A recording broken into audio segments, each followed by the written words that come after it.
Mm-hmm. Mm-hmm.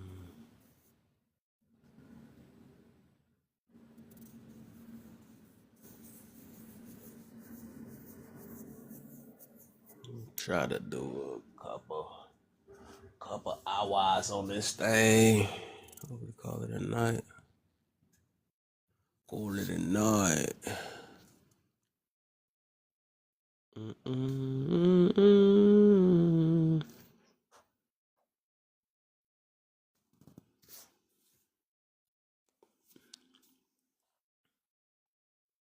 I tried to stay cool, acting like what you know don't pay me. Lean out, I'm sitting down, trying to keep yourself from going crazy. I won't.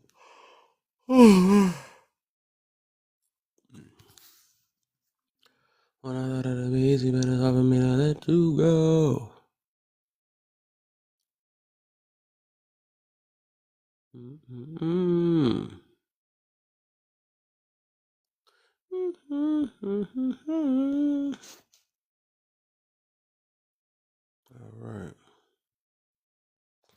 So today, we talking about why is everybody going out their way to look young? It's getting so bad that they willing to have surgery to do it, all type of stuff. It's like they fighting to be young.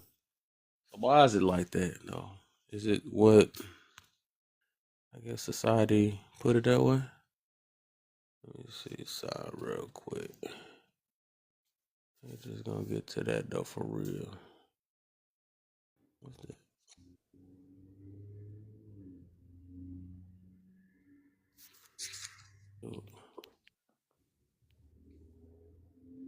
Oh man, what I put this thing on?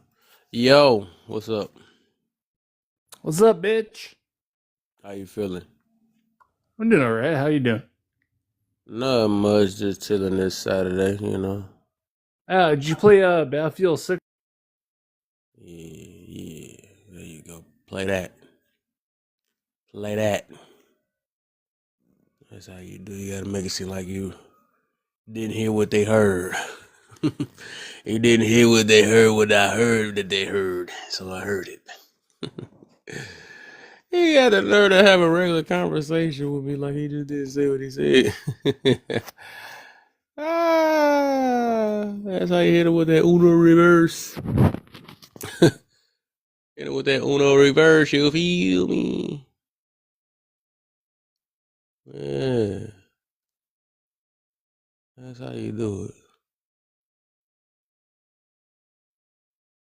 Gotta sometimes hit them with that Uno reverse.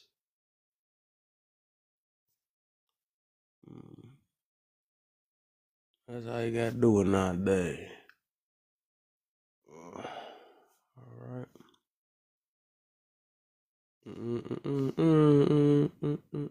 No pay me. Meanwhile, I'm crazy. I want my baby back. Main thing, yeah. What's up, man? I appreciate you for sticking around and being a supporter. There's so many of my so-called supporters have stopped supporting me. I don't know what the deal is, but hey, it is what it is. I don't know what goes in other folks' mind. I don't know why they choose to support me. You feel me? So I appreciate your main thing. I'm gonna always show my appreciation to all my people that sticks around, you know? Even if you just sitting in the box just marinating, you know what I'm saying? Still support. That my baby. That my baby. That my baby. Hello. Baby. Hi. Long time Hey. no see. Long time though. See, I had to blow the dust off these, you know what I'm We took a little saying? break. You know? Hey, main thing. She's Mm-hmm. so awesome. Voice. So what y'all was talking about? Let me tap the live up. We talking about nothing. Let's talk about They ain't talking about nothing. They ain't talking about I had to nothing. throw her my appreciation, you know, after all these so-called supporters been leaving and stuff. You know, man, thanks you. You know, man. Well, she's built different. She built different. That's a fact. She's built different. Like that's why like she understand. Like it's just understood. You know what I'm saying? Like she's definitely built different. Mm-hmm. She's not into all that gossip. Like it's kind of like real recognize real. Mm-hmm. Yeah, she doesn't change up. No, I think that's what it be, though. That's what it be all. Other people like, hold up. What are y'all doing? You're not supposed to say that. Right. She lets people just be themselves. Mm-hmm. Yeah. Her opinions, and that's the cool part I like about that. You don't let always come between to support your feel. Right. You laughing And at every once in a while, she changed that pretty profile picture. right. Keep us guessing all the time, you know. Right. She said my hand gonna be on my chin this time, or it might be on the side of my face this time. You don't never know. But they all be fly though. They be fly.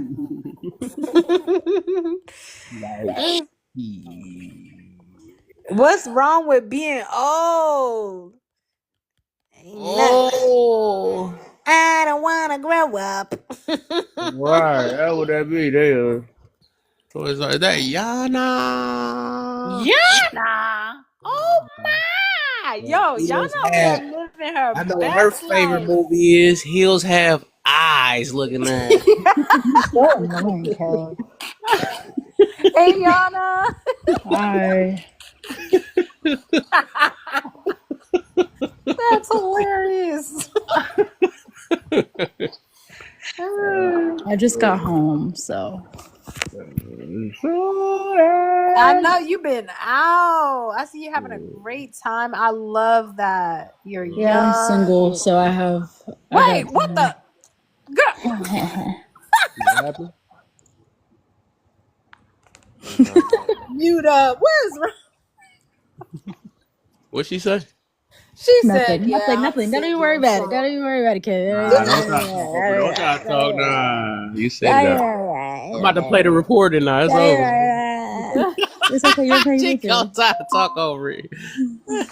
Oh my Lord. We don't even need to talk about it. That's Happy Friday. You know you gotta watch what you're saying here. Friday. No, me and Yana, though, we be it can only be just us two, and we still find a way to debate all the time. That just be some funny stuff. That'd be so funny. I remember. That's true. Come to think of it, I've never seen a time where you guys are on the same page. Never. Guys, I've lost 24 pounds. Oh, congratulations. Let's debate about that now too. Was it regular 20 or was it strong 20? It was 20 of fat that needed to go. Just find something. Yeah, it's okay. What's wrong with being old? Sometimes Depression. I don't know. Information in your You brain. said depressed. Yeah, these old people Y'all are don't want to mad. I'm just confused on when the younger people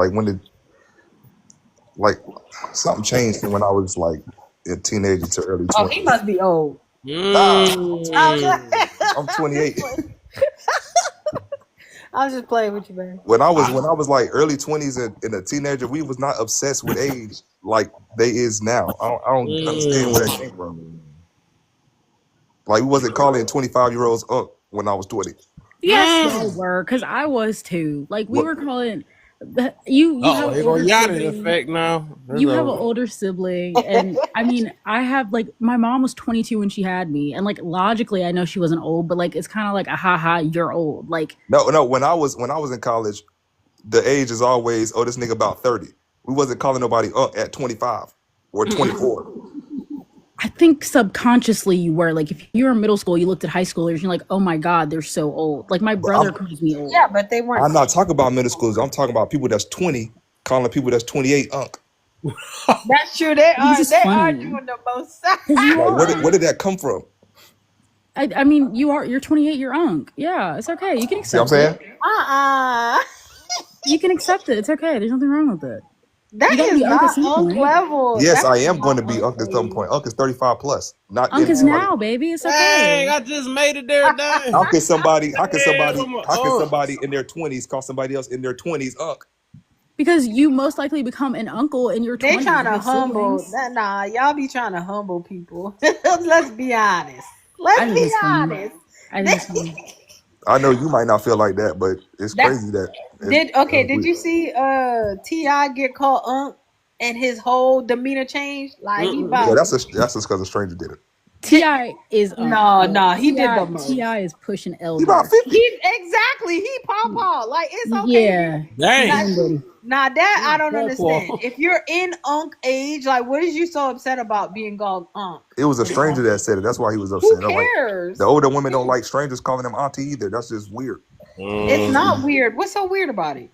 You don't know me like that. Because I think the difference is when someone acknowledges someone's age, that means that they actually are aging. Whereas like Their women age. can kind of get away with it. Like you can get away with tell. it. Like people still think my mom is my sister and she's 45, but like now they don't say it as much because she's 45, you know? Love her. Yeah, She's I cute. tell you. True. Right. That's true. Because then you have to accept that everybody can clearly see you're older. Right. Well, I ain't made it to that point. You're You get older called and you still grandma. don't have Would your you life get together. You're offended if 45 you call you and grandma? still with your parents. Wait, if somebody called me grandma and they didn't know that I have grandkids, hell yeah, I'd be offended. Dang, what's wrong with being But a grandma? But I wouldn't be upset with them. I'd be upset with myself and my skin routine. Cause what? Hey, so that I do want to see people's perspective of what they feel. Yeah, when they hear old. There's a wrinkle. Cover, what you got for me? I seen you on mute over there. Go ahead, tell me about your old self real quick, you know? Yeah, so I was on a panel the other day, and they basically said, if you over the age of 40, can you please leave the room? Dang. And I said to myself, not for nothing, because it was all mostly 20-something people, 30-something people with the prompt and the panel. But I said over 40, and then the guy said, no, you know what, we'll give them 50. What was the panel? It was actually a panel on relationships. But based on how the women and the men were talking to each other, I kind of knew for sure that it was 20-somethings. But when they started to say things like, if you over the age of 40, can you please leave the room or please leave the chat? And one of the guys actually said, what is the reasoning for you saying you don't want to have older people in here? And they was like, oh, because they're annoying, they're this and they're that. But one thing somebody said was, we're annoying because not for nothing, we have more structure than what y'all have going on today. And when you think about the amount of smug use that's being used within our youth, it's nothing to be proud or brag about. I think that's probably why they want you off the panel. Exactly. But I don't care.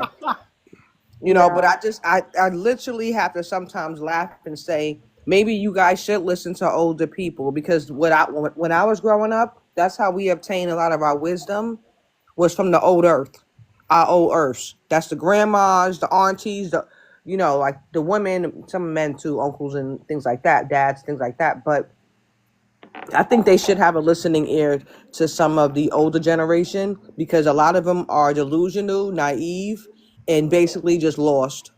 Yeah, Where they but get it from? a TikTok panel with 20-somethings on it, that's not the room for them to want to listen. They just want to troll and No, you talk had some and whatever. 30-somethings. You had a 39-year-old person in there. You had a 38 and a 30-something-year-old person. But I just feel as though they don't want to listen to nothing the elderly have to say or the older people have to say, because they feel as if they know it all. I don't even know why they said 40. If it was 20-something, then I would have said anybody over 35 leave.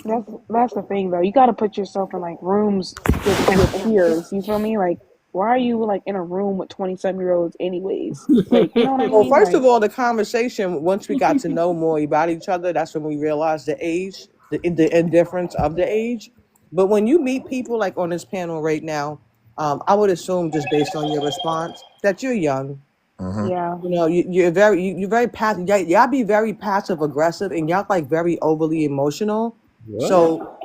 So sometimes I just have to just wonder, like, okay, because I'm joining a panel and I don't know none of y'all from a can of paint, right? I'm not gonna look at your picture and say, oh, because your picture looks like you 40 something, but you're really 20 something. Where you get that from? What made you think Ken was that way? Who?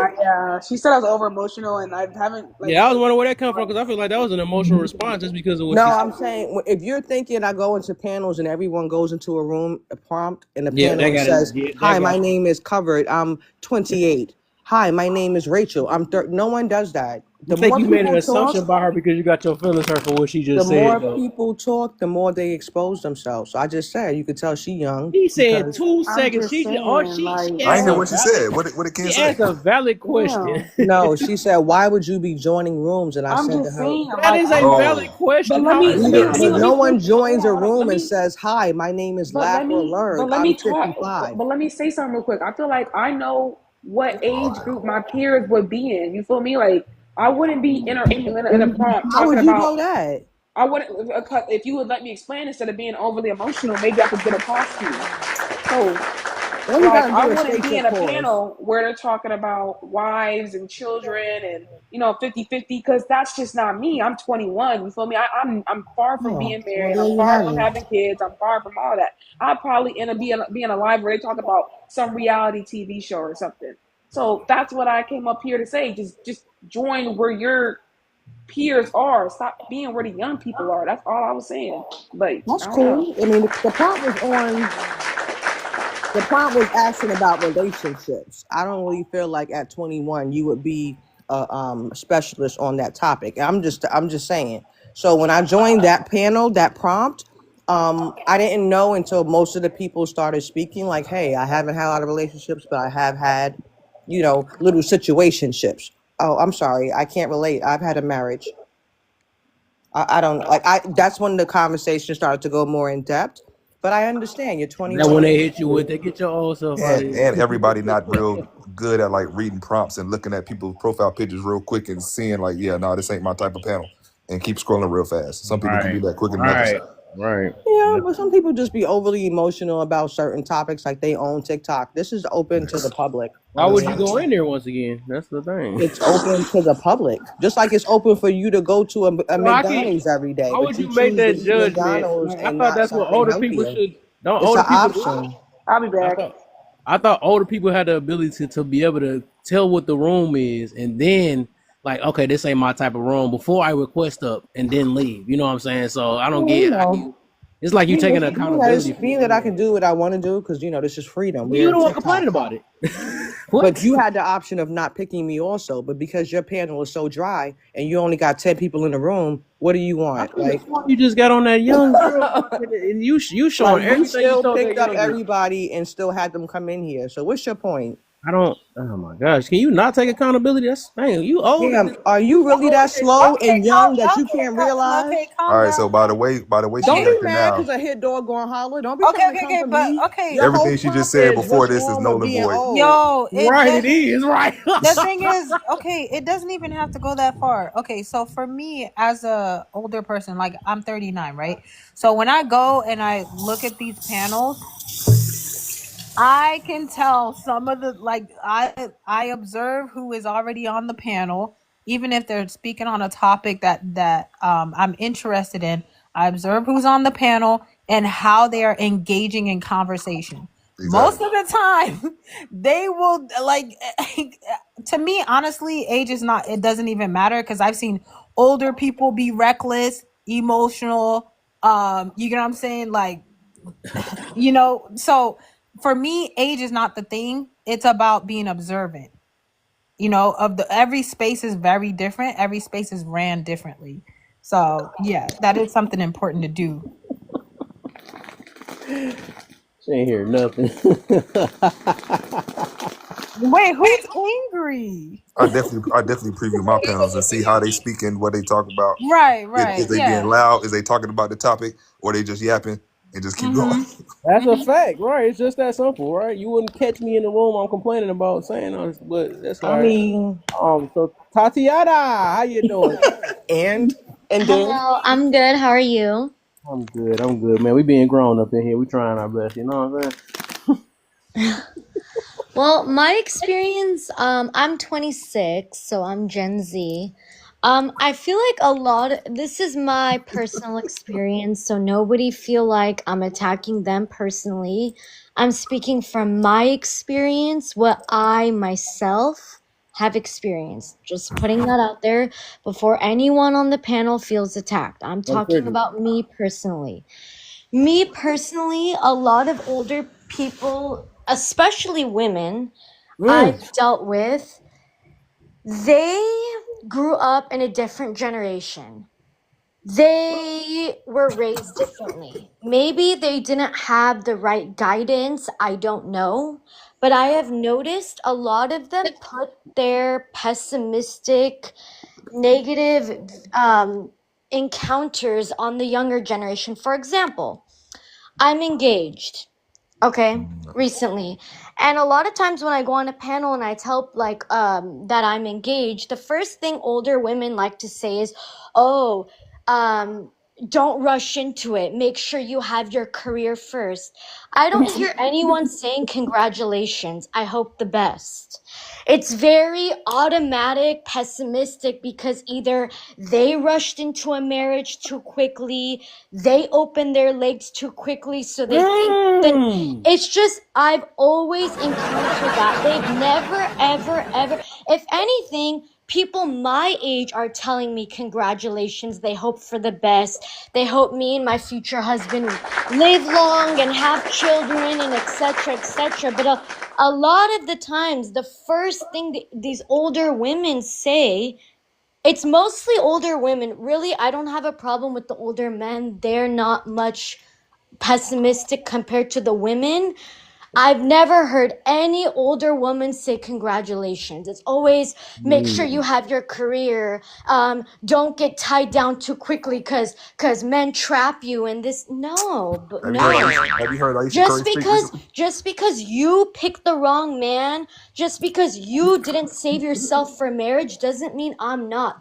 Your faults in your life doesn't determine someone else's faults. It doesn't. There's a way of guiding somebody. Listen, I love my fiance is older than me. He's 13 years older than me. I love the older people. I love it. But the thing is, there's a difference in how you speak to someone versus being pessimistic. You can give someone advice. I'm all for advice, but it's not so much advice. It's more they're pessimistic because they got into something that they weren't aware of, and now somehow they're trying to warn the youth in a pessimistic way. They don't do it out of kindness. They do it out of bitterness because they were in a bad situation. Do you think they're doing that because they older and you're younger, or because your fiance 13 years older than you? I mean, I think both. I just think a lot of people in general, this goes, now what I'm about to say goes for men and women, but I think a lot of people, their failures, they put that on others. And I don't think that's okay. If you have, that's like saying, this is an extreme example, but it's the truth. This is like saying, for example, if I got with a man and he raped me, he DV'd me, is that okay for me to go tell somebody, oh, all men are like this? And if a woman finds a happy man, is it okay for me to be pessimistic on her relationship and tell her that, oh, be careful, you never know what a man can do? Is it okay for me to put negative thoughts into another woman's relationship just because I went through something bad? That's not okay. It's not. I gotta give that one to you, man. I think that take a lot to. Because it's not okay. It's not okay. Like it, the opinions of others don't matter. But cover 44. I never liked that phrase. You can't help who you love. Listen, I'm just trying to keep it cute. I feel you, but people say that all the time. And that's so cap. No, I don't think so. Though. Like, sometimes you can't. It's some people that you do. They don't even. Well, come on now. Bro, you Because don't have love to somebody, that give. don't mean that y'all belong together either, though. So You don't that's have to another- give certain people the time of day in the first You place. don't. That's why I You said can't help love that. You can help that. You can help that part. That's Listen, the I'm problem. saying congratulations But to the young sometimes- lady because marriage is a I wouldn't beautiful talk about thing. Tati. I'm talking about it in general now. Yeah, congratulations, honey. Marriage is a beautiful thing, and I'm very excited to hear that you're about to be, a wife. Thank you. Big things going on. You know what I mean? All right, so let me get Cash in real quick, and then McDubby. Who's first? I think it's McDubby. I Who don't y'all know. got? Cash Money or No Limit? Well, hello panel. How y'all doing? What up, man? I'm also older. I'm 46. I feel like this. First of all, you don't always have haters. You know what I mean? Like when I was young, I used to think that they was hating on me and all that. Experience is the life's best teacher. You know what I mean?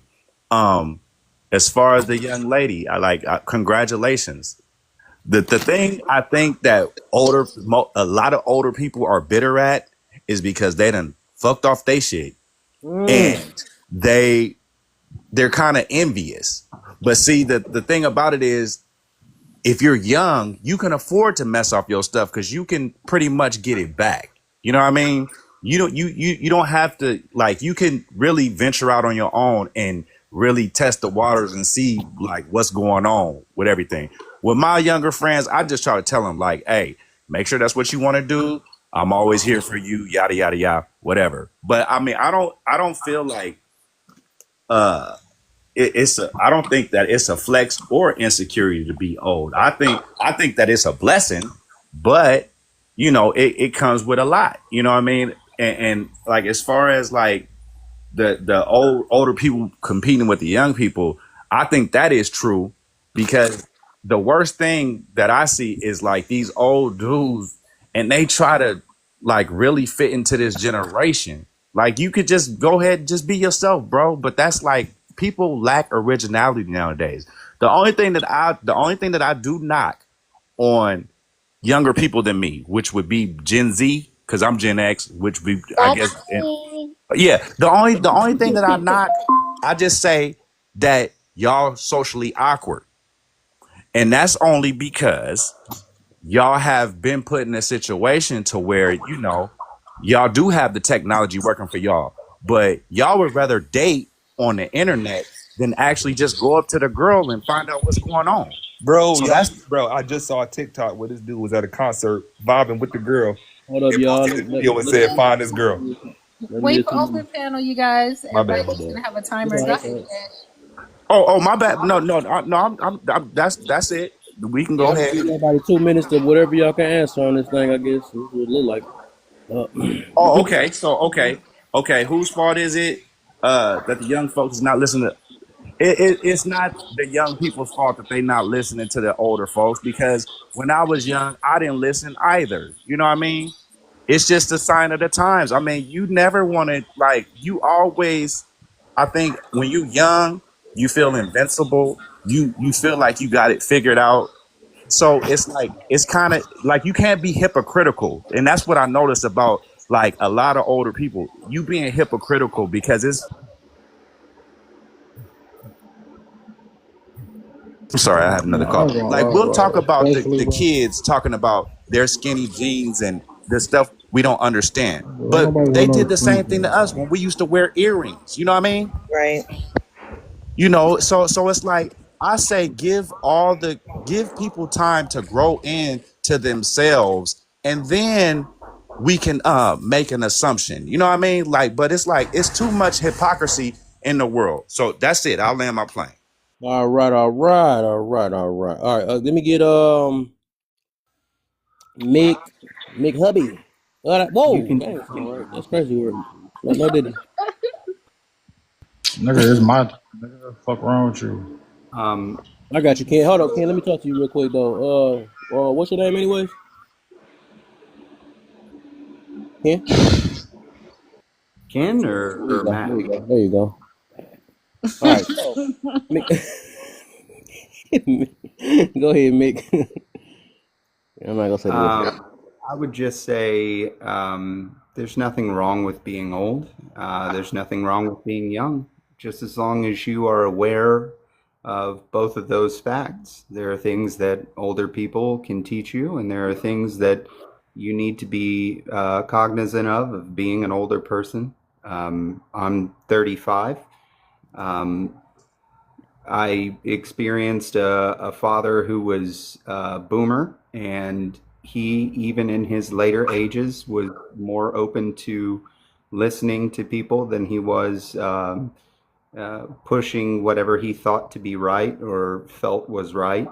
Um, and so I think just as long as you have a gentle understanding with one another and just being gentle first and foremost, you can tackle any issues. That's it for me. Okay. Okay. All right. So we got game time and low, and then we open panel, y'all. We can go crazy. So game time, what you got for me? Game time. Just let your soul flow. You looking at? Let it shine through. Okay, go What ahead. am I? Hit that note. Hit that note. Right, she doing her thing though. I ain't gonna lie. I got What am I asking? The green one or any one of them? You could I guess they already started this random, so answer as many as you can in 2 minutes. All right, cool. I think that being old is a flex and it's not an insecurity today.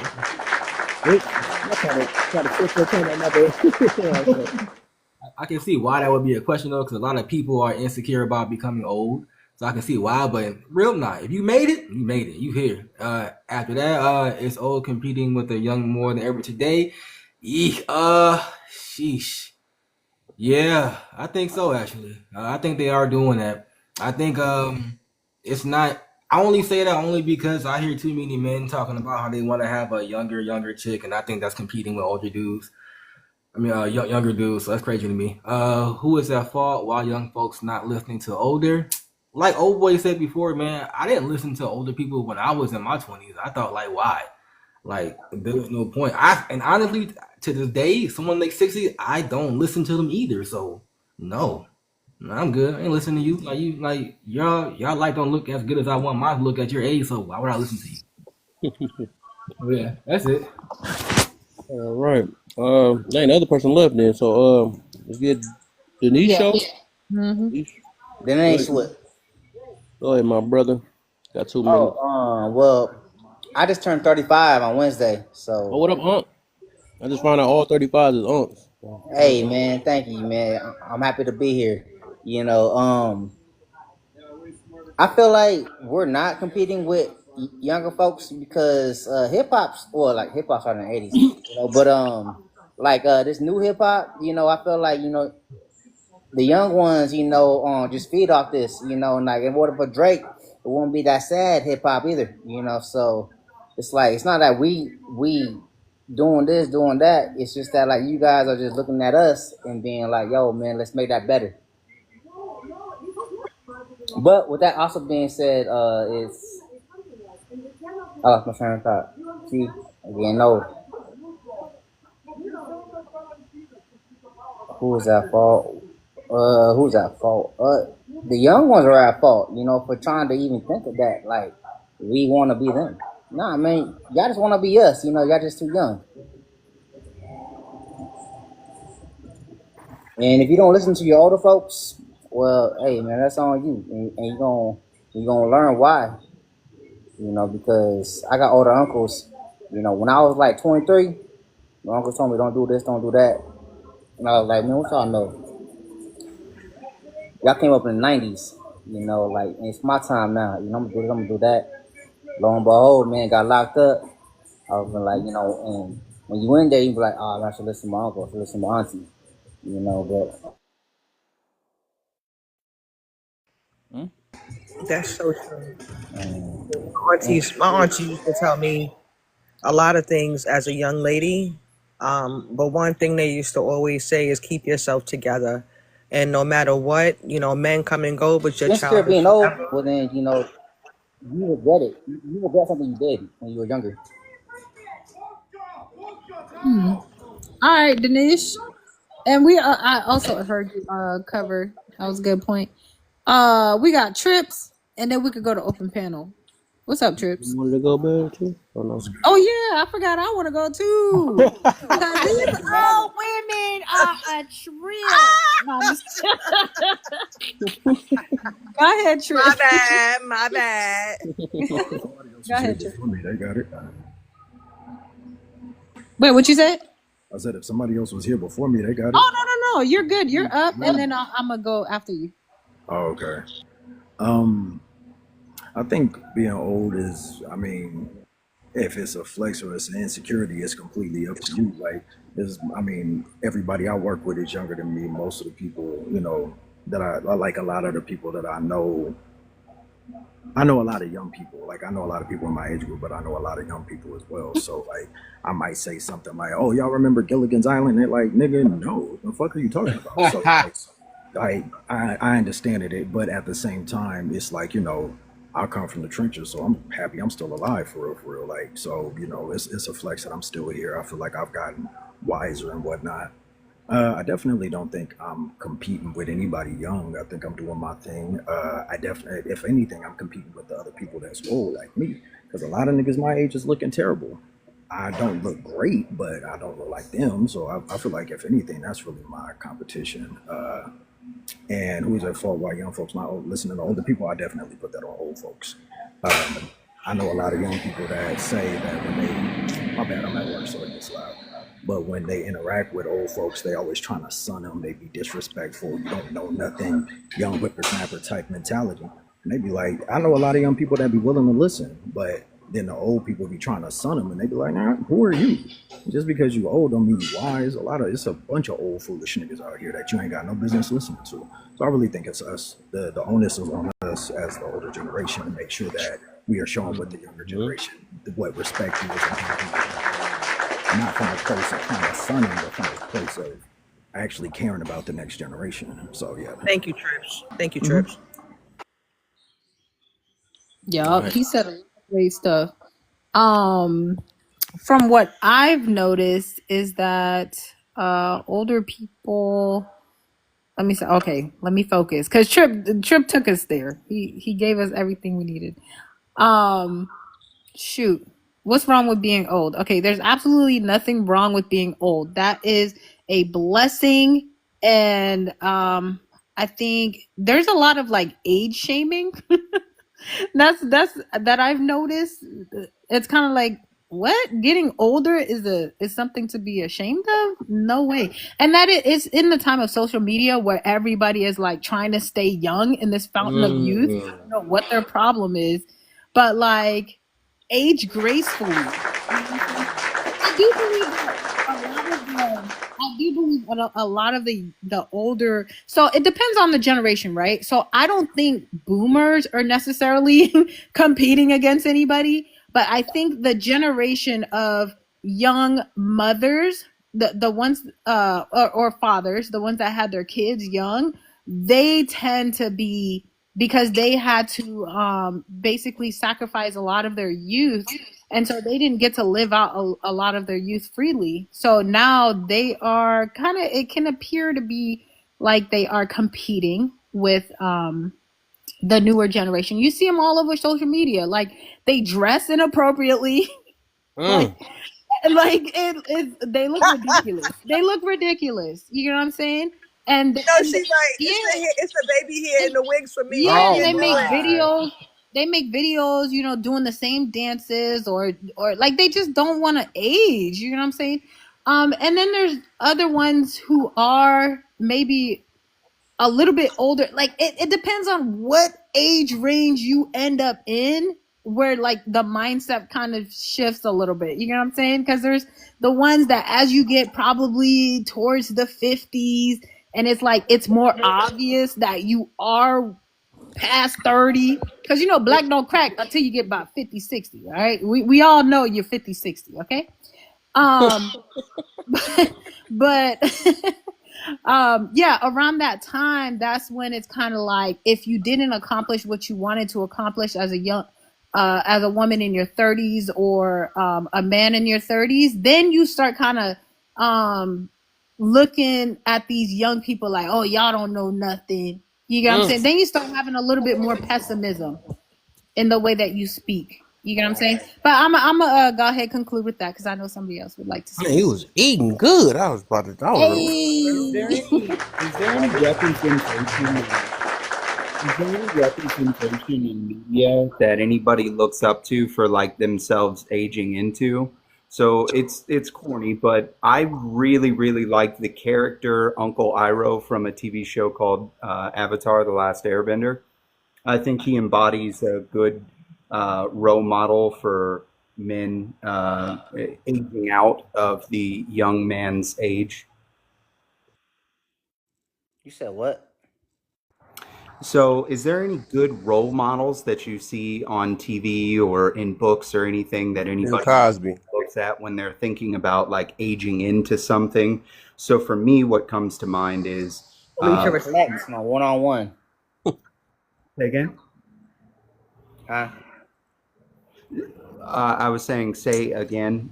Oh, I said Flex Washington from one-on-one. Oh my, not Oh Flex. hell! Let He's it. like 30. Let it. He's like 30. I think he was probably talking about maybe 50s, 60s, baby. Is that what you talking? He was like in his 30s on that show, probably. Yeah, he wasn't really a good one. He was a very bad example. I always think about it. Have you guys ever seen Ip Man? Yeah. I feel like he is like the embodiment of a man. If you watch all those series, yes. I've seen too many fish in somebody's chest. You know what I'm saying? Like, has everybody? No, but it was for his family. Okay, before we go too far, because we just got one more person that needs to go into, so we could get into open panel. What's up, gentlemen? Hi, how you doing, Rachel? Hello, panel. Hey. Hey, Laugh. Good to be back on the panel. I'm going to be real brief. What's wrong with being old? I've been on the planet for half a century so far, and I can say there's really nothing wrong with it. Let's say, is being old a flex or insecurity today? I wouldn't say it's a flex. I think I'm just grateful that I got to as far as I did, so I wouldn't say it's a flex. I would say it's, I'm just thankful that I'm here. How old are you? I'm 49. Okay. 49. Okay. Because back in the day, we had Yoda, we had Mr. Miyagi, Doc Brown from Back to the Future. Those were the wise old sages we listened to. And it's competing with the young and rare. Okay. The whole competition thing, I'll say it like this. Older men see themselves in younger men, but older women see themselves as younger women. I'll just leave it at that. I like Who's that.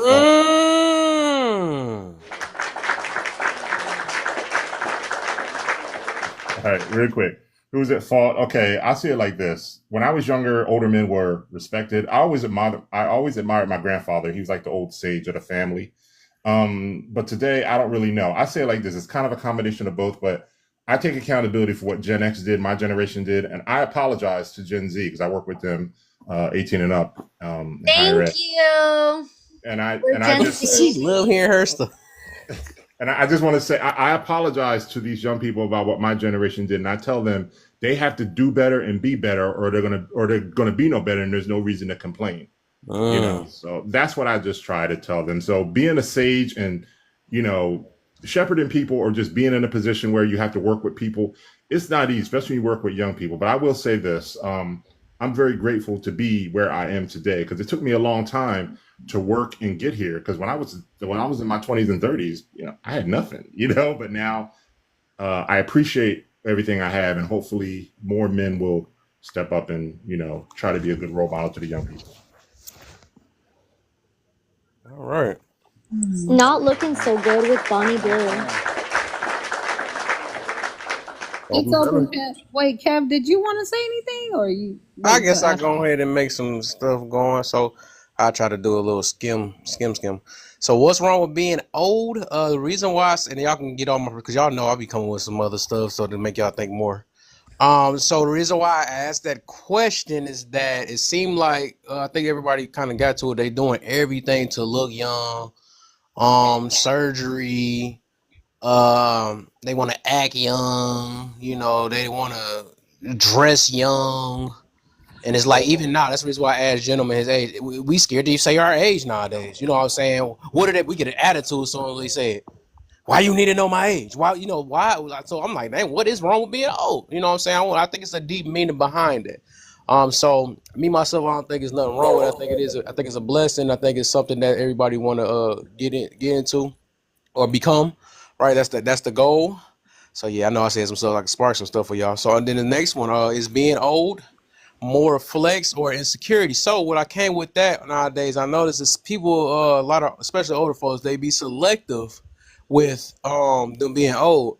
So at one moment they come in this room and say, "Hey, I must be the oldest in this room," or whatever. That's their favorite thing, whatever. Basically, I guess everybody's supposed to be not as smart as them when they say that, or whatever. And they just flex in that way. I can use my age, right? Ageism, right there. Going to see that down there. That's my my little placard thing. I can't think of the word. Or is it insecurity, right? So it's like they be selective with that too, though. So they like, "Oh, you don't look that old. You don't look that." Why do they feel good when somebody say you don't look as old as you look? You know what I'm saying? Stuff like, see, I'm trying to get people to thinking now. You see what I'm saying? So yes, so so it's the reason why. So people is like very selective when it comes to that. So it's like, dang, I think we got to start looking at old a different way. So I know a lot of times we do say that it's a blessing and stuff, but do we really do we store it in our mind to really view it that way, or do we let other people or how they view us make us feel a certain way and feel more insecure about it, and we got to feel better by getting called younger and looking young and all that stuff? So that's the one thing I just want people to really think on. Is old competing with the young more? Well, I kind of explain it in a way. Yeah, they doing everything to they get jealous of younger folks and stuff. They say stuff like, I still got it and stuff. I can outrun you. I can do this. They do everything. I can probably pull more momentum than you. I was getting buns since you was in diapers and all that stuff. They say stuff like that. I don't know, whatever. I hope they ain't come up wrong. But stuff like that, like they just come with so many different things, and they just find any way to try to kind of boo-boo on the younger folks and stuff. Like, dang, I thought you were supposed to be trying to pave the way, not trying to show, outdo them. Stuff like that. So I'm going to spark some stuff over there. And then the last one, to get y'all really started. I hope y'all got y'all homework and stuff, right? Who is that for? I'm always going to blame the older people. That's my perspective. I'm not going to blame the younger folks. I think that if older people knew how to stop being so prideful, if they paved the way, if they even tried, or if they stopped competing and stuff, I think a lot of younger folks will have something worth looking up to. A lot of y'all be saying that they're not listening to me and stuff, but is you worth listening to, or is you acting just like them or acting worse, right? So that's one of the things y'all get. A lot of people get in their ego. They be like, man, whatever, F y'all. And so there was one person I got in my mind right now. They be talking about my punani is this and all that. I'm like, how are you talking just like, what? Who want to hear about your old stuff and to this young? So stuff like that, right? They just really competing with these young folks. They like, oh, let me show you that I'm tougher. Let me show you that. It's a lot of stuff though. So all right, y'all. I got many things, but go ahead, open panel. I'm gonna leave y'all with the rest. I want to touch up on what you just said, because I personally experience that every day, because I'm personally in an age gap relationship, right? So my fiance is older. My fiance is 40 and I'm 26. Dang! So I experience exactly what you said, the competing thing. Because a lot of older women give me a look, say a lot of nasty stuff, because in a sense, I took a man in their generation. It's one less man that they can have. And I experience this every day in real life, on panels, when we go out in public. Like, I experience this, and it's really sad, because the stuff that people say is just crazy. I've had older women tell me, well, they don't think women our age are beautiful. It's not that. It's we connected and he finds me attractive. And what breaks it down in reality that a lot of people are not going to like is youthfulness is what attracts. Ooh. And I'm sorry to break it to you, but that's life. Ooh. People love the youth. Not the fact. Being young and pretty and having that energy, that is what is advertised. That is what sells. That is it. And I'm smart enough to understand that when I get 40, I'm probably not going to be as beautiful as someone who's 20, and I'm okay with that because they're more fertile. They have they have more stamina. Their skin is tighter. That's just reality. Whoa. And a but what lot of happens? people don't want to come to that reality, Man, I and got it's one like, year left. I'm saying, but what happens? What happens when you turn 40 and your Everything husband starts sagging. Yeah, because when you hit 40, your husband will still be around. So don't you think your husband is going to level up and get another younger you? wait, Because sorry, were you asking me a question? Your mic is, I don't know if my volume was down or your mic is muffled. well, no, I don't want to hear that one. because you said that you attract. So therefore, the husband that you have now, when you turn 40, he'll still be a man and he'll still be capable of getting another woman. So don't you think that he would just level up and get another younger version of you, since youth is what actually attracts? So, so obviously life can happen, right? I'm not negating that can't happen, but I'm not going to sit here and think pessimistic about my future husband. We're engaged, he proposed, so I'm his future wife, right? We're planning our wedding. I'm not going to be naive and say life can't happen. I'm mature enough to understand that, things can happen. You can get with somebody good and divorces can happen. He could pass away because he's older. You never know. I'm very aware of what I'm walking into. So Tati, you living a wild life. No, it's also cultural background. I'm Middle Eastern. I'm from Iran. So I come from a very different background that maybe I assume a lot of you guys are Americans. I'm an American citizen now, but English is not even my first language. Farsi is. I speak Farsi. So but I come from a very different background. My parents have an age gap. My mom and dad are 10 years apart. My grandparents are 15 years apart. My great-great-grandparents are 25 years apart. okay, So so basically, your relationship isn't built upon love or trust. It's built upon how good you look. no, it's built It's built upon on status trust. of the No, man. it's built around trust too. My whole issue is like people bash older men for being with younger women for what? No, we're not bashing anything. I'm just going by what you stated and by how you're referencing No, because it. no, what I'm trying to say is people bash men for liking youthfulness. Well, no. Men, Hey, Tatiana. men, Nah, see, you're kind of moving the goalposts. I want to stay Hey, on the Tatiana.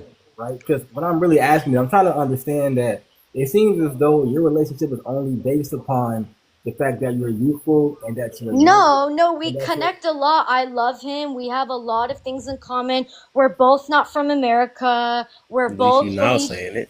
we both believe in God. We both we have a lot of things in common. We both love science. We both love Hey, like time Tatiana. traveling You see, conspiracies. I find that very problematic because you never said that in the very beginning, and Right. He never said in the beginning. So in the Okay, very because beginning, game time, the reason, okay, listen, you're not following. I'm The following. reason I didn't say that, I'm listen, following. the reason I didn't say that in the beginning, because read the prompt. The prompt is old competing with the young? That is my point. That's why I didn't bring up the other traits I love about my future husband, because the point is, how are they competing? And I'm saying how they are, because I'm saying men are choosing to be with these younger women, and because of that, older women are competing with us. Well, no, He's not only with me because of my looks. We connect. Obviously, he finds me attractive. That's what pulled him in, right? That's what pulls anyone in. But you stay because of the personality, their mannerism, how they carry themselves. Are they a good person? that's not what you was going with. That's what I'm saying. Like how you presented it had nothing to do with any of those factors at all. The competing nature, I can understand why you would say it that way. So That's what I was trying to explain, is the competing nature. Can I ask Tati a question, if you don't mind? Go ahead. Tati, I just wanted to know, your husband, right? If you was to happen to, as 23 years old and you're very fertile, right? Or you have the option of being a stay-at-home wife, I'm sure you do. Yeah, I don't believe in Yeah. I don't believe in I don't believe in Working. having kids when Yeah. I'm not married. So I'm engaged right No, now. no, I So understand. yeah. Okay. But you have the option of, because in most cases, from what I've come to understand, in your culture, of course, you're marrying up, right? So My your my husband can. fiance is black. He's not Middle Eastern. I didn't ask him about the race. I said you're marrying up, meaning he can provide for you if you become pregnant, right? You can be Yes. a stay-at-home wife. Yes. Okay. So in that case, you're marrying up, and that's basically, how your culture would say in regards to the age difference. Because I'm pretty sure your parents would not allow you, or wouldn't think that it would be good if you was to marry someone who would be marrying down, right? Yeah, no, my parents they love my fiance. They actually prefer me to be with the older man than a younger man because at least, God forbid, I live in reality. Most likely they're gonna, pass away before me because that's just life. And when they pass away, at least they leave the earth knowing that their daughter is in good hands. Very good. I'm happy for y'all. Congratulations to your union. The reason I Who's said he's, laughing? yeah, I don't know. Me, It might dude. be too deep of a Said- concept. She said, "Are you dating up?" No, my husband's black. No,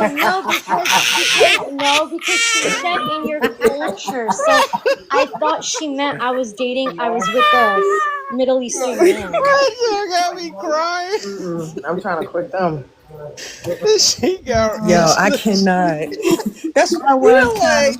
Dang, now that Kev said it, I can't unhear it. She said that with her I'm whole trying to chest. let it alone. She said that with her whole chest. Y'all ain't catch that though. No, I didn't catch it. It was just so random how she came with that. I mean, no, she's Some probably people Dang, pride though. That's no, pride. That's pride right okay. there. So step You off. heard me? She's happy. Oh, you could tell. She's a happy fiance. That's This is what's a up. repetitive thing she have said before. You could just tell. She used the wrong comeback at the wrong time. Congratulations, Tatiana. I just want to Yeah, I'm happy for say. you too, man. Hey, good for Shoot, you. I couldn't let it go. I'm sorry. yeah, Tatiana. I wasn't trying to say anything. I was just asking questions because you didn't say that earlier. But yeah, kudos to you. I'm glad you found you a good man. I don't think the age gap really that bad. I think it's pretty good. I mean, that's rare for you to say. But a lot of people look down on it. A lot. Yeah, so But what? that's not really that bad Why did that though. I matter? mean, Yeah. I don't know. I think that's a good age bracket. At 26 to 40 is not that bad. Yeah, me I don't too. think that's that bad because you Let's close just to say you that close to that's 30. that's like really a good marriage right there. Believe it or not, I kid you not. It'd And be she's better. at a It'd be great better age. once you start worrying She's about at what a other great people think about it. age. All right, facts. They just mad because you got one and they don't. Come on, stop it, really. Let it go. Hey, talk about it. You got bread too. You better chill out. Better get in your head. Man, he's black. Right. And it's black.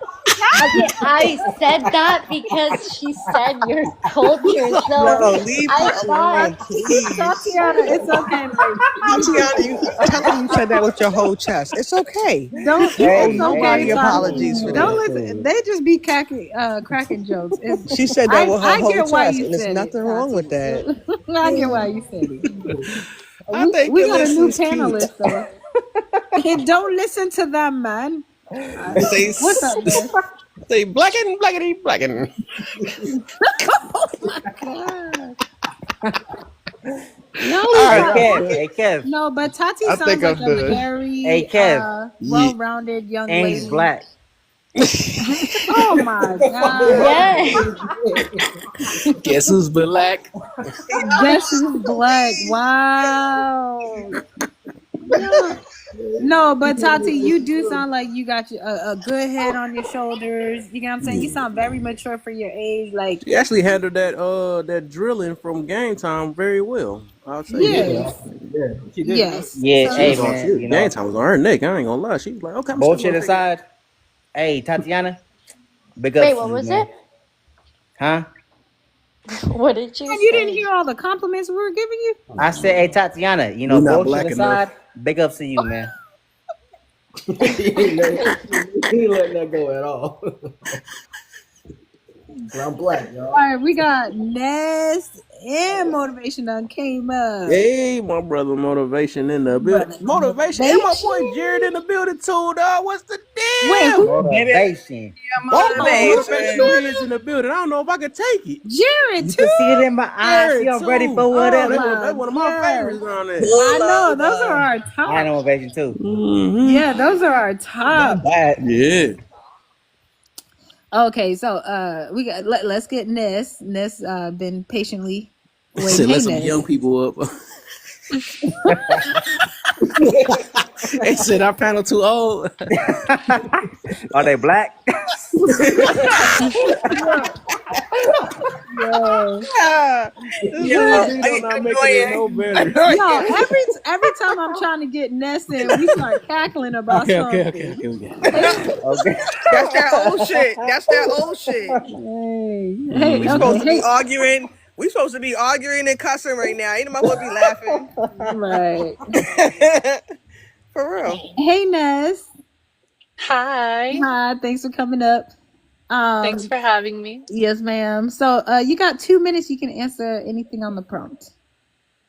Hold on, my car's gonna yell at me if I look at this. Okay. You said answer 2 of them? You can answer anything within that 2 minutes. Awesome, sounds good.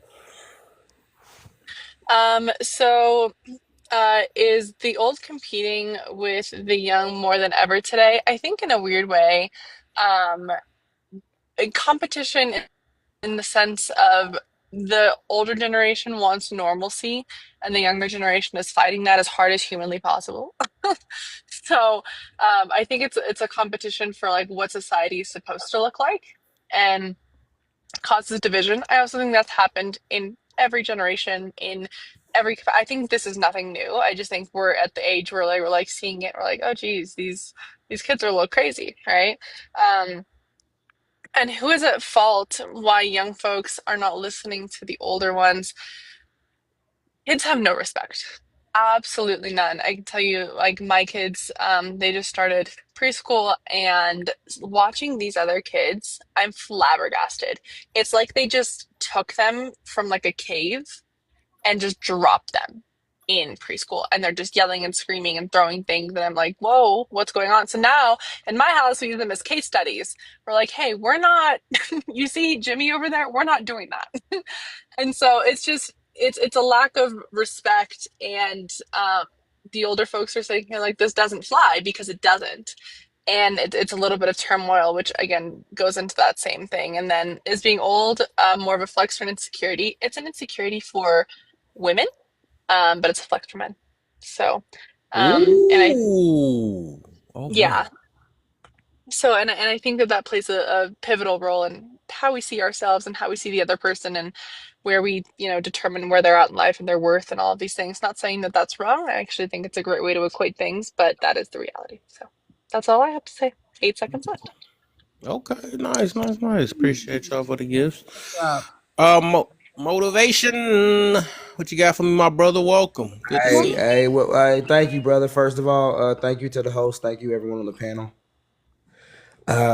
Hey, I'm gonna go with I think being older and getting older is a flex. I think it's how you do it. Honestly, if you take care of yourself, I think it's important to take care of yourself. I think it's important to eat right, exercise regularly. I think it's important to read some great things to keep your mind sharp, to continue to raise your intelligence, continue to continually learn. I think that's extremely important to do. One. And I think, like she says, old competing with the new. I think with women, yeah. And no disrespect, I think a lot of times the older women are competing with younger women for the same men. And I do think it is a flex for older men that take care of themselves to have access to younger women just because of the simple fact they've done so much hard work to make themselves valuable in society that it's hypergamy. Usually women want an older man. They don't want a woman that's the same age as them. Man that's accomplished more experienced in life. Not all the time, but many times that's the case. And for young people, I think I said it, gentle parenting. I think gentle parenting, I think it's an overcorrection where kids don't have a respect for their parents. So if you don't respect your parents, you're not going to respect your teachers. You're not going to respect law enforcement. You're not going to respect anybody that's in a position of authority. So you just have a general disrespect for everyone. And I think that's what's happening with young people. So I think reasonable discipline in the household is really important. And I think the overcorrection of gentle parenting is the destruction of this youngest generation. Just myself, I have a friend that's a teacher, and 8 teachers have quit. 8 teachers have quit educating these young people just because their behavior is so bad. And more teachers are talking about quitting. All right. Okay. Well, See, that's why I like motivation, man. Yep. I was playing with that word. All right, Unc. I thought everybody over 35 is Unc. Now I learned that today. Yeah. All right, Javi, the last person, and we go back to open panel. What you got for me, Javi? Yes, so I'm 19 years of age, and I just want to say that being old is not a flex. Now, just because you're older does not mean that you have more intelligence nor experience into life. Now, being said, I personally, like I said, I'm an engineer right now. I am going for a triple major. I'm about to get my master's, and a lot of adults can't say that. More than 90% actually cannot say they're doing that.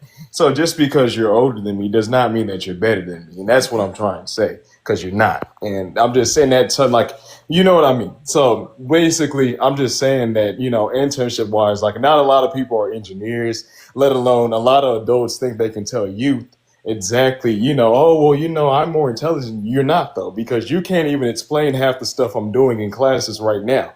We usually have to educate the old folk on how to do things, and I guarantee that nobody knows how to do complex algorithms or any type of coding or much. So, no, you're not better than me, and being old, you're going to die before me. So, no, I just wanted to say that part. And also, like I said, I'm going to be making probably, the same amount as some of the adults on this planet right now because I chose to go to school early and I'm taking advantage of my youth. And every day that you don't take advantage of your youth and you're coping like a lot of these parents and, older people do, just living a, 9-to-5 job, they've made nothing of themselves. They're not rich. They're nothing. They just follow the system. Well, I'm not going to follow the system because I'm young and I can pivot while you guys do not do that. So it's not a flex to be old because just because you have more experience working, 9-to-5s like a slave does not mean you're better. It just means that you didn't make the right choices to make your own business. So, yeah, I just wanted to say it's not a flex to be old because y'all are going to die before us. So I don't see how, it's any good if you didn't make most of your life. So, no, it's not a flex. That's all I wanted to say. I'm sorry. So sorry, I don't know if you're trolling or not. That's what we But needed you said in you were here. 19. You said you were Yes, I'm 19. 19. No, I'm He's dead too. Yeah, serious. I'm He's 19. speaking for the generation. It's not I am 19. So speaking for my generation. Believe I'm him. 19. Yeah, I am. I'm Who speaking for not my generation. 19 over there sounding like Barack? I am not. so That's the so he- point. so I here's the see. thing. If You you were might be I am right. 19, 19. if you I'm were serious. 19, I you put would a be Somebody lying. hand on my ego is Bible. huge. You would be lying, and let me tell you why. Let's I'm break down not. what you I'm said. 19. Do you want me to show you my birth certificate? I was born No, hold August on. 20. Hold I on. would love for you to Your show. Hold on, give me a face. second. So unless you graduated high school quite literally at 14 or 15, which I highly 16. believe that you 16. did, I graduated 16, and I took. in order to triple major, you would have had to be in school for at least 5.5 years, depending. So that I would said put I'm you. currently triple major. I'm But currently. you I didn't also say I said you're getting graduated. your master's, so that's Yeah, not I'm on my true. path for my master's. Correct. Okay, gotcha. So the only reason you have to get a master's in engineering is because you can't become much of anything without it in any field of engineering, depending Correct. on, right. So you're sitting here and saying you're going to make X, Y, and Z more than these Yes. adults. You very likely are not. Simply like engineering, Who is I don't it? know what you, I'm so working at IBM right now for $47. It's my first internship. A lot of people can't even get that type of money if they try. I'm being and serious. so I get that, but they're going to work you until you can't breathe. I Facts. understand, but I'm 19. Because I'm I 19 get though. that, but here's the thing: you're only going to be able to do that for a certain period of time, and then if they like you, great. If they don't, they'll send you to the pit. And once they send you to the pit, good luck getting anything else. Because if you mess it up with IBM or Lockheed or whatever you choose to do, you're done for. So you're sitting here and saying you can do this and that. It's not up to your discretion. And what you'll learn in life, it's not about what you know, it's who you know. Well, I made Everything is plenty of what Hold on, who amazing you wait, stuff know. just a second, already. just a I second. already I work have in, them. hold on. I work in higher ed, and everything Ness said is true. And brother, I just want to tell you congratulations for everything you've accomplished, and I Thank wish you you. I well. appreciate it. Thank Yeah, you. because I got my master's a little later because I worked in TV production and I worked in radio. I was a radio announcer and everything. So, but the thing you have to be careful of, everything Ness said is true because let me tell you how they do it. Yeah, when you're young, they are going to try to they are going to try to shaft you. They are going to try to take advantage of you, which means you have to know how to maneuver and negotiate. And you said you're not a pivot, which is good. The thing Yes. is, everything's done by referral. Right. So a lot of people who trump degrees, I don't trump degrees. I got 3 of them myself. But the thing is, everything's done by referral because when they look to hire you, they don't ask for your degree. They ask for your transcripts. They want to see the work you've done. If you got an internship, yeah, good for you. Go for it. Stay on task. Don't let anything knock you off your center. Because trust me, there's a lot of temptations out there and there's a lot of dishonest deals going on. And people my age will try to trip you up and knock you off your square and get you to act out a character. They say, you see those young people, they arrogant, they young, they can't do it. Just be very careful and just have a sense of humility about yourself because humility is That's not the word weakness. I was looking for. Humble Yeah, yourself, bro. humility. Humility is not weakness. It just means that you're teachable. Okay, because I teach a wide range of courses. I teach public speaking. I teach public speaking, if you want to call it business etiquette or seminar, things like that, just to get young people ready. Because I work with Gen Z every semester. And a lot of them, they're not on your intelligence level because they want to utilize ChatGPT for everything. Yeah, and they don't get anywhere with ChatGPT. See, and that's how you get lost. You got to do it hands-on. You got to do it. I just wanted to tell you that. Just make sure you have a sense of humility about yourself because people really, it doesn't matter the age, they're going to try to trip you up. So just have a sense of humility and just keep on being teachable. And Absolutely. I'm happy for you, brother. I agree, sir. Yeah, that's why I'm doing this internship now. Now, like I said, I never claim to know, the most. I don't. I'm always going to be teachable because I'm young. I don't know everything. But the only thing I was saying was I'm not, too fond of when older folk try to tell me or dismiss what I'm doing currently when they can't even replicate it. Like 90% of them can't even replicate physics 2, or any type of calculus class I've taken. I'm in Calc 4 right now. I'm in intro numericals. They don't know algorithms. They don't know data processing. They don't know anything. And I don't think anyone on this panel does either. So, Are you the first one to take those courses? No, I'm not. But I'm asking about the hold older on. Wait. So there's older people than you that have taken those courses before, correct? Rare. It's less than 10%. Wrong, sir. You know how many engineers there are in the world, sir? Correct. You are not the only one. Okay, I have a friend that's an engineer that's 24, sir. So there's plenty of engineers. Actually, I take that back. I am the first. Hold on, Javi. 20 years So the engineer. fact is this, Javi. There are many engineers currently in the world. There are many people that have taken those courses before you. I'm not disrespecting your intelligence. I'm asking you there's a difference between confidence and ego. That's not an ego. Hold on, because hold on, Javi. No. You had an insulting tone. See, and here we go. People, See, hold on, how Javi. was it insulting for saying Suggesting the the truth? lack of intelligence of older people on this panel, and you had specific statements that said that. Do Here we you go. agree or disagree? I Here you go. disagree. You're correct. Agree. No. Okay. So Here we go. Because you know why? Because what I'm trying to say is everything changes. Like the subjects I'm taking, intro to Americas, that is fondly new. Like these courses change every year. So I take back my answer. Yes, I am the first to know because the older folk are godfathered into the system. And criteria changes for most of these degrees, and it always changes every year. I guarantee they don't know what I'm doing. I know that. So there had to be people before you, and before them, you would not have the opportunity now. Could you at least No. agree I to would that? have the opportunity because of me. I did this for myself. Hold on. Nobody did this for me. There's I would someone have that comes before you in any field, and they have set the groundwork that now you follow behind. No, That's I with do it by anyone. myself. Javi, hold on now, Javi. Now you're being So it's not a teacher that's unrealistic, and teaching you you aren't this? looking at the big picture. No, I'm looking at the big picture. It's just that when you sit here and say that they set the criteria for me, I really did not. No. You know why? I said they laid the groundwork that now you operate upon to excel from the groundwork they've already started. The foundation. You did not create the foundation. They did, Javi. And that's correct. But you know what I am doing? I'm pivoting. I'm making my own thing. I have my own business currently. I'm making my own app currently. I'm currently doing a lot of things that I don't think any on this panel has done. So what I'm not Okay, going so to sit here hold and on. say So do is you that know I'm what I'm following doing? the system So because I'm Javi, not. hold on. A lot of You're African making Americans assumptions. don't do what I do. So you're no. making assumptions about what you don't think people do. I own my own business, Javi. That's fine, but you're not I an make my own engineer. money. But you're not an engineer, I are don't you? have to. I don't have Yeah, to be an you engineer, do. Javi. But I you don't okay? have What's your no. business, sir? No, I don't Excuse me. have to. I'm I don't sorry. I'm have a to listen, be sir. a. What's your business? What is it on? I'm a motivational speaker, teacher, and There personal you go. development So coach. nobody cares then. That's not So money. Javi, what? So, So so Hey, what if I were to see, tell you? okay. that's What if that I? humbleness Hey, I was Kev, get talking him, Tell about, bro. you man. what You Get though. him. not Get humble. him, Kev. It's not money at all. Bro, what you are, bruh. What you lack, man. You lack humbleness, man. It doesn't You No, I lack matter. don't need to be humble. I'm not Listen, I was a attacking. public You speaker lack too. I won humbleness. No, you're states. I went to disrespectful. nationals for public speaking. I know I public don't speaking. I could care. be a I don't care motivational where speaker if you I went, wanted bro. to. I That don't is care where you nothing. went. You're You not going to understand what I'm make money saying? doing Look, public here's speaking. I here's the don't thing. care where you went, Javi.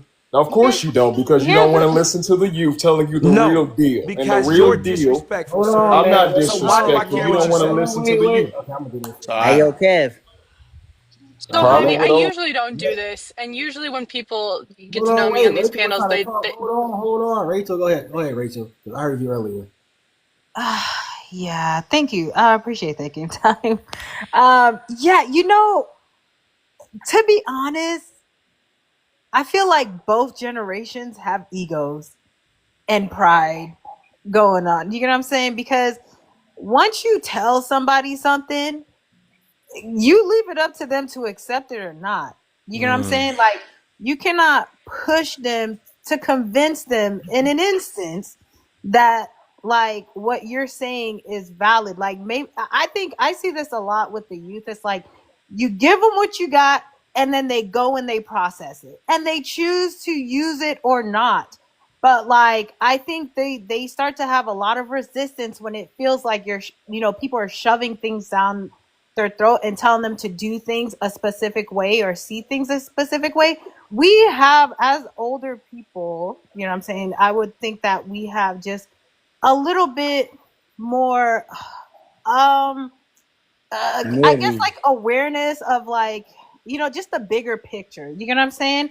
So most of the time we got to remember when we were young and our parents or the generation that was ahead of us tried to tell us a whole bunch of stuff too, and some of us took those things and we applied it to our lives, and then some of us didn't. There's some people that have to learn the hard way, and some people you know what I'm saying, will use that and learn from the people that came before.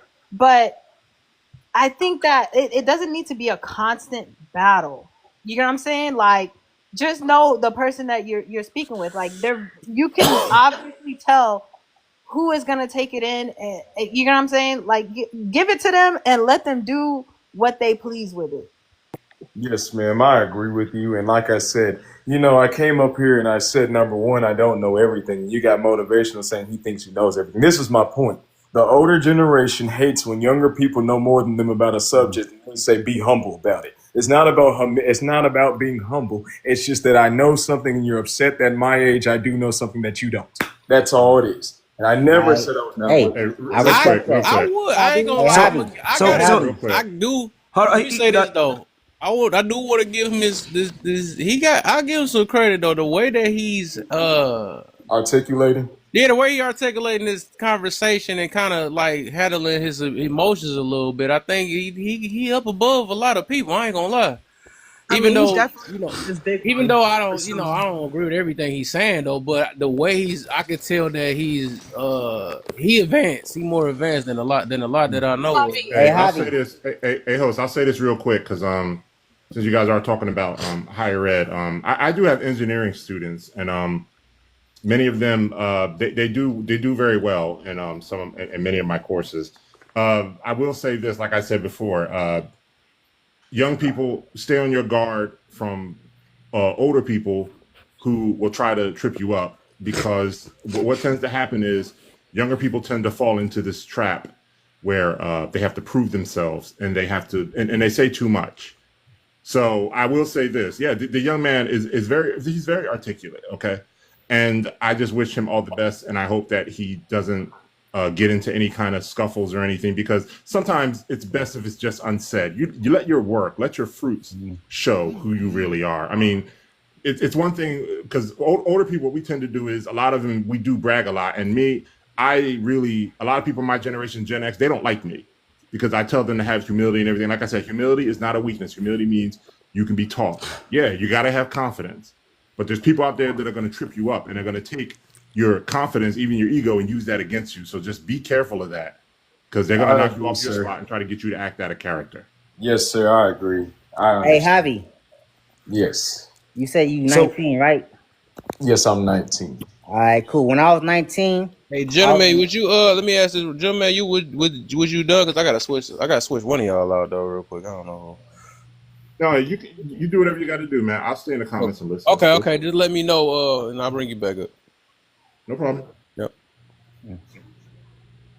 I just wanted to add for Javi, I myself have 20 years in the engineering field. I did start in my early 20s. Actually, I think I started about 22 years of age. But I will say for you, congratulations, because you're definitely doing a big one.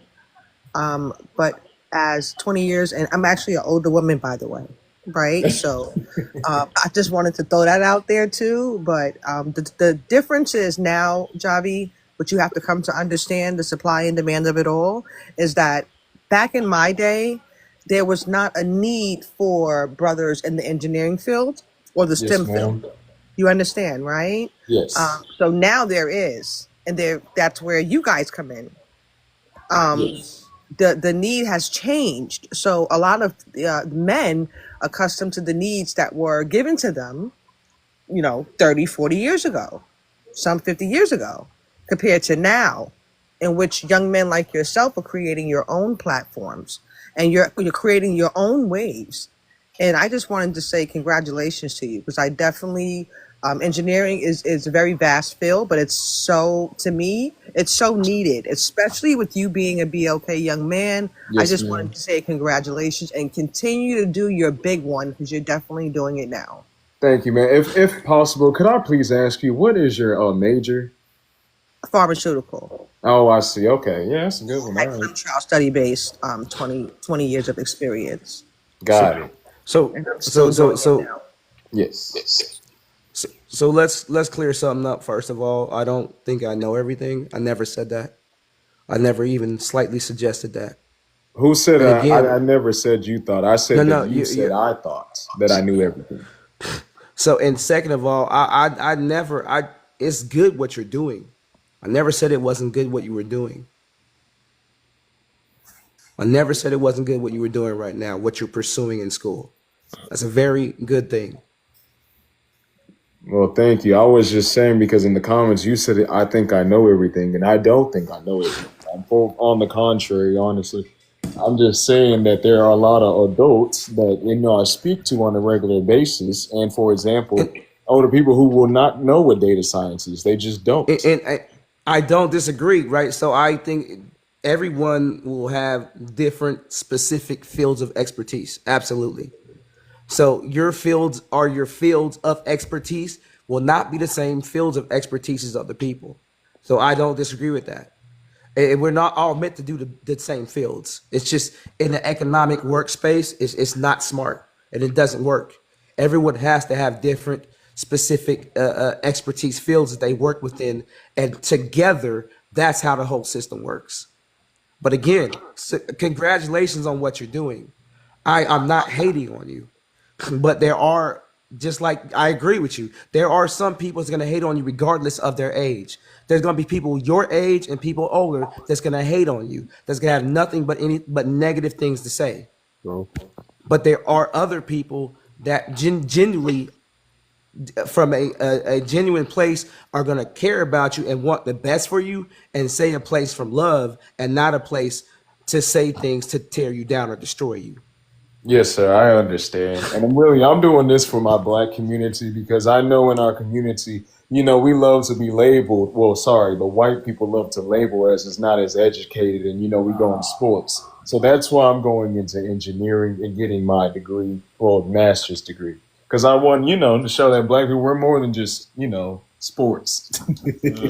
Let me get two more people who haven't said anything. Get my brother Jared in the building. That's the other coach. And then we got Alex. What you got for me? Y'all got y'all got 2 minutes to do the prompt, and then Alex, and then we can do the open panel after that. Hey, what's going on, fam? Yo. Hey, Jared. Man, what y'all done started, I don't know. That's right. You better cut it out, Kev. You know I gotta do it one a day. What's up, Look, What's going on, who Oh, on? everybody up. Boy, Auntie, Anybody it's 35 all and good. up? All right, Auntie. All right. So, what's wrong with being old? Bro, ain't no wrong with being old. No wrong with being old. Is being old more a flex or insecurity today? It depends on what community you're talking to. And I'm not speaking in the context of race community. I'm talking about community based in context of societal. Like if you go into a blue zone, you got individuals that are centurions, bro. And you look at them and like, bro, they actually are active. They're doing what they're doing. They're showing you like, you know what, you can still live to be 100 or over 100 years old. And that right there is a flex when your life has been intentional. It's not a flex to be old and unintentional because you got old fools out here. You got young fools too. But anybody who is seen as old and functioning with an insecurity is 9 times out of 10 operating inside of what you call generative versus stagnatism. And a stagnant individual is someone who ends up functioning within being miserable. And that's a whole nother conversation. But at the end of the day, the flex is anybody who is intentional about the legacy that they're leaving behind. Legacy standing for life examples gained after considering you. And that does not require you to be old or young. Is old competing with the young more than ever today? It depends. I say I got this timer on me, but it depends. You got older people who understand they got to learn from the younger people because they're still learning the things that the younger people are growing up with. And then you got younger people who are learning from the older people because they understand this stuff that they already have understood. They already have understood, so they would be foolish to think that I've arrived. They know they need to learn. So you learn from those who have already achieved and acquired that which you desire, and vice versa, because the older people who are still learning have to learn from people who have already achieved what they desire and require, and they may be younger than them. A lot of the time they are, especially if we're talking about AI and all of that stuff. They are like, you got certain people, man, they ain't new to this. They ain't new to this. They true to this. They true to this, yeah. But then you got people that's very new to this. So the both sides of the coin are equal. And are we on that last one? Yep, all of them. Who is at fault? Why young folks not listening to older? Man, that ain't got nothing to do with age. That's got everything to do with the old adage, the wise versus the foolish. That ain't got nothing to do with age, man. That's got everything to do with the mentality and perspective and opinions of somebody who has decided to be who they've decided to be until they learn better. That's how that goes. And if they don't learn better, they might pass while they're young. You ain't got to be old. Nobody is promised an old age. That's not guaranteed at all. You not promised tomorrow, and you're not promised old life. You can be living as intentional as you want to be and make it to 29, and that's a wrap. And there ain't nothing you can do about it. And you might not have got sick, But yeah, that's what I got for you, man. All right.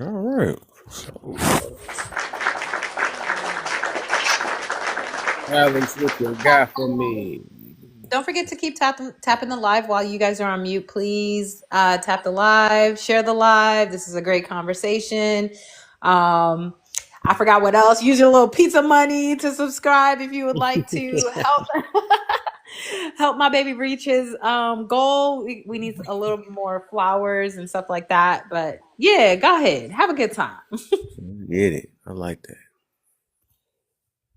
So for the Can I first just add that when I see prompts like this, Yeah.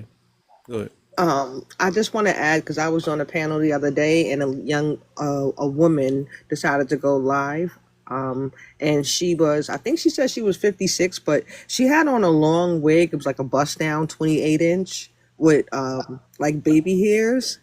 And it kind of tripped me out because she had the butterfly wing, eyebrow, eyelashes. And another young lady said to her, like, who does your hair? Your daughter? And she was like, yeah, my daughter be hooking me up. I stay getting my hair did like every other week, in regards to her wigs.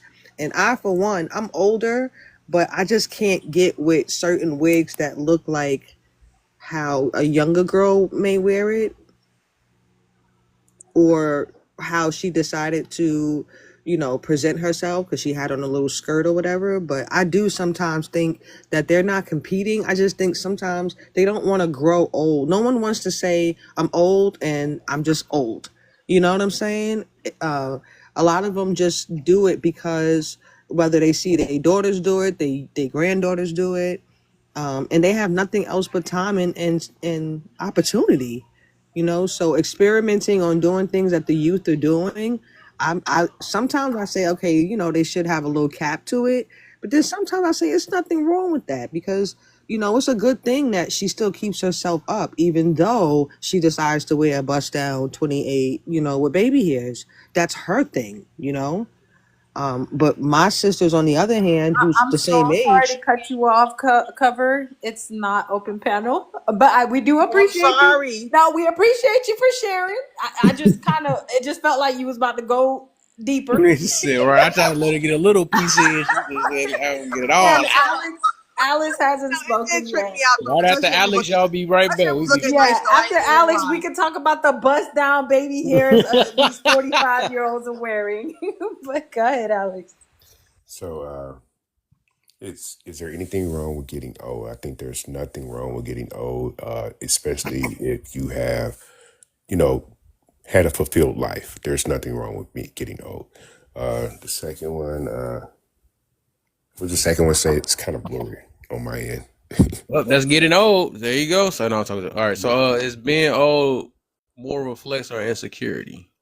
Again, I think that's situational. It just depends on what you've done in your life or how you live your life. Some people regret or live with a bunch of regrets because they didn't take the time out to try the things that they always wanted to do.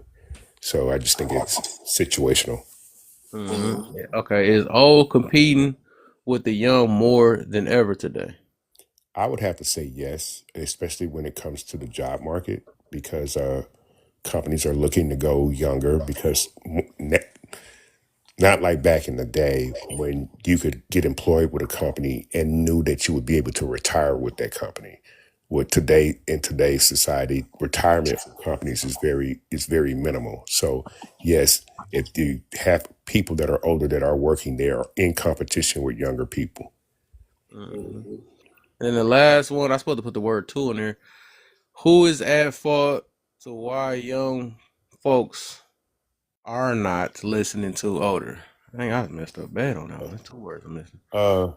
I think this one can be situational as well.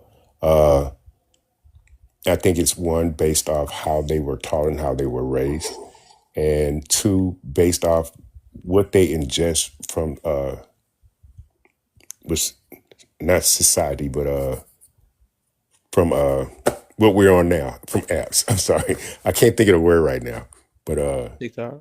yeah, social media. That's what I meant to say. What they ingest from social media, because social media does play a big influence on the youth right now. Who led them watch that social media though? Yeah, that's why I say it can be both. It can be the dynamic that they came up in, and social media as well. Just depending on what part played the most are invested the most time. They invest the most So time. let's ask this then. You made me think of an open panel question now. Then, so say do we can we blame music and TV and let's go to social media for them doing their job of what they do, instead of the parents for allowing them to their kids to see things like that, or not putting government or the people that decide to go watch it themselves? Can we really? So I think that's a bit of debate I always ran into in my life though. It's like, dang, can we really blame? That's like blaming a lion for being a lion. You know what I'm saying? And because they attack. I'll take it at this, right? So most of the time when you see people on social media, they are never displaying or showing the bad side of life. It's always the good side of life, right? And as a parent, if you haven't sit down time to explain to your kids about the ups and downs of life and the things that they're going to go through, if social media is more of a influence in their life than their parents are, then yes, that you can attribute that to social media. And I would also like to say, as somebody who's kind of, of course, growing up with technology, like I've always had a phone kind of when I was 7. I'm not going to blame the parents just because I just personally believe that the new social media, such as, Snapchat, Instagram, TikTok, whatever have you, a lot of parents are too busy working to put food on the table to even realize about the effects. And I understand that, you can say that it is the parents' fault in, monitoring the child, but, I just personally do believe that parents have a lot on their plates. And me personally, as somebody who was exposed to a lot of stuff when I was younger on the internet that I probably should not have been exposed to, what I'm trying to say is a lot of people, of course, go through things. And I personally think that parents shouldn't be held accountable because the government and whoever allows it. Because I don't know. I just personally wouldn't blame my parents because who would have known, That's how I feel. I don't know. Well, I know, no. You gotta blame the parents because the parents know what the kids are doing. And as a parent, if you don't know what your kid is doing, you're being a bad parent. And also, if you are a parent that has to work all day long, you're still being a bad parent because you had a child not knowing what your life was going to be. So once you had that child, you had plenty of time before they was able to read things, learn things on their own to get your life together. If you did not get your life together in the next 5 years, you're a bad parent. So yeah, it's let me say this. I would not say that though. There are a lot of parents. I just say even before social media, my mother used to monitor what I watched on television, certain channels. Even I'm talking about back in the day when they had the lock on a certain Cablevision account where you had to put in your PIN number to get to a certain page, channel.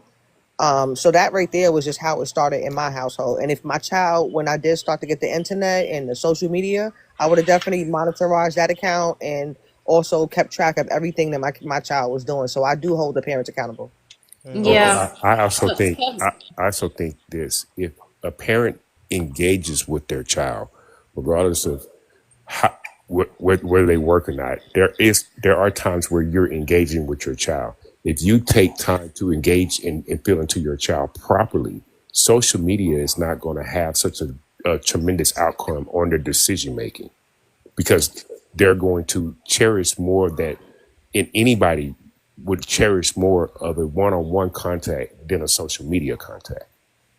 But if you just leave it up to social media, then that's what's going to happen. So I understand from like both perspectives, right?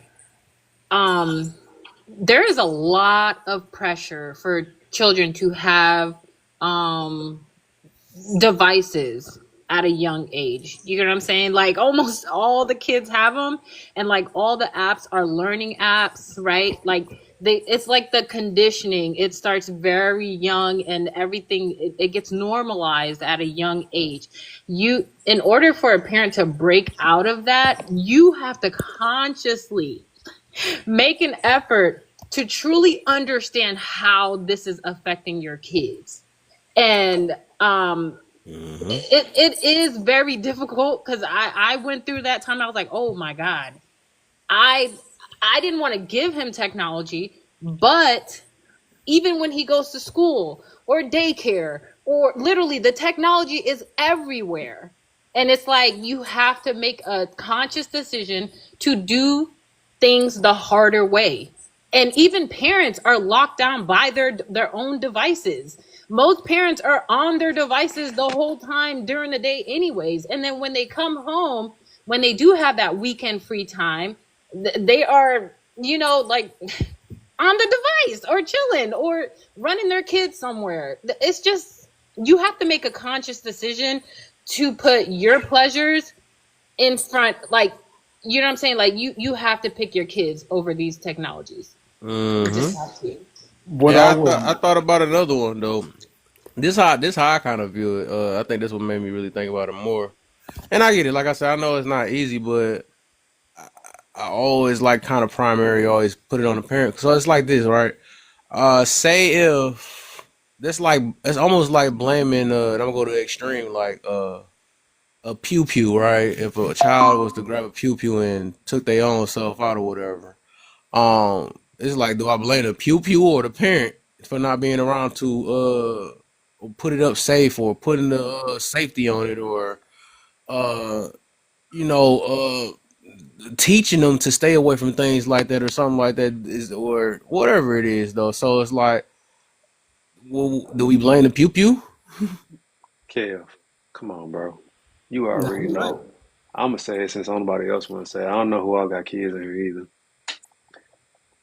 Ain't nobody else responsibility to raise your kids but yours. Facts. That's mama and daddy.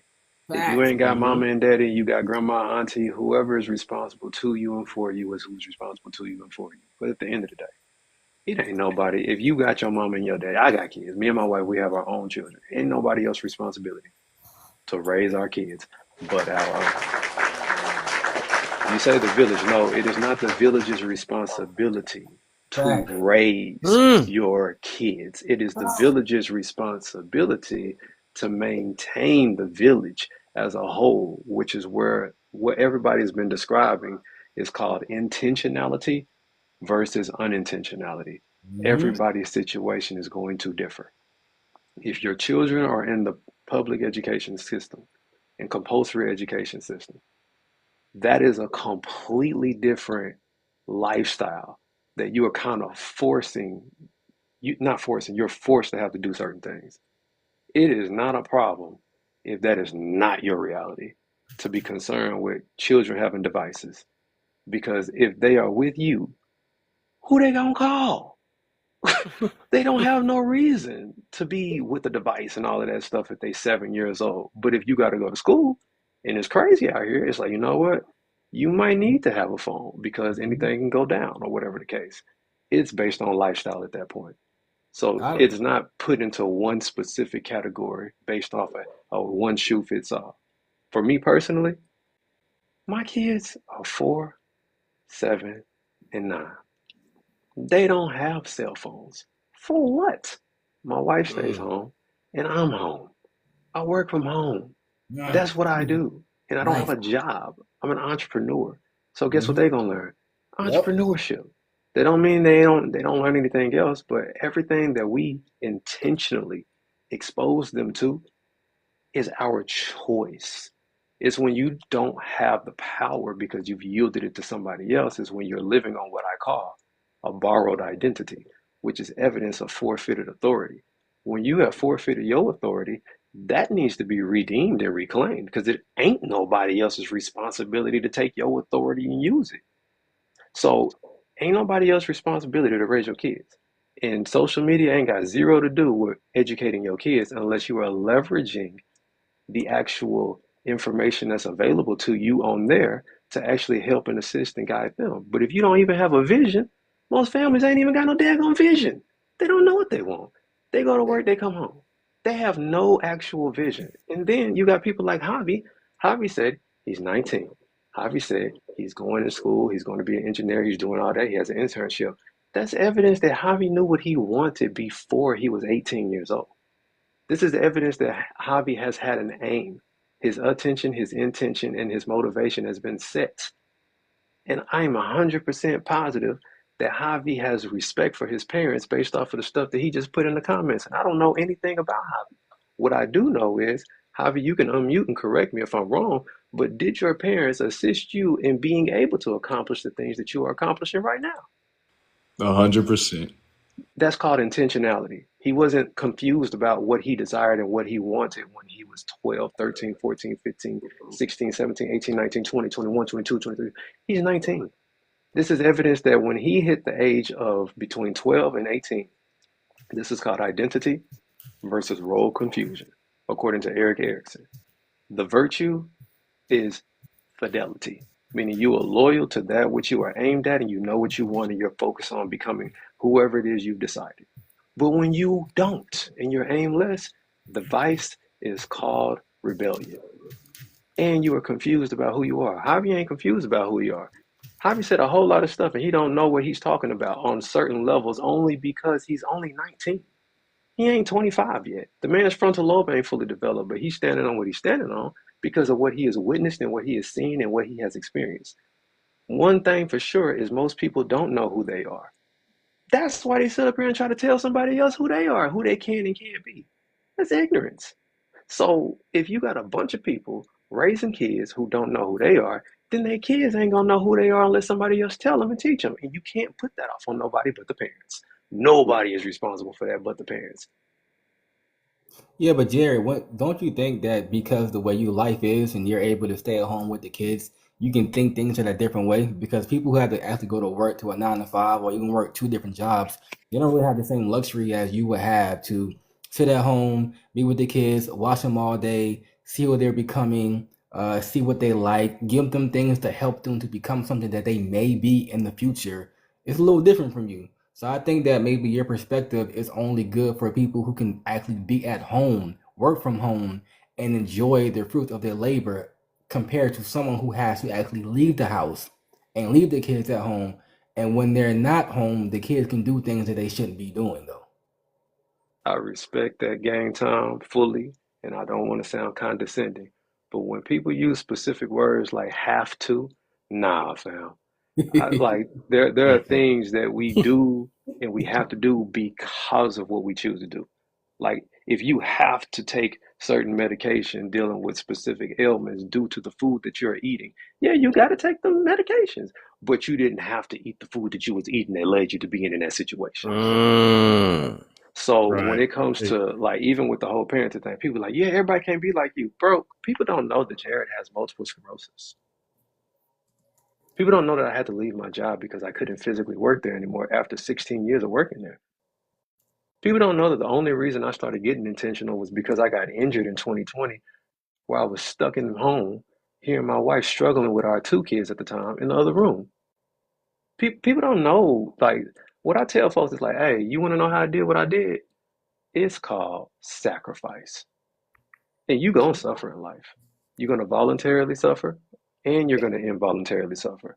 Involuntarily suffering, man, I didn't know I didn't know I was gonna get sick. I didn't think I was incapable of getting sick, but who goes around knowing, oh, I'm gonna get this autoimmune disease? I didn't know. That's involuntary. Voluntary suffering is like, hey, I'm not finished to allow my children to be put in a situation that I don't want them to be in because I failed. So I'm gonna do whatever I have to do to prevent certain things from happening. That's not my decision alone. My wife had to be on board. We had to work together. So she and I had an agreement on what we were going to do, and we still figuring this out because nobody showed it to us. We went through the public education system. My wife got multiple degrees, but she decided, listen, we only get one chance to raise our kids, and it go by just like that. Yep. So because we only get one chance to do it, and you got the rest of your life to work. So it's like, you know what? Let's make decisions that are going to be in alignment with what we desire for the future. Is it easy? Nah. You said luxury, bro. Ain't no luxury in raising your kids without people actually showing you how to do the things that they didn't show you. So I you're don't know. figuring things out along the way, the hard way. That's not luxurious. That's No, suffering in silence a lot of the time. But I get what you're saying. It's I don't think just that's suffering. I Hey, don't. can I say something real quick? Well, I got you. I'm going to say one thing. I don't think that's suffering being able to be at home with your kids and being able to teach them day in and day out and always being around them. I think that. And that's because you don't have my perspective and I don't have your perspective. I respect it, bro. But I'm gonna tell you right now, when you don't get a break from your own kids, and you having to literally endure every specific thing you are having, and then you're like, man, where am I? You don't have anybody that you can actually rely on to respect your vision.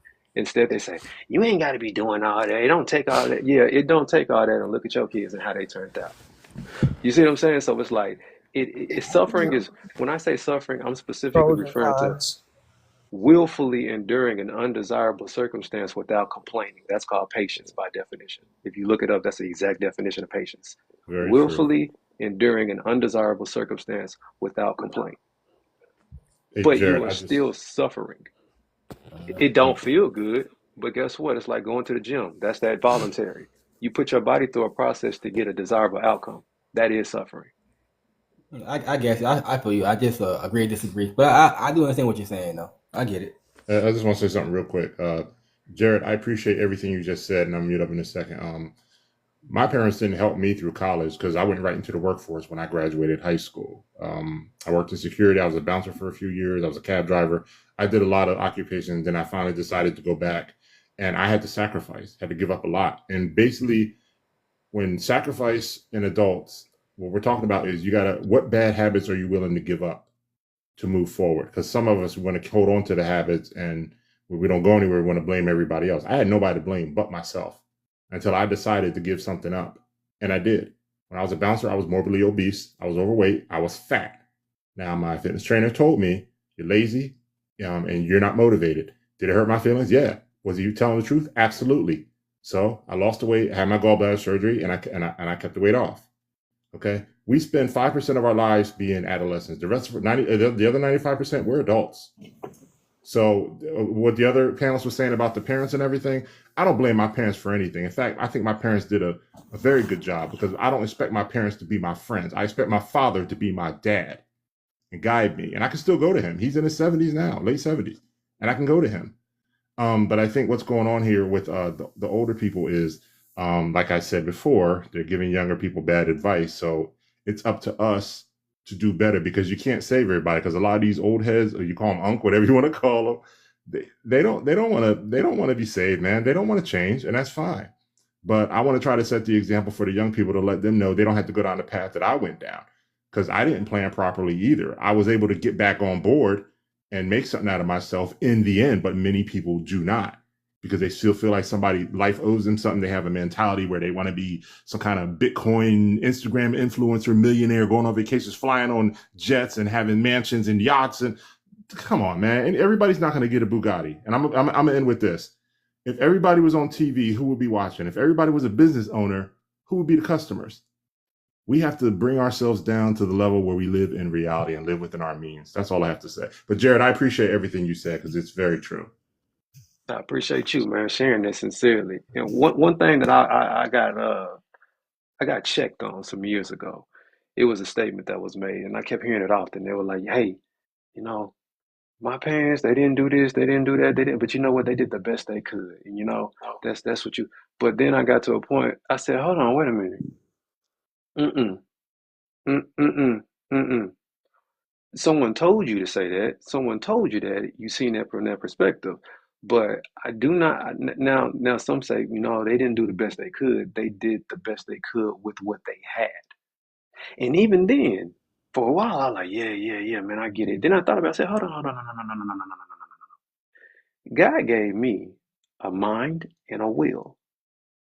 If they applied wisdom, then the wisdom that they had would yield the fruit that they desired to produce. If they did not apply the wisdom, then by default, they were applying folly, and they didn't know no better. Okay, cool. But just because you don't know no better does not excuse you. So I have conversations with my parents, and they're like, you know what, son? I don't know why I did this. I don't know why I did that. I don't know. But you're right. I did. You're right. You're right. You're right. You're right. So it's like, it's not to hold anybody to some standard of incapability. It's just recognizing that most of us simply do not reach our potential. And a lot of that has to do with the distractions, the mindset, the perspective, the beliefs. So beliefs will kill you, man. Like, the truth sets you free. Therefore, a lie sets you up. And if people have been believing lies long enough, eventually they think that's the only way to view things and see things. even when it comes down to tenacity, when it comes down to endurance, when it comes down to resilience, when it comes down to all of these things that we have the ability to rise up to the occasion of and whatnot. I lost my father in 2017, but he never told me, man, son, I did the best I could. He said, boy, sometimes I feel like you the parent and I'm the son. Because you know what, you make me think you know what, you're right. But when you do not have people in your life holding you accountable to you, that's the problem. And most people do not have people in their corner holding them accountable to them. So we end up in these situations where it's like, you know what, I had to figure this out on my own. I did this by myself. I had, because nobody. The problem is you were being failed by those not holding you accountable in your life. And the idea that I had to do it on my own, nobody has done anything on their own. Yet you don't even grow your own food. You don't, like, there's so many different things we don't do on our own. But at the end of the day, a lot of us are where we are because of the decisions that somebody else made before us and the decisions we are making right now. And nobody gets to play the victim card. Nobody gets to be a victim. While at the same time, I still hold those accountable who are accountable for their own decisions. And I don't let them off the hook. Because my parents got off of that nonsense of, oh, we did the best we could. And I was like, you know what, we could have been more intentional. We could have did this. But because we were so focused on this, and this, that's why we weren't. And I'm not looking for an apology. I'm not being rude, disrespectful, inconsiderate, mean, and none of that stuff or dismissive. It's just that's the reality. That's the truth. The truth of the matter is all of us are capable of doing better than what we're doing right now. That's why tomorrow don't need to look like yesterday. Preach. And just to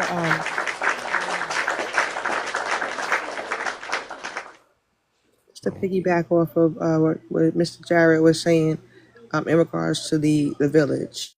I grew up in an extended family household, so I did have my mom in the same house along with my grandmother and myself. And I also learned so much being and living with my grandmother and with my mom also, but living with my grandmother in regards to what you were saying, to persevere despite all. And I used to, when I was going to college, I remember my grandmother was asking me, I'm going to a college to obtain what? And I actually said to her, to create a better life for myself and our legacy. And she said, that's the only thing I wanted to hear is the legacy, because she's passed down so much and she's planted so many good seeds that in her mind, seeing her children, her grandchildren grow up and be successful, that was everything. And to this day, thank God, my grandmother is still alive and she is my best friend. And we are 40 something years apart, but I would rather be in her company than to be around anyone else That's because of love. what she taught me. It really is. So And even my mom, we still break bread together on Sundays. We still cook together. I mean, I've learned so many things just being in a household with multiple generations. Yeah, I had the privilege of experiencing that as well. My grandmother, we spent a lot of time living with her. And know Hey, that you real said quick, let me let Westside in real quick. that was real smooth, kid. Appreciate that. I was gonna start barking. Y'all can go back to open panel after that. What's the deal, pickles? Yo. A little comedic relief, but in all seriousness, right? It's two sides of the same coin. So for us to be able to understand that good enough wasn't good enough, we'd have to understand why it was ever good in the first place. So we come from a people that had to deal with respectability politics and social, what is it called, politically correctness, and presenting a certain way in front of a certain group. We can understand, well, I can understand how families came to the conclusion of, I do this, I procreate because I'm supposed to. I get the house, I do the marriage because that's what I'm told a good life reflects. I do this and I do. They were operating almost automated.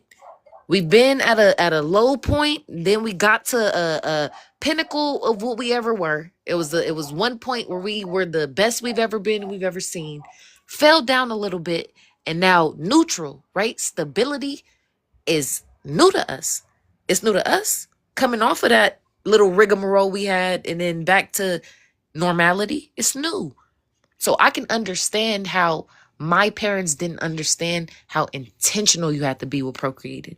It wasn't something you did based on, oh, I love you and I want to make a person, as it should have been innately.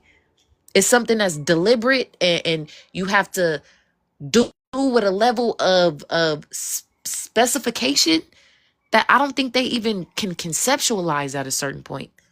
Now we get to see the residuals of corporal punishment versus soft parenting versus, now we get to weigh the risks and rewards. Now they didn't. They did the best with what they had, and they made do. And I think that resilience, instead of being admired, is expected and demanded. Make the best of what you got. Adapt and survive. Not only adapt and survive, but adapt and thrive. That's what we're expecting of us because we've seen it, right? So if any other community had experienced the atrocities that we had, it would have been a no-brainer why little Connor is going to the school. It's a no-brainer because his family was mean. We have a PTSD akin to soldiers. Literally. The reason why certain people hop out of planes and get on roller coasters and bungee jump and go spelunking is because they don't have that. What is it release? It's a chemical release in your brain that drives fight or flight and survival. And they don't, so they have to seek it. That's thrill seeking. We have that so regularly that it's not something that we seek after. It's not something that we go. We don't do that. That's not our stuff. But we still are basing ourselves based on the same merit that these people are.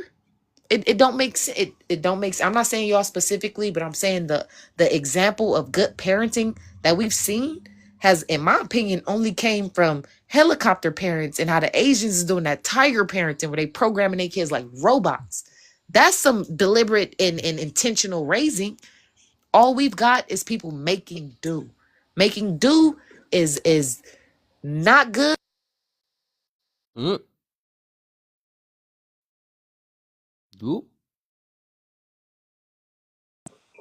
Okay, but I'm gonna say, in today's time,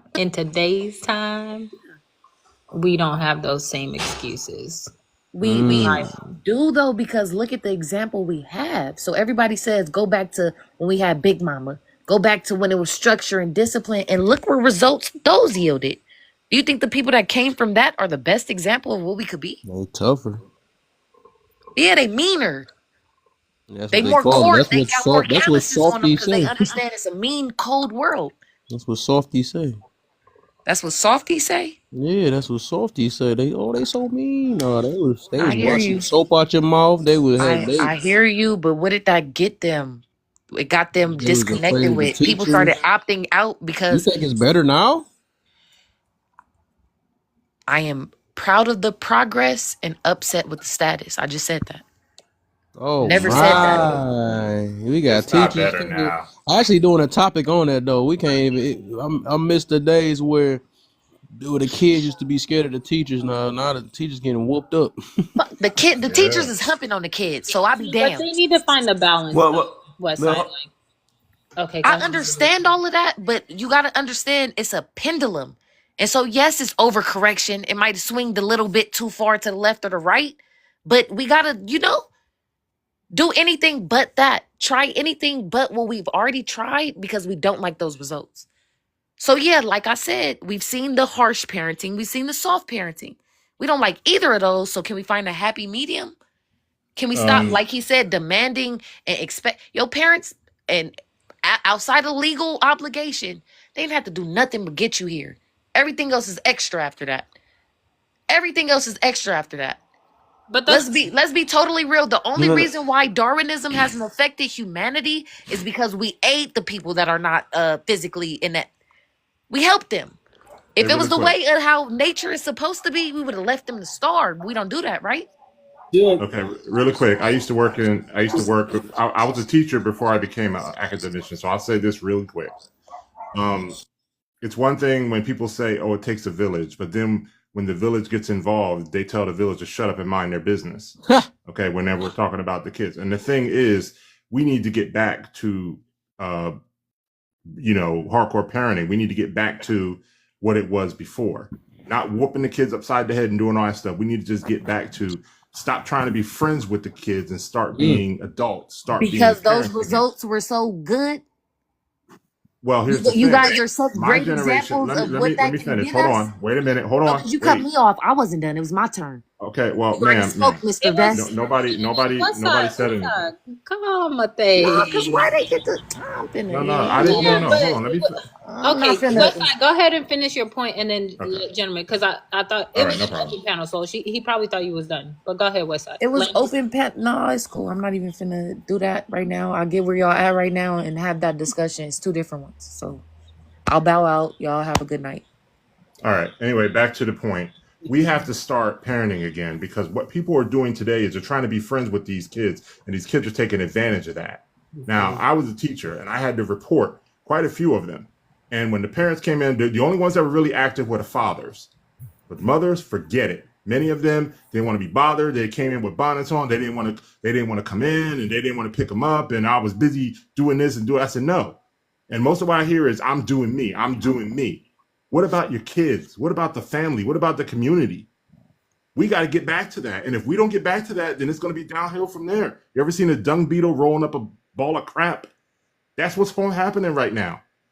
So yeah, we got to get back to that, because when my parents raised me, I remember, and I'll mute up with this. I remember I was 14 years old. I was in junior high.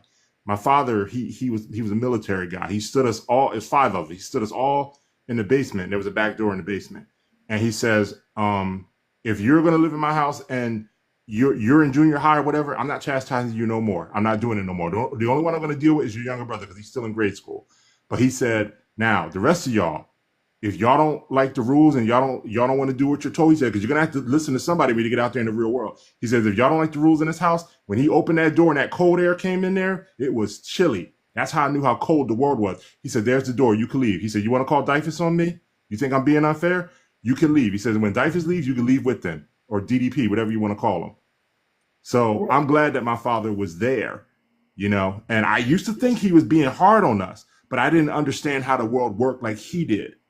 And when he saw what I eventually became, because he was hard on me a lot, but when he saw what I eventually became, he even said the same thing. I didn't know you were going to become this. I didn't know what you were going to become, because you were working all these odd jobs and I didn't know, but it took time for him to see that. And I was wrong about my dad, because I thought he was hard and I thought he was mean. I was wrong about him. And when my dad apologized, we got into a big argument. When he apologized to me, I was like, man, my dad's really not like that. He's really a cool guy. And I thought to myself, if my father can change, I can change too. And I'll mute up with that. Y'all think about that. Well, I think that. Oh, I was gonna say that I think that parents don't like their kids not liking them, because right now I'm going through the same thing you said, Gentle, right now with one of my kids, and it has to be that way. And I'm cool with one of my children not liking me right now, as this teenage year is going on right now. But if I don't do it that way, then their life is going to be horrible in the future. And I think that most parents do not want their children to not like them. And they don't like the way the cold air feels inside the household. The less talking, the nonverbals, the way things used to be when they was like 10 or 11 or 12. I don't think they like that. But I think as a parent, you have to be cool with that if that's how they're reacting.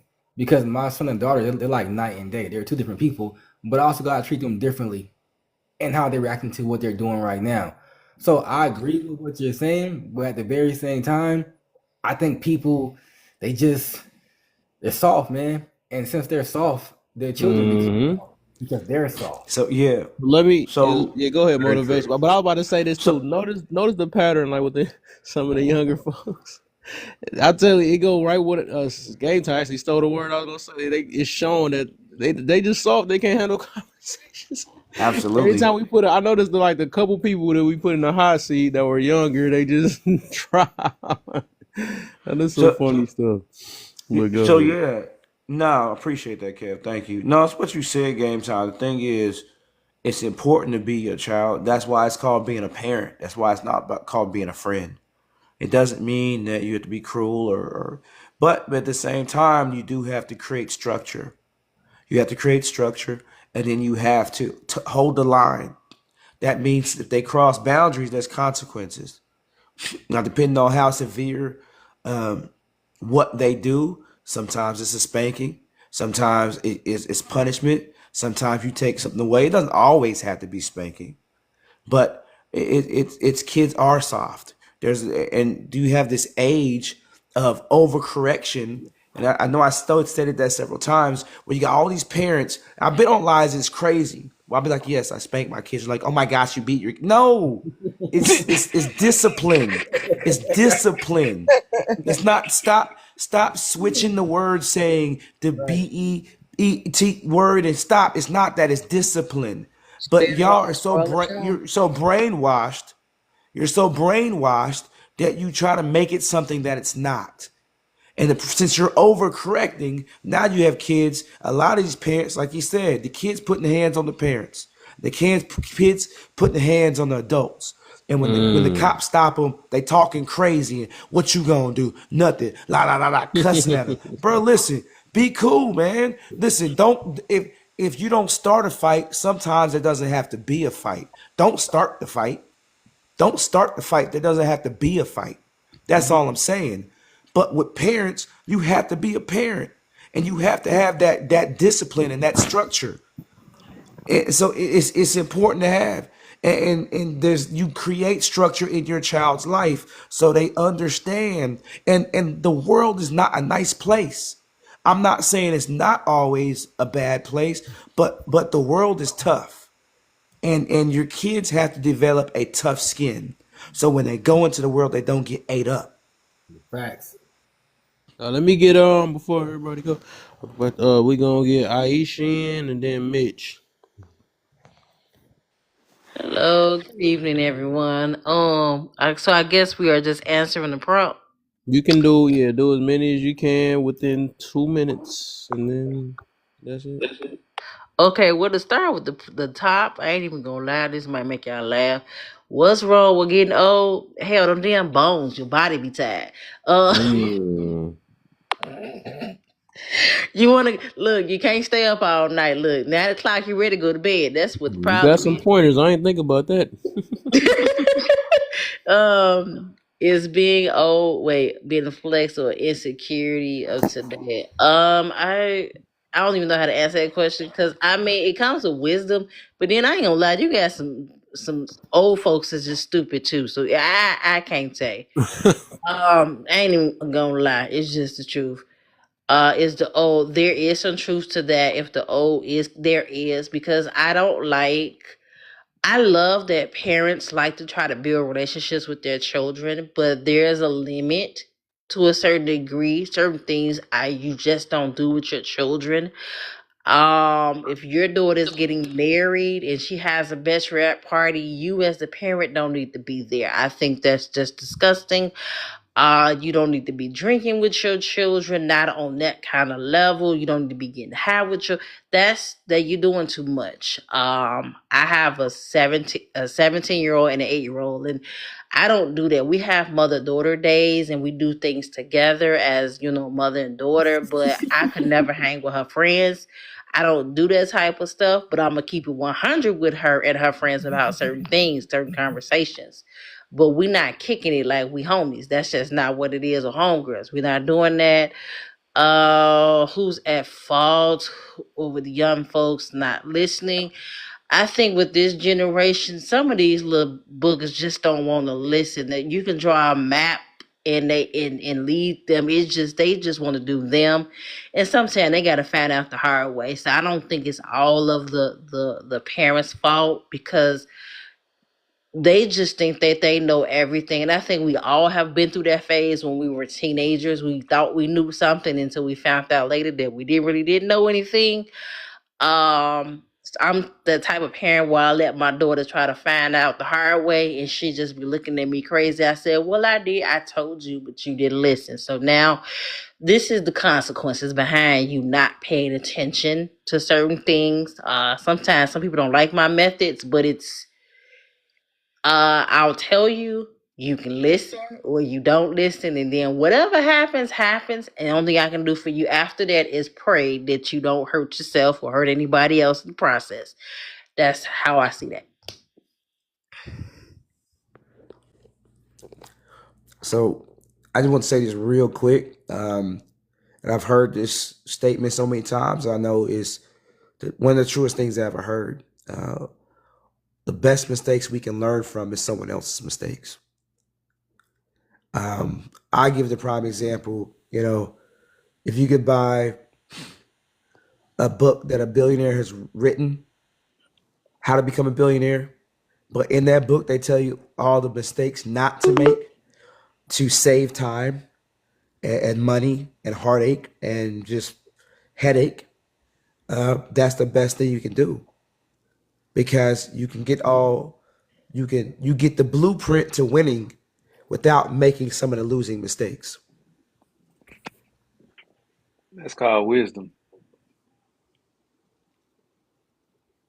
I can agree with that. No doubt about that. But I think sometimes also just as a parent, because we know, especially when you're dealing with teenagers, they just don't listen. As you guys were saying earlier, before I came on the panel, a lot of times, sometimes they got to. And my daughter had to learn a lot of things. Basically, I've drawn a map. Like, if you do this, this is what's gonna happen. And I'm gonna do it this way. And I said, okay, you found out the hard way. And then, Ma, I told you, baby, did not tell you. So now you gotta go this way and that way to figure that out. And it's just, unfortunately, sometimes those are the lessons that they have to learn, because sometimes they assume that they know more than us.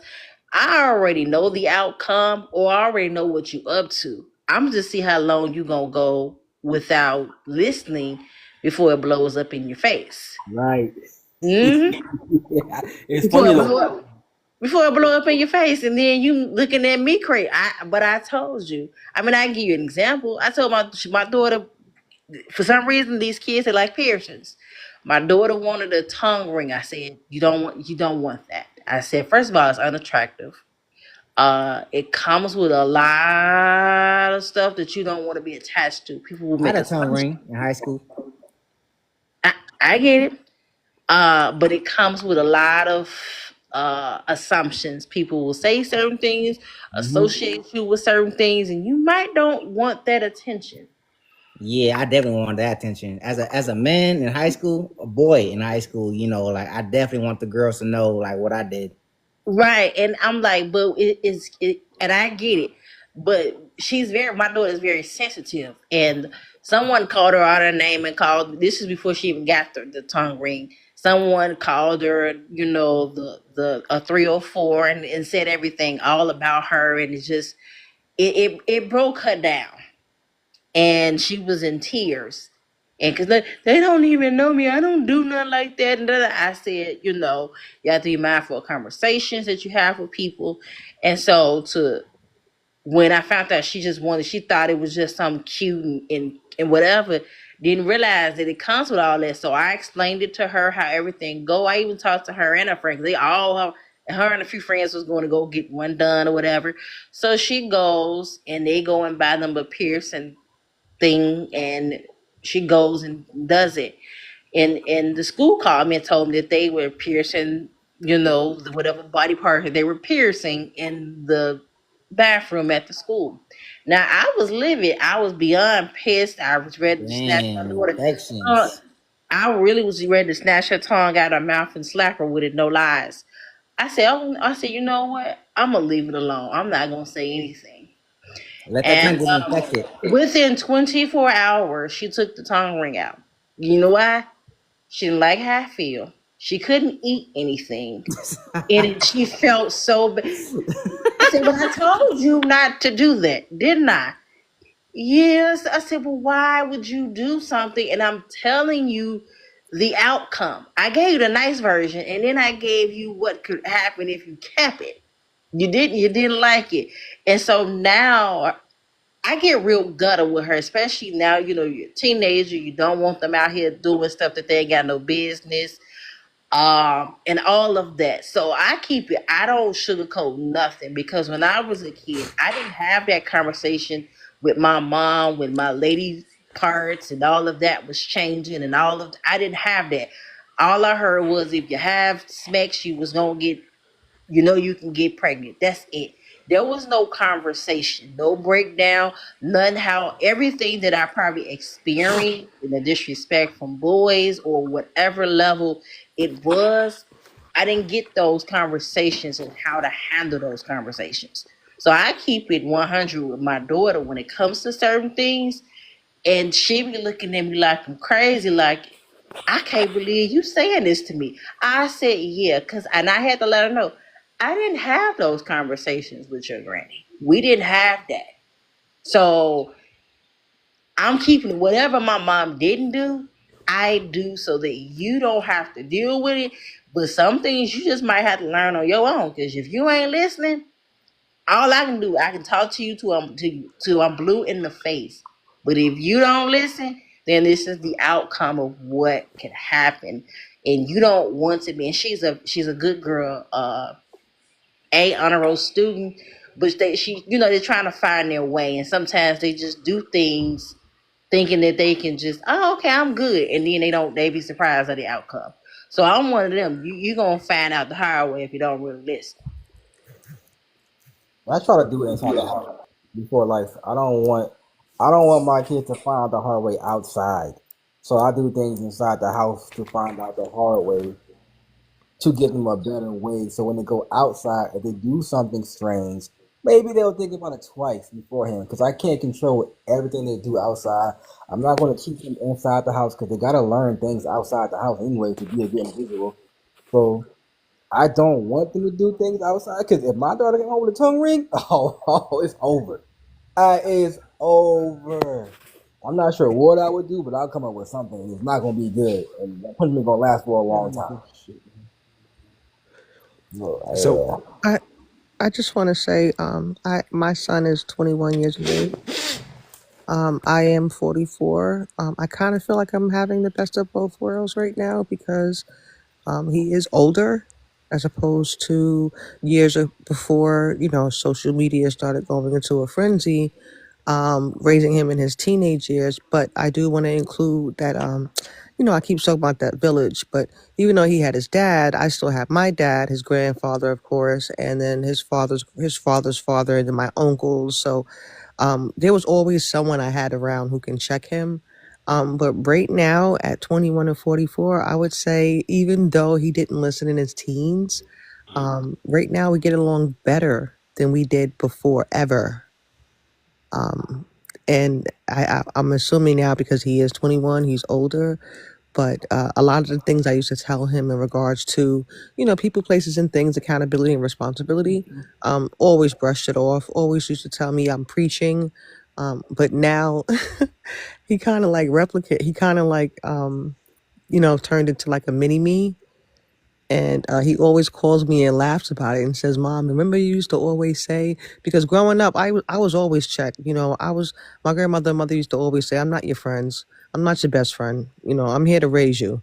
I'm not here to be, your friend. But when I look at some of the parents now, it's like, these children, you have to get in when you fit in.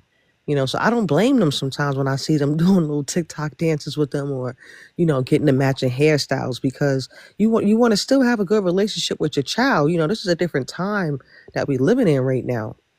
And I'm not saying condoning a tongue ring, no. But I was that rebellious teenager in 12th grade that got a tongue ring. And my mother rebelled. She despised me for it. But I was grown, thought I was grown. I'm graduating. So now I'm going to cut my hair. I'm going to wear makeup. I'm going to get a tongue ring. And I just did everything I wanted to do. But as I got older, I realized that I was wrong. But I just wanted to add that having a 21 years of age, it does get better. And they do. And our words always ring in their head, no matter where we are or where they are. And my son still says that to this day. Even when you're not around, I still hear you and things you used to tell me. So they Hey, listen. Just don't want to give us credit. stored that seed up in there. There you go. I got a question though for I everybody. got a question too after you. For you. I want Oh yeah, to we doing say it. something. All right. And Denisha, yeah, they black. All right, so No, that's not what I wanted to say. that's what he told him. But do you believe parents today actually? Because I see, I was looking at what Pammy tapped down. Said we want to do better than our parents, and hopefully our kids will do better than us. So, do we believe parents today want their kids to be better than them or do better than them or something like that? Do you believe that? Anybody? Yes, definitely. I do. I believe it. Okay, so I'm I got a few answers. What you say, Mona? I believe good parents do. I think there are parents out here that are really great parents, and I think there are some parents out here that are not good parents. And the good parents absolutely want their kids to do better. The parents that aren't so good are jealous of their kids, and it offends them if their kids do better. Okay. Yeah. Anybody? That's why I said some of them. I would say that there are way more bad parents than good parents. I'm only going by off of society and what I see in society. Because if there are more bad kids than good kids, then that means there are more bad parents than I'm good with parents. Game Time. So I don't think that parents want their children to be better than them. I do think that most parents are jealous of their children, especially women. I think they are crazy jealous of their daughters on a whole different level. I see it all the time. Here go a saying right here though. This is the reason why I do believe like majority of parents don't really want it. They say it out loud. It sounds good. I don't think majority of some parents say this saying though. Even for the parents that feel like they want better, they looking like they say some stuff like, "Well, this wasn't created yesterday" or something like that. Like as soon as they feel like it's something that's that they kid might come up smarter than them or might have a degree on whatever it is, right? If it seems like something, then that's when that, like y'all said, that competitiveness come in out of nowhere. And I think a lot of parents really want to live through their kids, and right, if the kids don't do what they want them to do, that's when you see. That's why that they might come with the pessimistic mentality. They might come just like this young girl came here earlier stuff or whatever, because a lot of them just wanted their way or whatever for the most part. But I don't believe that most parents. I think they like to sound good, but when a kid actually in the start becoming better, then that's when the envy start coming in. Like, hold up, you think you smarter than me? You think it'd be so much stuff that happen. That's why I be saying, like, I ask like some parents, like, are you willing to actually be able to become teached by and even that probably about to tear a lot of people up just for me putting it that way, right? Would y'all let y'all child get to a level to where you're able to learn from them? Yeah. Oh, Hey, Kev. Yes, I want to say we need to something. learn from the youth today. Okay, so can I go? Go ahead. All You right. gotta make sure you black first though. I'm not black, but Go ahead. oh my god, that joke never gets old. Like it's never gonna get old. But my mother, she worked at a independent study school for at risk youth, and my dad worked in a warehouse. And this and that. So I remember growing up, and I remember asking I remember telling my mom, like, Mom, I want to go to your school. And she was like, no, Corey. It's Corey, by the way. That's my real name, Corey. There you go. But she was like, hey, Corey, you better not ever come to my school. And I remember telling my dad, hey, Pop, I want to work where you want to work at. And he was like, Corey, you'll be better than me. I never want to see you in the warehouse. With that being said, growing up, I remember seeing the garbage truck with dudes in the back, hanging off the back of the truck, picking up garbage cans, and I remember seeing that as a little kid, be like, that's what I want to do. My mom was telling me like, no, that's not what you want to do. And it's that, but like as a little kid, you think like, oh, this dude hangs behind the back of a truck all day. Man, that must be so fun. yeah, it's that do as I say, not as I do. Exactly. You know what I'm Mm. saying? You know, and then my mom and my dad always told me like, yo, I have an older brother too. You know, they always told us that like you gonna be better than us, man. You know, like you gonna. I grew up on the west side of San Bernardino, California. You know, and they always told us to like, yo, man, you gonna be better than us. You gonna take this, learn from it, you know, and move on up and whatnot, you know, and this and that. You know, and I was just like, okay, cool. You know, so long story short, I ended up having a kid at 15. She's 19 now. She's in art school. And my older brother, he ended up becoming like a real cool golfer or whatnot. Went to college. You know, he went the right way. I went the hood way. But we came in the middle, you know, because now we're construction. You know, I'm making slightly less than him, you know, but I'm in the same ballpark as him, you know. But he lives in Chino Hills, you know. I live in Anaheim, you know, and but my baby mama lives in Compton, you know. So I'm back and forth with it, and I don't know. I feel like it worked out, but either way it go, you know, like I'm not no crackhead. I don't do drugs, you know. I drink here and there on the side, you know, but like I'm still here for my daughter. My brother's still doing his thing, you know. So I feel like we are doing better than, you know, our parents in a way. Does that make sense? Hold on, Rachel about to I don't leave want to for a say. second. Said she'd be right back. No, looks like that was Kev. Kev's trying to tell me he's leaving. I'm over here washing dishes. But Danish, thanks for sharing that though. I'm happy that you were able to, you know, like come full circle and that you're doing better in your life. Yeah, Can I just speak on definitely. what the host Hold said on now. to the I told brothers? Kev I had a question for him a long time ago. I let everybody cut me off. Nah, I'm joking. Nobody cut me off. But y'all jumped in Yeah, you front had of a me question multiple for me? times. You know, I'll be sitting back in the cut, but I'm like, hold on now. Y'all gonna let me ask my question. I'm trying There to you ask go, the host. Mod. There you go, Mod. We So also have look, 2 people in the queue if anybody wants to swap out. well, why y'all handle that? That'll be a no, because I No, don't no, think no. they. I'm gonna swap out. I'm gonna leave anyway. Hey, yeah, bro. It's love, man. But I want other people to get a chance to participate. And hey, you can drop me, bro, and I'll come back up if you still on later, all right? Oh yeah, for Hey, sure, for sure. Appreciate you. blessings to everyone, man. Host, man, to you and your households, man. And hopefully I'll talk to y'all soon. All right, for sure, Hey, brother. take care, motivation. Thank I'm you. gonna All right, I'm much gonna love, drop bro. too. Let some new people up. So take care. No, you're good, gentlemen. I ain't about to be Any slick out here. Y'all trying to lead. That's what No, y'all we trying can to hear do. it too. I was about to say. So Kev, I'm gonna ask this question. When you get a chance, can you look up the actual etymology of 2 words? One of because I was gonna ask Rachel, but she doing dishes. Uh, one word is friend, and the other one is mentor. Because I really believe the history of a word actually matters because the essence of it has not changed.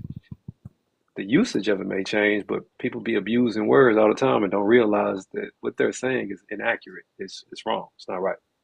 Hey, People Jared, I got you. what's appreciate it. It says So a go ahead. person whom one knows and with whom one has a bond of mutual affection, typically exclusively what the fuck? Of sexual or family relations. Is that the etymology? Nah, that's a noun. No. So the history of the word, meaning the actual foundation of it historically. Oh, etymology. How you spell that? Yep. I was So, looking at like, how do you spell it? you good. I Etymology. I swear, and then I'm so There you against go. A that friend. stuff, Okay, man. there you That's I the go. hate ancient. that stuff. The I, I'm gonna beginning go of this was when the person farted. I'm like, oh my gosh. ahead. So I look, spell etymology. I don't really use just it. go to Etymoline. Etymoline is going to be spelled Just type it in E-T-Y. as it sounds, and the Google etymology. gonna help correct the spelling. My That's God. the young I shit can right there, I though. can tell them how to spell it. E-T-Y-M-O-N-L-I-N-E. Huh? Say it again. Are you saying the same time I was talking? My bad. Go say it again. E-T-Y-M-O-N-L-I-N-E. E-T. It's Linn. German origin, related to Dutch. Oh, etymology. Okay, I did. I just actually made a funny video about that too, though, and I just forgot how to spell it. So It's etymology European. of friend, right? Yup. It's Old English. Comes from Yeah, friend. that's what it says. It's Old English. Yup. One attached to another by feelings of personal regard and preference. Random. Did I say that? What's Don't that ask me, hyphenate thing bro. over the E? Don't ask me how to say that because I know what you're looking at, that Proto-Germanic. But it's lover and friend. Now, Friendom. when we be hearing, I'm not my kid's friend. I'm not their friend. I'm not their friend. It's like, wait a minute, hold on. What does that? Let's one more word. Let's look up mentor. mentor. Mentor. Let's look at the history, the etymology of Okay. mentor. So etymology of mentor. Homer, Odyssey. Who was Wise entrusted advisor. Odyssey. advising and guiding Odysseus. Derived from ancient Greek word to think or mind. Telemachus? Is that that? Yeah, it's coming from the actual Odyssey and the Iliad. So you have wise advisor, intimate friend Learning who is itself also was a derived sage from ancient counselor, Greek to especially one who is think young or or mind. inexperienced. It's To like, wait a minute, truly what? know. Especially to one who is young and inexperienced. So here's the thing. When people go to choosing friends, they don't realize that your friends should be able to actually mentor you and vice versa. When you're talking about wise advisor as someone's mother or father, we should absolutely be their mentor. But this requires us to be an intimate friend, meaning that connection is so deeply there that they feel felt and they feel heard and they feel understood. Not they feel like you they yes man. No, man, real friends check each other. They hold each other accountable to a higher standard and expectation. But growing up, the nonsense of I'm not your friend. I'm not your friend. I don't know what everybody's beliefs are. You believe what you choose to believe. I don't need nobody to believe what I believe in order for me to believe it. But I believe in the scriptures, it says that Abraham was a friend of God. And it's like, wait a minute. If Abraham was a friend of God and he was also the father, it's like, well, you talking Do I got about friends? friendship. You talking about someone who is an intimate, close individual. You talking about the one who you can gain wisdom from. You talking about someone who you can follow the instructions of. If that's the standard, for me, it's like you should be a friend to your kids. You should be the actual reference point to their friendships that make them say whether they're going to be friends with somebody or not.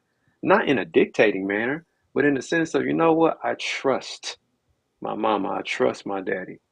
And yeah, they discipline me and all that good stuff. But at the same time, if my friends ain't holding me accountable and checking me, then I shouldn't even be able to trust them no ways. It's the same. The word friend get thrown around so loosely is dangerous, and that's why kids really feel like they can't trust their parents. A lot of the time it's because of that. Well, I ain't your friend. Okay, then why the flip should they trust you? Okay, to answer your question, is it Gerard or is I'm saying Kev, I don't don't want do to it. be butchering nobody's name. It's Jared. It's Jared. Jared, okay, I don't want to be messing nobody's name up. I'm sorry. Look. And I get exactly what you're saying because that is very true. Children should be able to trust their parents on so many levels. Your friends should be able to check you if you're doing something wrong. All of that. But I think where that term comes from, because you got to think about it, majority of us on here is black folks, right? We know how our parents get down. And when they would say, I ain't your friend, it was really of a sense of you not finna disrespect me in the way that how you talk to Lakeisha, you don't talk to me like that. And I think that's where a lot of times things got mixed up.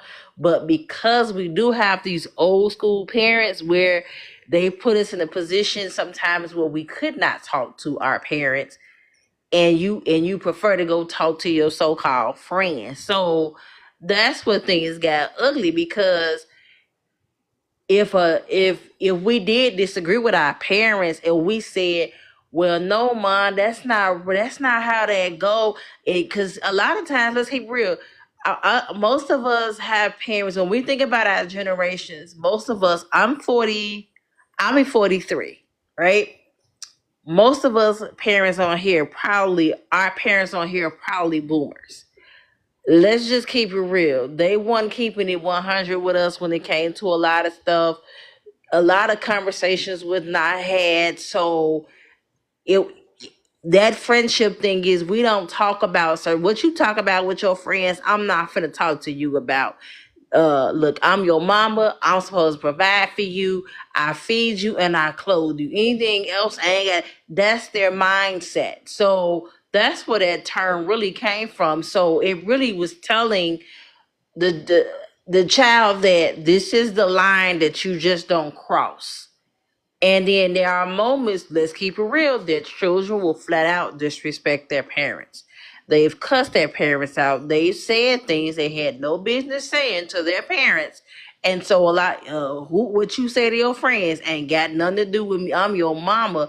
And then also when we're looking at it from a standpoint of what some of these parents are doing now, like you're going to the club with your daughter, or you smoking whatever trees with your children. You're doing things that you know your children shouldn't be doing because you want to maintain a friendship, whatever. So that's where a lot of that comes from. But I'm not in disagreement with what you're saying because your children should be able to come to you and talk to you. And you as the parent or the mentor should be able to come to that child and say, this is not right. But we already know some of our parents was probably knocking our heads between the wash and the dryer if we even mutter the word to say, Mom, Dad, I didn't like this. You hurt my feelings. We grew up in a generation where parents told us we didn't have feelings. Our feelings didn't mean diddly squat, as if we were not human. So this is where it kind of got lost at.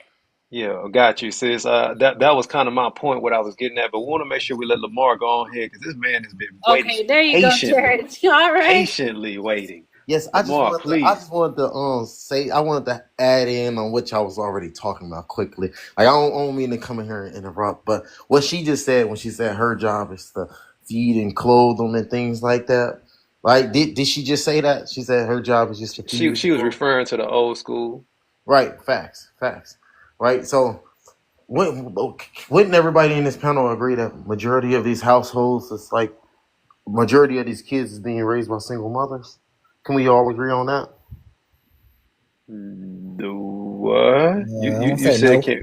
what? Majority of African American households, they are being raised by single mothers. Can we agree on that? I don't know, bro. You can pull up the statistics.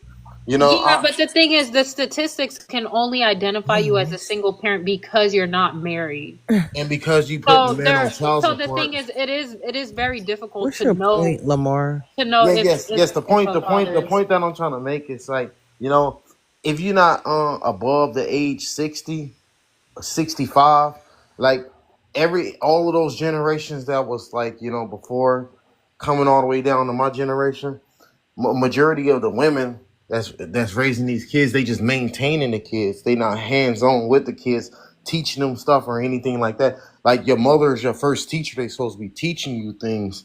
So if they just maintain it, putting a plate of food in front of you, turning on the TV, that's maintaining a child. And then the child, you're not really interacting with the child. So I will argue that that woman is being a deadbeat mother.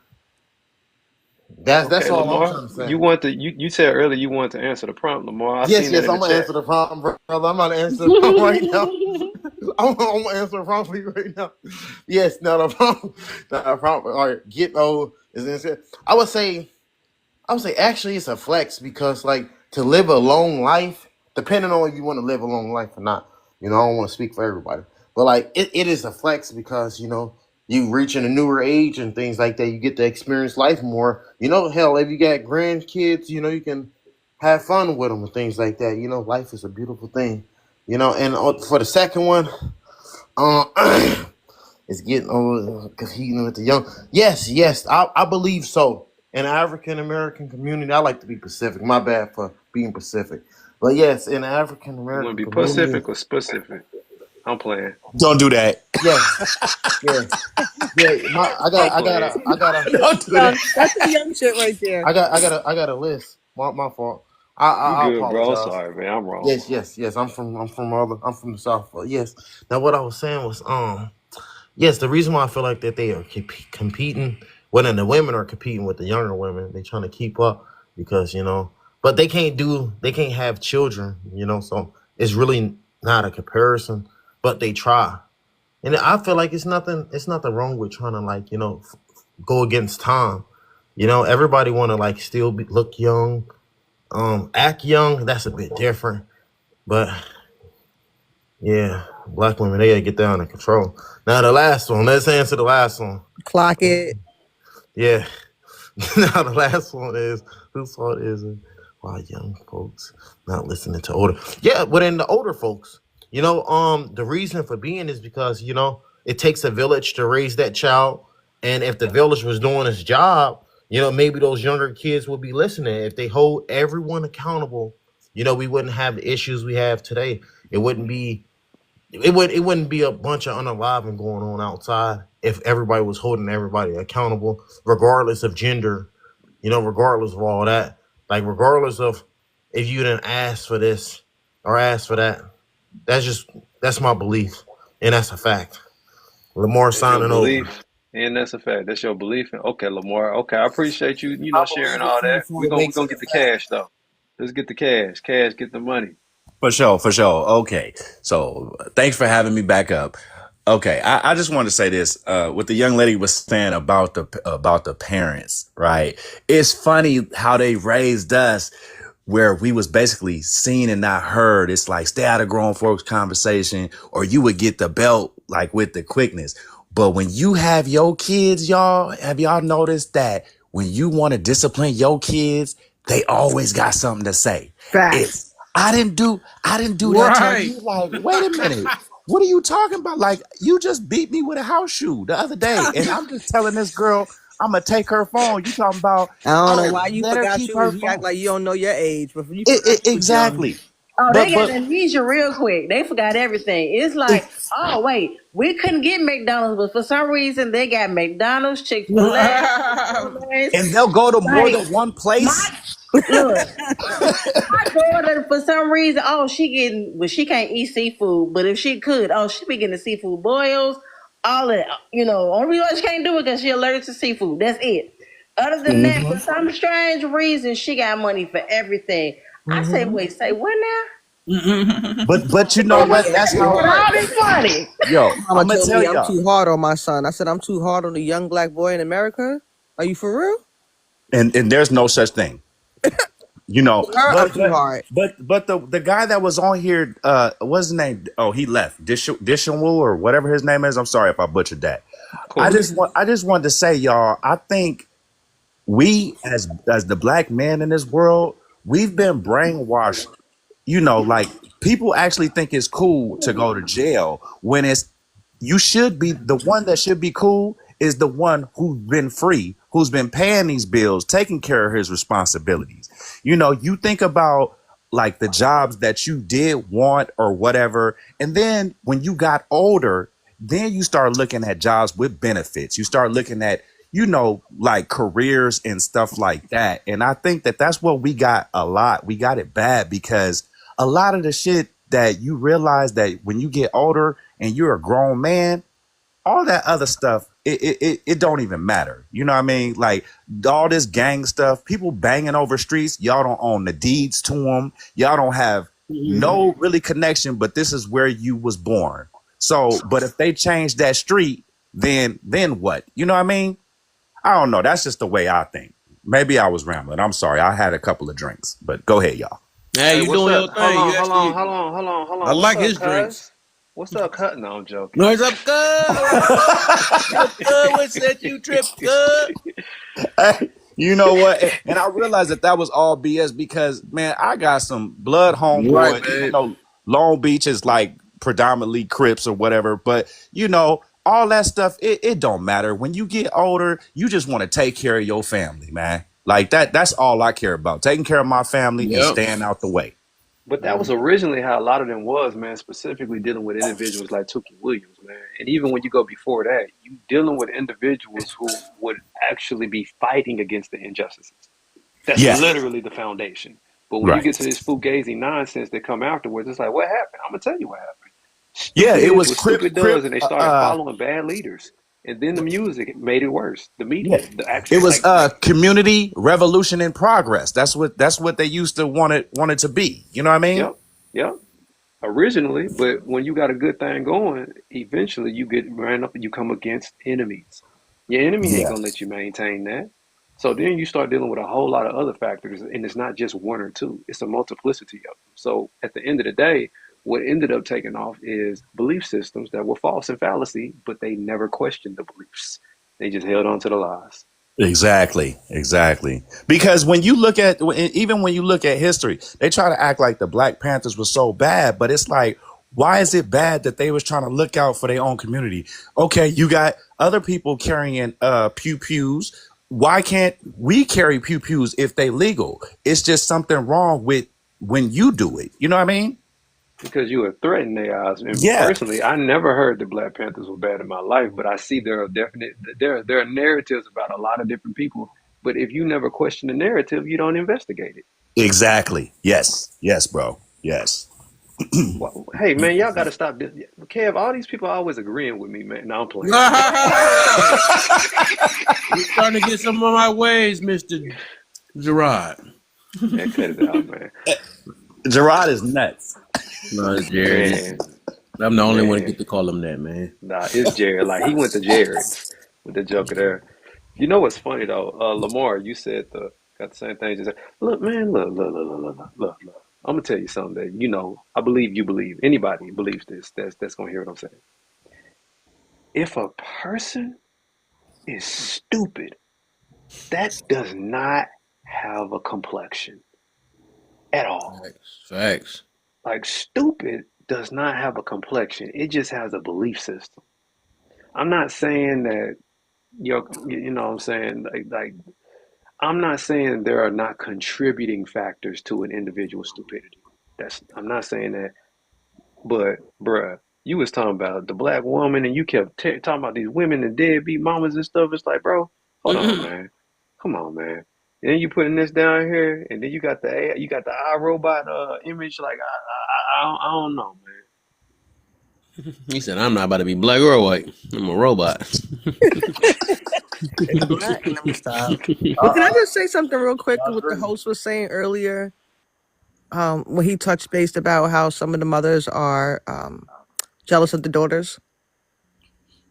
Can I just say something about that? I ain't real quick? specify that, but you can go ahead. I mean, Yeah, only because I had a conversation about that just the other day, and I just want to add that when I, of course, graduated school, and my mom, at the time had a conversation with me, and she just broke it down in the simplest way because she knew that, definitely my generation was breaking generational curses, and it was just different for us. But she said in her time of growing up, based on how she was raised, my grandmother was raised to be a good nurturer, a good housewife, right? A mother, a cook, clean, whatever. And she raised my grandmother to be the same way. So when my mother raised us, her daughters, she raised us to be, I wouldn't say independent, but she definitely said education first. You have to have a strong foundation. So it kind of changed as generations got older, but I never once said, I think my mother is jealous of me because I'm more successful than her. I just looked at it, based on how she was raised in the time she was raised, 1960s, 50s. It was different during that time. I don't think a lot of women were forced or even thought about to obtain degrees. You understand what I'm saying? So I just wanted to throw that out there. I do think some of them are, but a lot of them, they just were raised differently. They probably, I would say she was knowledgeable in her era. She could have went to college, but that's right, and it depends on what you consider. I don't know why everybody put this high thing against. So, like, what I noticed is that even if, because that's like to say that the people that's family focused, right, is not smarter than the ones that. So college, the thing is, you're just going to be smart in whatever classes you take or whatever. They don't make you smart all around the world. Like it's different levels of intelligence. You know what I'm saying? And common sense is, man, we need that. A lot of people don't It's got so that. many different things. So whatever that somebody may be better in is they probably weak at something else type situation. Because like sometimes everybody don't know everything or know about a lot of stuff. Even if you know today, what I noticed is that the degrees done got higher, but to keep a relationship is the lowest of them all. I noticed that a lot. So. Yes.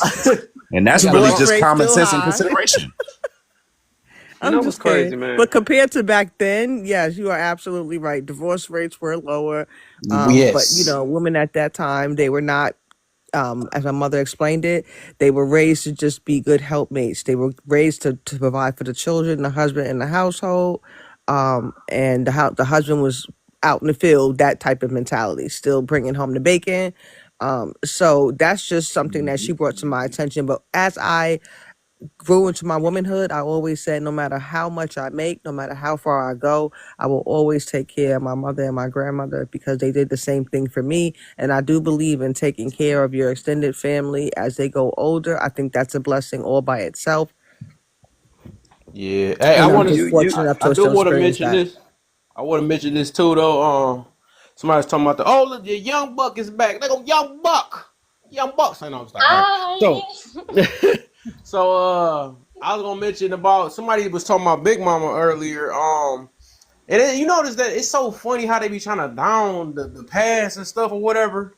I guess to make themselves feel better, like they living any better life or whatever. I think people that always do stuff like that, they live in one of the most miserable lives. Why they always gotta mention miserable times from back then, even though all the Yeah. times back then was not always like that. That's what I So was saying. They the put, thing the yeah. thing about Big Mama though is that one thing she had over a lot of these nanas and all these ones that's trying to be with with their daughters, let's work with them, all that stuff. They was like really they was very family based. Like they was the ones that were that Matriarchs. was really like checking your kids next door type situation, and they respected her. You know what I'm saying? Even the people that was in gangs and all that stuff, they like, oh no, don't mess with Big Mama.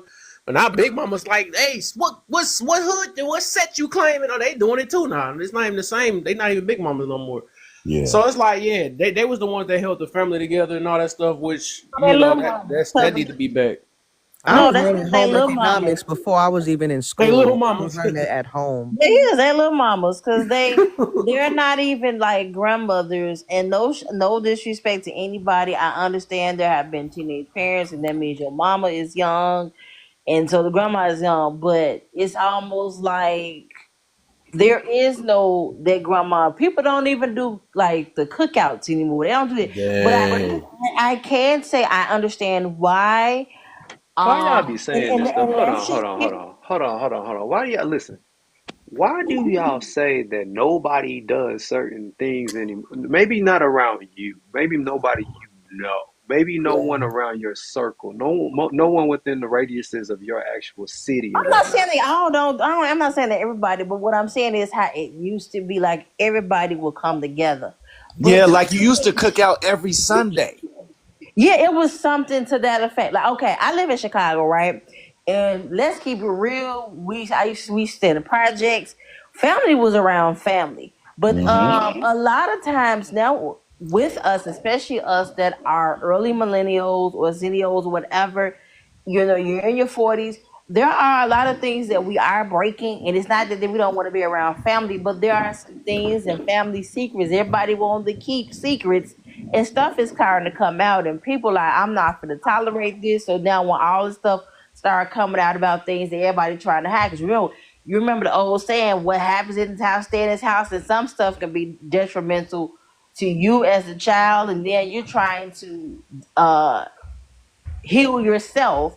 Now nobody really want to be around you because you're exposing what is happening because everybody got secrets. So a lot of times people don't even want to hang around the family no more. Then you got those grandmothers, they don't want to cook. Nobody don't want to do anything. God knows I miss my granny. She died in 2018. So those moments are just gone. So in my family, everybody just doing their own thing. They don't really come together like that no more. You And are that's making a point though. Yeah, so it all just depends on the situation. Old If enough to you're enter the dealing world with yet. a lot of if you've noticed a lot of toxicity in your family and you're trying to heal, a lot of times all these little family functions are gone because people want you to tolerate a lot of things. People think, oh, that's family, but no. And when you start to go into therapy and start realizing certain things, you gotta take care of yourself so that you can be better for your own children and the generations next in line so that all these secrets and all this mess is not just in there. Like, come on, we not gonna sit here and act like we didn't have them uncles that was doing things to people and the aunties and the mamas was keeping secrets like they didn't know that they brothers was pervs. And Well, that not Okay, even okay. just I that knew though, that's but what I she was think referring to. That's we're in the in the black community. era of we're That's in in the the black era of community. Hey, people one person at a being time. Let independent. Tatiana talk. yeah. We're in the era of people being like I'm Gen Z. So How like old are you? Because a lot of Gen Zs just be saying that Hey, shit. let's one person at a time. so Tatiana, what was you saying? I'm Gen Z, and so we're in the era of like there's no community or unity. Everyone's focusing on getting their own money, being independent. Like, so I agree with Aisha saying that there is no community anymore, especially in my generation. You know, everyone's kind of like focusing on them and not really getting together. I mean, you see it too when you go to restaurants, right? You see when you go to like restaurants and you see children sitting with their parents, half the time the children are on their iPads and iPhones. I mean, we're so disconnected from being together. It's quite interesting that I hear these things often, so that means it's true. You know, it's not the only truth, but it's true. What's crazy is how, like, in my world of entrepreneurship, I come into contact with communities that are real. I'm talking about strong communities, real strong communities. I was just at an event Monday where these are all, it's a networking event, it's entrepreneurs and whatnot, and they didn't even charge. The owners didn't even charge for the people to be there. So I see both sides of it. I see the individuals that have no aim, meaning they don't have no desires to actually aim for. They're not intentional. They're not functioning within purpose. They just lost. And then I see the people, by the way, those are the ones that ain't got nobody around them. And if they do, they complaining or they backstabbing and they just talking outside of their neck. But then you got the people who are intentional. They do have something that they're focused on, and they know that they can't get to the destination by themselves. They gotta work with other people. Teamwork make the dream work. They are intentional about their friendships, and they do have strong community. It just ain't huge, and they understand that that's important. So when we look at both sides, it's like you got the people that are aimless, and then you have the people who are focused. When you got what Aisha talking about, people started really realizing there's a such thing as boundaries. And when they recognize, you know what, I don't have to put up with this mess no more. You don't have to show up to the cookout. You don't have to go to the to whatever they got going on for the holiday. You don't have to do that. And to be honest with you, only reason you did it anyways, growing up, because you was made to, or somebody expected you and guilt tripped you. You know, as your grandmama, you know you're supposed to go stop by there. But I don't have no problem with grandmama. I got a problem with Uncle such and such. I got a problem with cousin such and such. Well, you know, you just family. What man? What they say? What she say in Soul Food? She said family. No, let me stop. But the whole idea, one thing specific I wanted to point out earlier when because I wanted to make sure I made my point. When I pointed out friend and mentor, the etymology of those two words. Aisha, when you pointed out when they was talking about your ancient little friend and all that stuff, they didn't even know what a friend was, and they friends wasn't friends. So that means they also didn't even understand how to truly be mama or daddy. They were just saying stuff out of frustration, repeating something that they don't heard. They wasn't speaking honestly. And then what Corey was saying earlier, do as I say, not as I do. You got a lot of people that's literally just aimless. They don't know what they want. And they never did. And they still stuck in the same mentality and mindset. And then wonder why such and such don't want to come around. Maybe they don't want to hear how they gossiping. Maybe they don't want to hear how they complaining. Maybe they don't want to be around all this stuff. And ain't nothing wrong with it either. Let me ask you this then, Jared. Um, You don't believe it was better back then when they were getting forced than now? Well, believe what was better. So with the because I know you were saying that they wasn't kind of naturally wanting to be along around each other and all this other stuff. Because it sounded like you it's kind of like what I was saying with the pros to Big Mama, right? It sounded like the opposite. You saying that basically was kind of forced to do those things and to get along and all this other stuff. Do you believe that it was necessary? I'll put it in a way because how you feel about it? Yeah. I get what you're saying. So I don't come from a time when it was necessary, but once upon a time it was necessary. Because rather be dealing with your family than be dealing with those who's your enemies, who y'all gonna be dealing with the same consequences because of how the temperature would you say country was. Period. But I'll just speak from anecdotal response. Man, I am an intentional father. I have an intentional family. That don't mean I got it all figured out. But what I do know is I've had nothing but examples in my life of what not to do. So because I saw what they did and what I don't want to repeat, I understand that if somebody has an opinion about a parent and they over 20, that's because that parent was moving the same way for over 20 years. And whenever they had kids, that parent become a grandparent and automatically assume they have rights to say this and do this and tell you, no, no, no, no, no, no, no, no, no, no, no, no, no, no, no. I don't want the results of what you produced. And the things that I know I don't want, I don't have to do. So, well, I'm your mama and I'm your daddy. That don't mean nothing when these are my kids. Well, you need to show up to such and such. You need to show. No, such and such, y'all don't know that such and such was doing this, like Aisha was pointing out. Y'all don't know that such and such was doing that. It's like, it's not, it's not because I don't love y'all. It ain't because I don't respect y'all. It ain't that I don't appreciate y'all. It's sad that I'll show up to the funeral, but we not kicking it because I can't trust y'all. I can't trust you to respect my vision with my kids. I say my kids can't do this. You sow confusion.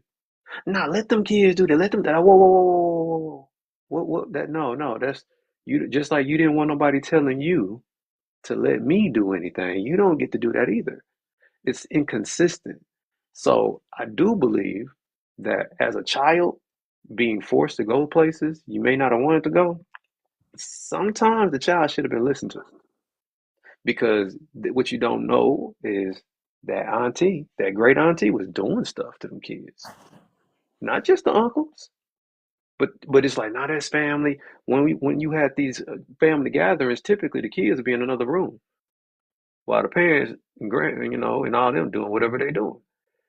It's just it's literally subjective to the type of community and family you grew up in. So Kev, I'm not gonna say it was better for everybody or if it was worse for everybody, but I do know that now we got this whole social media and all that stuff.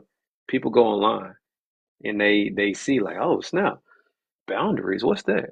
I didn't know I could tell her. Yeah. I didn't know I could tell my mama no.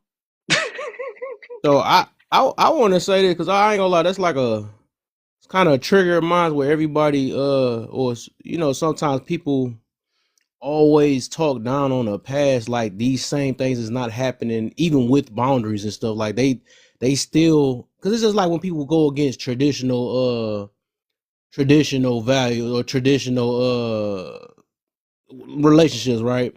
They always go for the negative stuff to say to make it like stuff is not going still negative today, like the life is any better, or and that's the reason why I specified and say for the masses, because it seems like people are more freer than ever. People are still doing their own. They holding more grudges. They're not forgiving no more. It's I think so. If it was to ask me the question I asked you, I would literally say it's way worse. It's way worse now. People are pettier. People don't care about family for real. People and it's like in this individual mindset is getting worse. Like people don't know how to work things through. I think, and especially in the black culture right now, because if we talking about because I do think the force thing is necessary sometimes too. Because like if we do look at other people that's outside of us, I know they live with the family over everything first, right? We don't. A lot of us don't. So I'm pretty sure might be some stuff that happened or whatever, but they learn how to forgive and say that we need to figure this out. So sometimes they might condemn each other, whatever they do, right? But they still find a way to make it through. That's why they grow with each other, because they go past their feelings. They go past all type of stuff or whatever to grow as a family and store it to the next. So I think if it was to be proven that this new mentality of whatever I do, I gotta do is comfortable, I gotta set my mind, all this other stuff with that, then that's going on now or whatever, then it's showing that it's working more than just this individual mindset, then I probably would be more on that side though. But I think back then when everybody was family based, even though it was negative things, but like I said, it's negative things that still happening with individual things. So like I think the same stuff is happening either way. I think there's just an excuse to not get along with family or whatever the situation is nowadays. That's just I my feel perspective on that. I feel Can you, I Kev. respond to that? I want to make sure I respectfully answer your original question then, because I didn't answer it according to how you was answering. When it comes down to what I was saying, it's Mhm. more so when you have unsolved problems, unresolved issues with individuals who repeat the same behaviors. We'll just say unrepentant, meaning they have not changed their minds, yet still expecting you to perpetuate traditions. Because there's a difference between how Big Mama Mm. ran things and operated, because she functioned as a matriarch. But then you have all these others that think, oh, this is just a default. By default, you're supposed to let me do this because of that. It's like, no, we didn't do the work to make this happen. When you don't, you cannot expect to get the results of work you did not put in. So you had a safe space in place, because let's say you go to Big Mama's, it's like, yeah, these people operate a certain type of way, but you can't do that at Big Mama house. So it was something that could actually be maintained perpetually because you had somebody keeping things in check. Nowadays, that ain't the case, man. And even when you pointed out the black community, I have Asian friends, I have white friends, I have African friends, I have Mexican friends, and my wife is half Mexican. It goes on in each culture, each specific culture. So it's not even just a black thing. It's what you were saying, people being unforgiving and everything, but also people not knowing how to navigate their differences instead of trying to force somebody to be something that they don't have to be. It's a matter of conformity at that point. It's like, nah, we need leadership.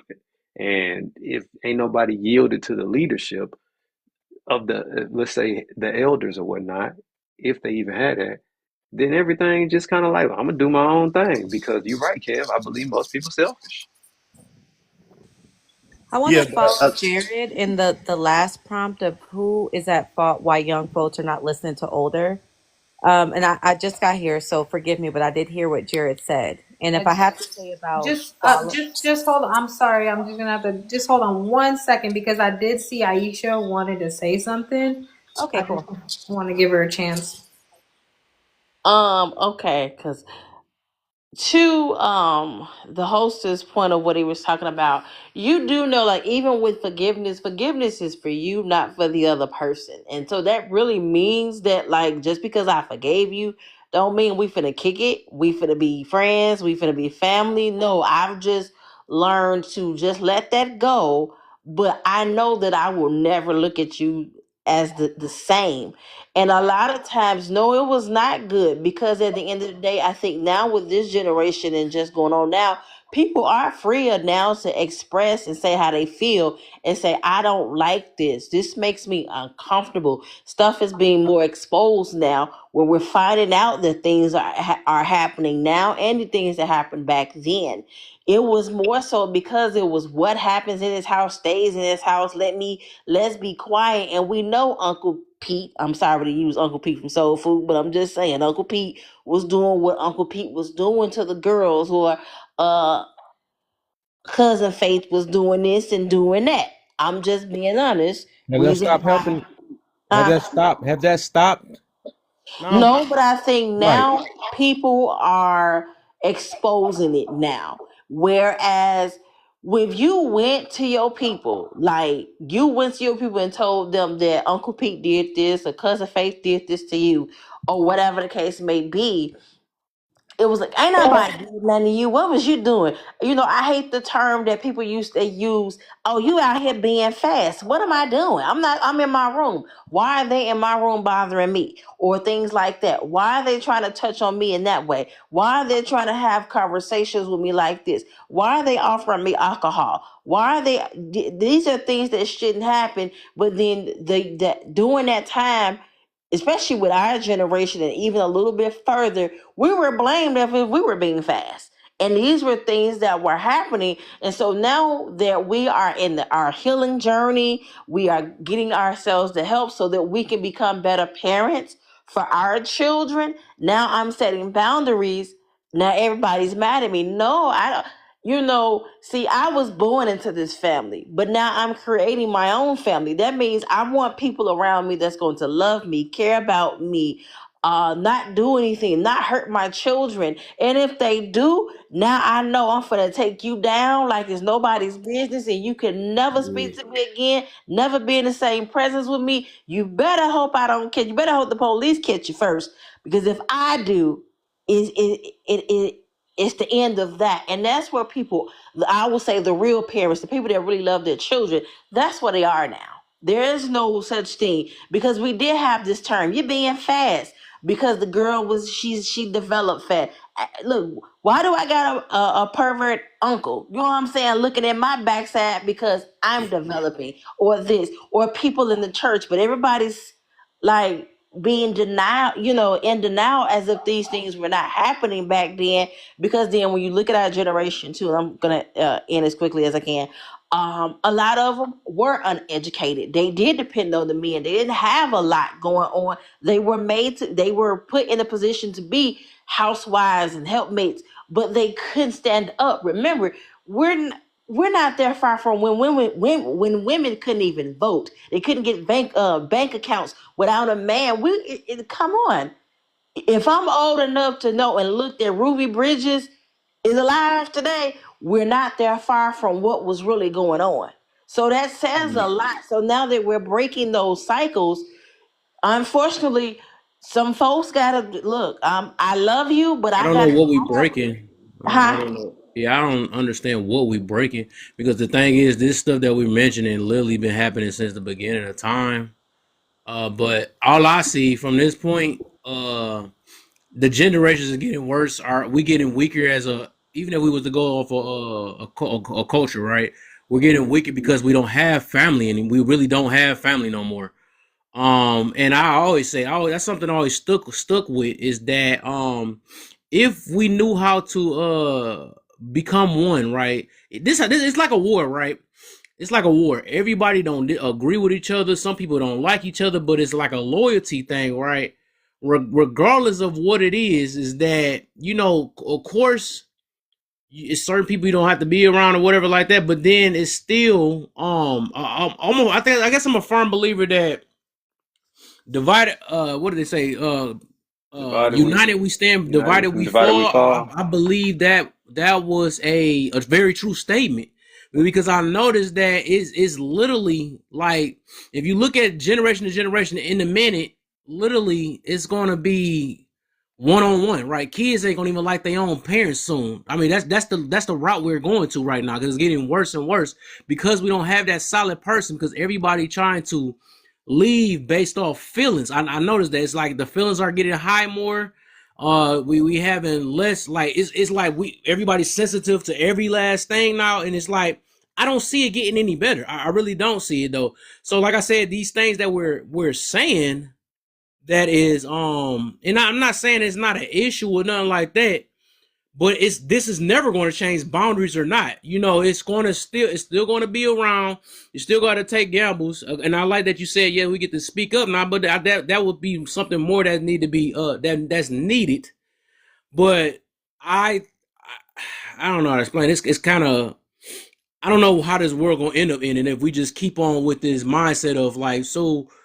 And I know how forgiveness is. The when you address the forgiveness thing, I get that. I think, but that's more of an excuse now why people don't forgive one another. or don't even have this love for one another. So that's why they have this this this vengeful mentality. They take it on everybody else. They have issues with. I mean, and I'm a firm believer in mama issues and daddy issues. A lot of us got that. I mean, a lot of people got that, especially on this app. If you just listen, you can just tell. So it shows regardless. So it's like I just noticed that we just way more feelings based than anything, and we falling off just our feelings alone. We just falling off. It's getting separated. I don't see no plus behind it. I only see it helping the individual, but their families are just declining. Real Hey, talk. Kev, I agree with you, man. A lot. Like I agree with you a lot, and Brown, I got you soon at the nurture. I think when we really come down to like what I was pointing out, what Aisha's pointing out, and what Cash agreed with, and everything is just like for me personally, it's not the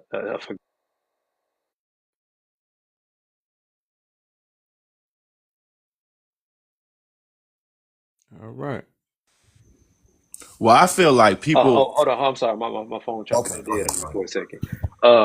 I said, it's like whenever I see everything that you're saying, I'm like, Kev is right. Kev is right. Kev is right.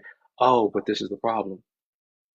It's not well, it's our generation thing. No. It's a people problem. Been going on for a long time. Here's the difference, though. Once upon a time, there was accountability, and when someone did a crime, there was a consequence. But when people start hiding and they let people get away with certain things and act like they didn't hear it, this is how individuals start feeling like, I can't trust family. No, it ain't that you can't trust family. It's that you can't trust that family member. Or it's that you can't trust those people. Well, if those people around, I don't want to bring my kids around. Oh, we got unresolved issues because this family member did something to you. But in order for you to keep yourself from going to prison and whatnot, you just stay away. And it's like there is nobody holding nobody accountable. It's literally a one-on-one thing, as you was pointing out, when really I had an aunt. I have an aunt, not had have an aunt, man, great aunt, amazing. She's my great auntie. And whenever I'm talking about sweet, whenever she would get into these relationships with these men, it was two specific men that for whatever reason, no matter how sweet she wasn't sweet around us and then mean behind the scenes. That wasn't the case. But for whatever reason, these men put their hands on her. And when that happened, the first time it was like, hey, I don't know what y'all got going on, but we can't allow that because of the kids and you, da. Okay, cool. They end up parting ways and all of that. But then when it happened again, this is where family steps in. It's like, hold on now, what's going on? And it wasn't her. So what happened? The man got checked. Nobody killed nobody. I mean, unalive nobody, none of that. But the man got checked. When no one is getting checked and everybody's just parting ways, then it just seems like nobody forgives nobody. Nah, man, people just not doing what need to get done. It's kind of cowardice. It's kind of passive. It's like, hey, if you know it's a problem and don't nobody want to say nothing, that's a part of the problem. Just avoiding each other and not participating does not solve anything. But when people don't have conflict resolution skills, it's really the problem. And if nobody is being literally, ain't no justice. I'm not talking about within the government system. I'm talking about ain't nobody getting no justice. That's a part of the problem too. Wrong keep going on. Nobody's getting corrected. Nothing changes. And now people feel like victims because they have been victimized, but now they feel like they can't trust family. Nah, you just couldn't trust that individual or those individuals. So I feel what you're saying.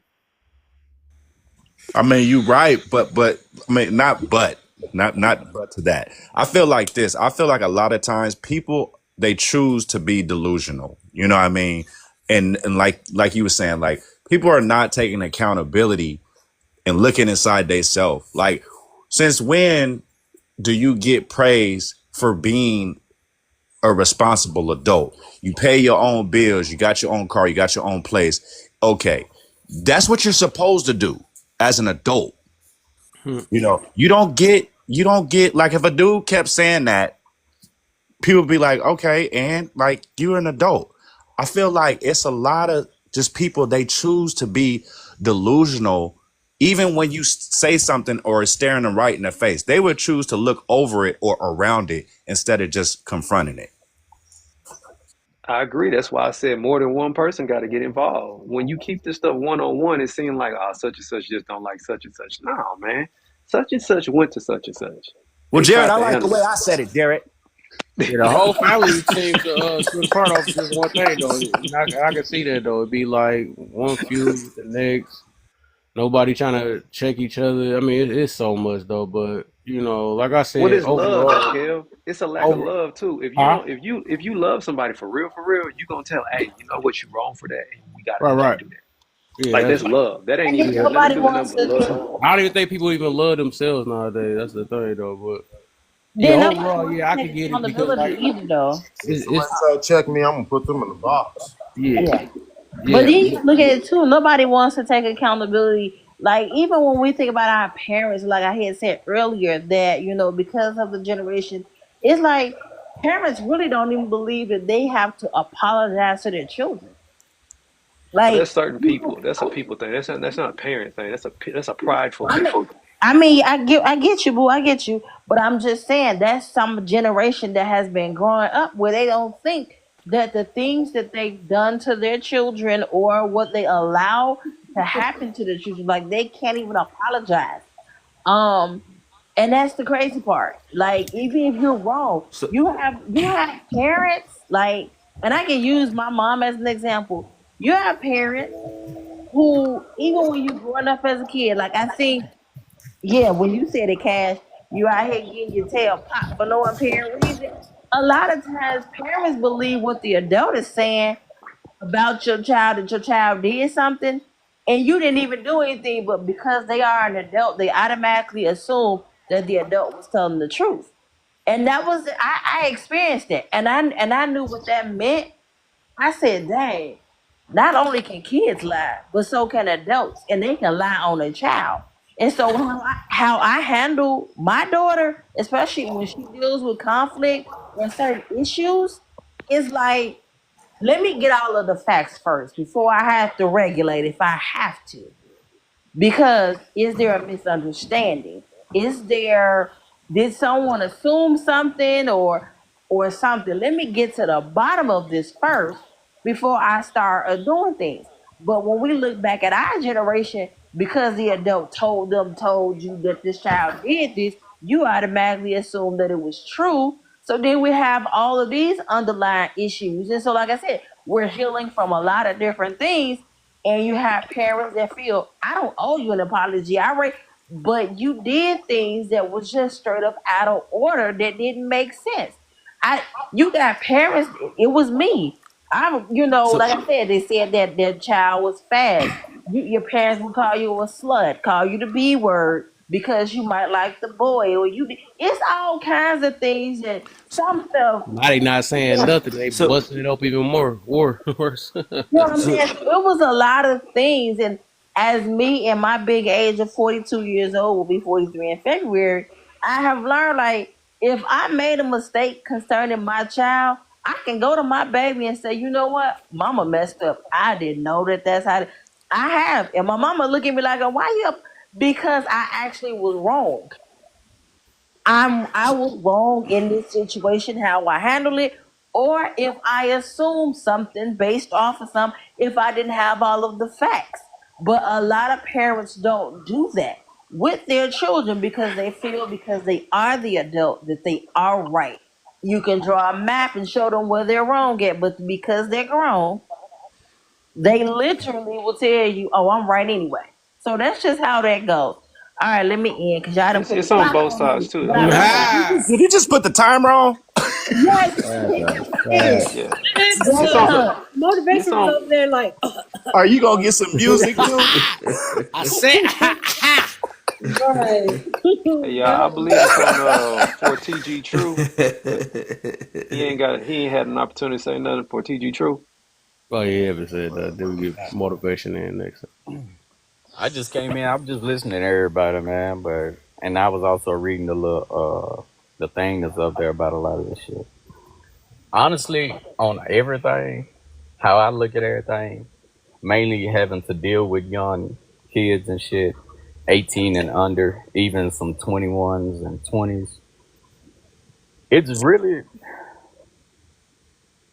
how can I say this? Okay, I blame it on a lot of the old heads, a lot of parents for not, even their parents as well, for not leading in the proper way, mainly being as a black community. Really, the black community is all destroyed. We don't know how to. Back in the day, I know I hear a lot of it used to be it takes a village and stuff like that for back in the day. But now we in the days that we in now, it's like nobody wants to help each other no more. It's all about everybody for self. It's no more. It's not no encouragement. Kids feel hate. I'm going through something right now with my brother-in-law. He just turned 18, and he's all about hate. He's about making fast money, stuff like that. And it's like, in order to be successful or to be able to live comfortably, you have to put the work in. If you don't work, you don't eat. If you don't actually put the work in without having to worry about court dates and stuff like that, that ain't the life no more. The streets is dead. And a lot of people don't realize that, like, the times that we live in nowadays with the youth is, they're brainwashed, their brain is destroyed. And a lot of us we're brainwashed and minds destroyed as well, because they see what we do. And that's why a lot of youth, they don't worry about what we say no more. They look at it as, man, this old he ain't talking about shit, nigga. You ain't got shit and all that. But they listen to their friends that ain't got nothing. They just now starting life. And half of them won't even make it to be 25 or 22, 23. And that's the thing that's like, it kind of got the black community personally. And I ain't gonna say the white community as well, because all the communities are in it, but the black community personally, we destroying each other every day. Facts. We don't know how to encourage one another. We don't know how to pick one another up when we fall down. We make fun of one another. We gotta have the best clothes, the best cars, the best. We don't know how to invest into things that matter. And it's about equity. If we don't know what equity is, or liquidation and stuff like that is, or know how to invest into businesses, that's why I sit back and watch Mexicans all day. Facts. That's where I They be getting my sit stuff. I be looking at how they work with me and stuff. I'm like, they got a whole different. Yeah, that's true. Exactly. They got a community. They build with each other. They help one another. They don't sit back and talk. I mean, yeah, every family talk about one another and all that, but they talk about it and still come together and And help each still, other. forgive one another. I literally had made a video about that. They cuss each other out and still be like right back like they didn't even cuss each other out type situation. But we'll that's why I say us as black people, we hold grudges way worse, I think, than any other culture, for real. I'm not gonna even lie. I think that's just something that's in us. I get it, probably slavery and all that stuff made it like that or whatever, but I noticed that that's one of our biggest issues. We could hold a grudge until the end of time type situation. I don't know, Kev. You got a lot of people that you say is that, but you got individuals So in communities. What's the word? They disfellowship, meaning they excommunicate your behind. Yep. yeah, that's as a but that's Yes. as a whole. That's a whole community doing a whole one person though. I get that. That's just But they I do get it that one. because of somebody mingling with somebody else. That's why I was saying I have white, I have Asian, I have Mexican, I have black, I have African, I have Yeah. all these different types of. So everybody be like I ain't gonna say everybody. Most of the time when I hear people who are in the same black community, we like to say the black community this, the black community that, and then assume that certain things don't apply to other communities that we're not part of. Meanwhile, you ask your friends, and they'll tell you in a second, "Oh, that stuff go on over here too, man." Yeah, Exactly. that definitely happens. What do you, man? So it's like we assume a lot of stuff I think it's a about great how. assumption though. It's a very great assumption because like even when you was talking about the single mother thing, I actually agree with Lamar because like we see if we just watch TV, they already teasing us about it.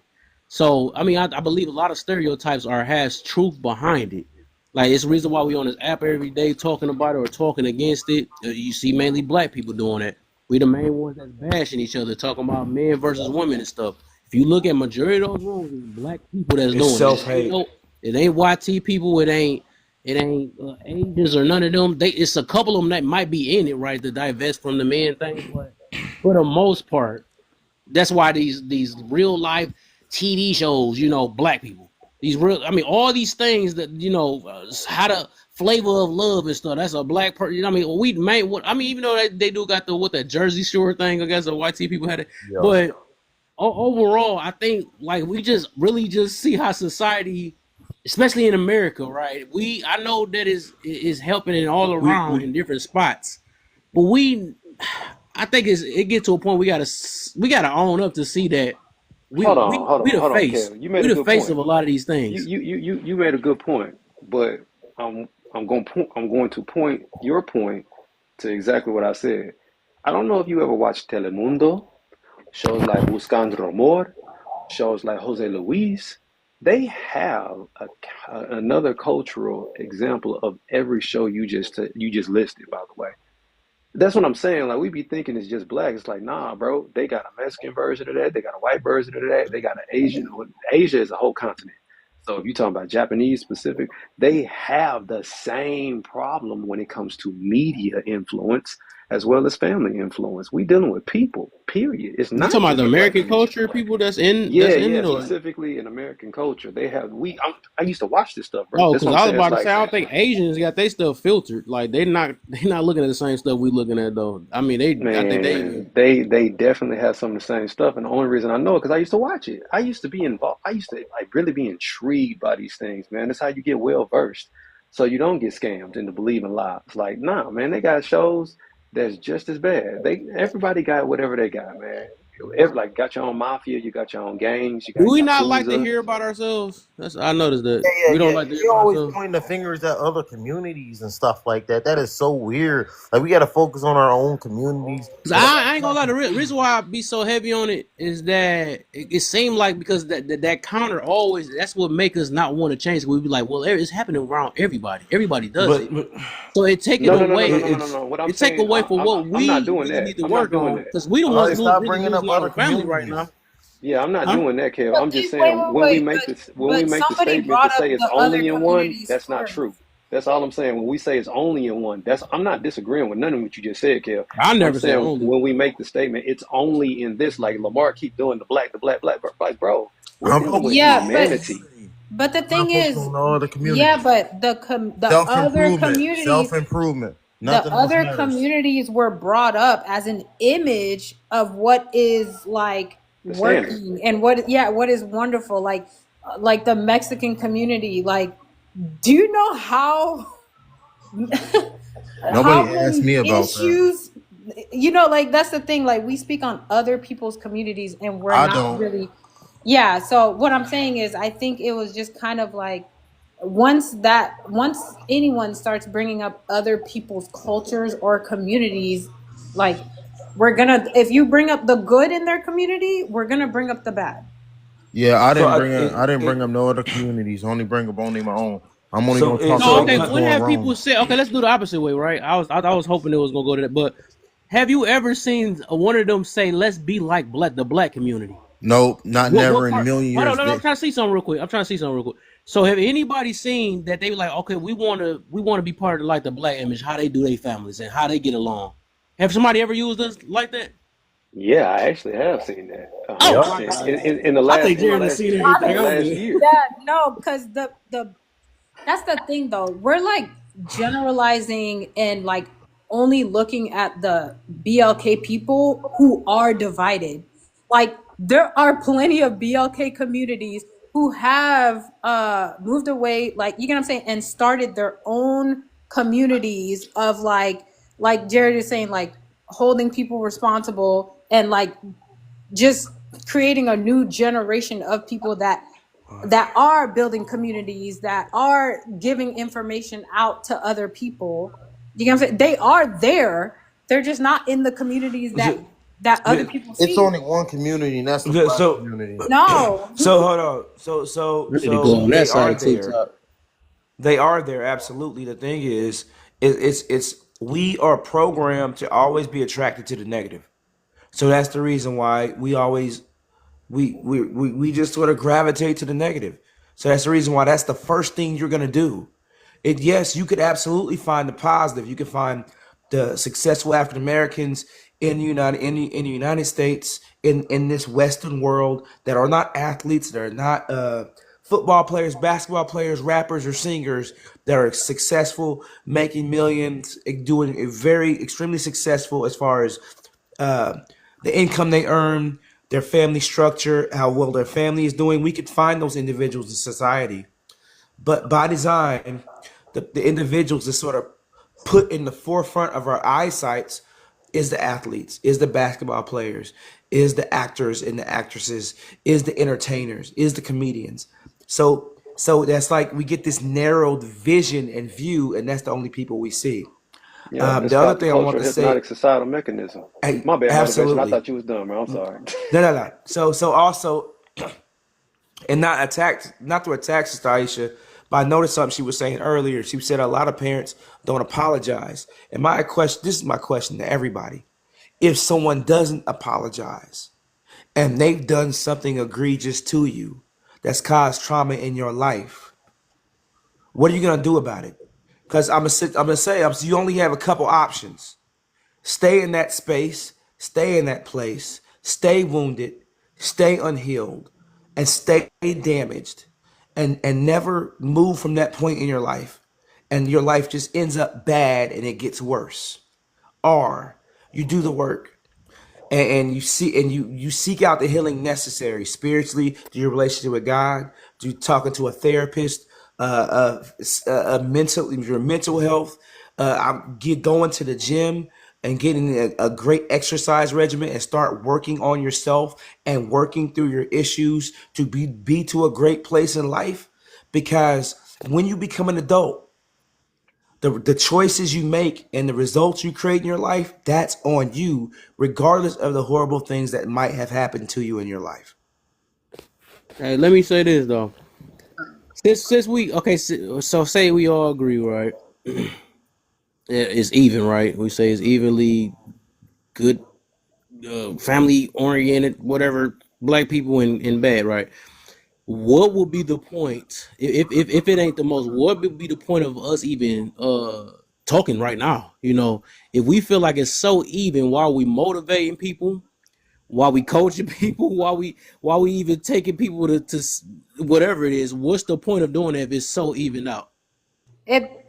I don't think anyone said it was evened out. It's just that That's what we make it seem like. Because every but time somebody bring that up, every time somebody bring it up, they keep saying, "Well, it happens on if the you other end." I don't get the point of well, if saying it. you actually look at like the statistics of like the world, like the population of BLK people in America, like it's made to believe that majority of people are in these situations, but it's not the actual Yeah, case. You get what I'm saying? Yeah, but when we do have these conversations, it's for the people that may still be stuck. Like there will always that's a be small amount. people Ain't no that point. they're, huh? That's a small amount. There's no point in talking then if It's that. that no, that doesn't make sense. Like there, if you are about reaching and helping people, there will always be people to reach out and help. It's not. It doesn't matter the amount.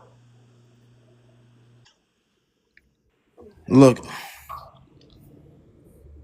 I feel like it's the majority of the blacks.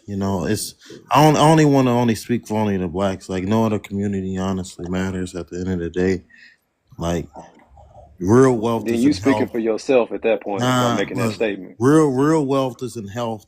The only thing that matters is good family traits, family traditions, and things like that. So real success has nothing to often do with money. The Mexicans, they can do all this stuff and still be great. I believe that we could too. We can just focus only on ourselves, regardless of what they got going on. I just want to focus what we got going on over here. You know, I got a Yeah, that makes question. zero sense. Let me tell you why. Because only I here in don't, I the don't, I don't, I don't want only to hear only your here in reasons. America do we refer to blacks. That's an American thing. Number one. Number two, when we go to talking about American? we, Are you if American? It's cool then. It's no, nothing wrong with it. here's the thing, man. All skin folk ain't kinfolk. And I don't allow people to speak on my behalf because that's a misrepresentation, just like the Then media. just excommunicate yourself. Just get out the way. Then if you don't agree, you don't agree. It's cool. It's good to have a difference of opinion. Yeah, it's good to have a difference of opinion, but when I your got a opinion question. is based in ignorance and you're not willing to accept consideration of what's being said, that's different. Ain't no point in talking at that I'll point. assure you, a more majority of the people will agree with me before you. That's, hey, bro, I'm not the one to be arguing with you on that. You got it. No, this is a debate. It's not an argument. Okay, Okay, you all right. got it. Can we please You It's a got it. I like debate that, between two Jared. men. I You like got it, Okay, man. Jared, go ahead and make your point. Yeah, my point was this. When we make comments and statements about community specific, we forget that there are a multiplicity of communities within a nation. So when we base it off of a skin color and be like, yeah, us, man, you have people that look like you that do not represent you, and you are not a part of that community, by the way. Facts. So just because, oh well, he black, they black, that person does not represent me at all. There are black brothers and sisters that do participate in what I participate in, and we are a part of the same community. But there is no possible way you're gonna put me in the same community as somebody who I don't even share the same religion with. That's ignorance. Yeah. I think from this point, we just, like I said, we just gotta just shut up because there's no point. So we That's might right. as well, we might as well, because it ain't that bad. It's not as bad as we feel for the most part. So, it's not really an issue. Like, what is the point? It's like, if everybody evened out, there's not that much problems in this world. I don't know why people worry about the election for. I don't know why none of that stuff, because it's like evened out. Like eventually, it's just going to be, everybody already separated already, basically. So you usually only address problems when you feel like it's a big issue for the most part. But if it ain't really a big issue, if half of people might be very, maybe, let's say, optimistic or whatever. They might have good thoughts, good minds. Might be a bunch of Coach Jarrett's out here, right? We might have a bunch of those out here or whatever. And it would be no point. There's no point. So they could probably do the, whatever, as long as they raise their kids, right? I guess there ain't that many family issues because we not the only ones that got, I mean, we don't have that many. I don't think everybody having family issues like that. Well, half the people, let's say half, I'll give it half. We don't have a forgiveness problem. We don't have connections with God. So it's half and half. So You being sarcastic. Oh yeah, host. Can I say something to you real quick? no, I'm just saying this is something I'm learning today. That's what it is. So Yes. it really isn't like a purpose, real talk. It's really just not a Okay, purpose. Host, can I Talking say about the something to you just real real quick quick, since I've been Lamont. Hold asking? on 1 second. Hold on. Kev, do you believe that like majority of the issues is like has to do with class?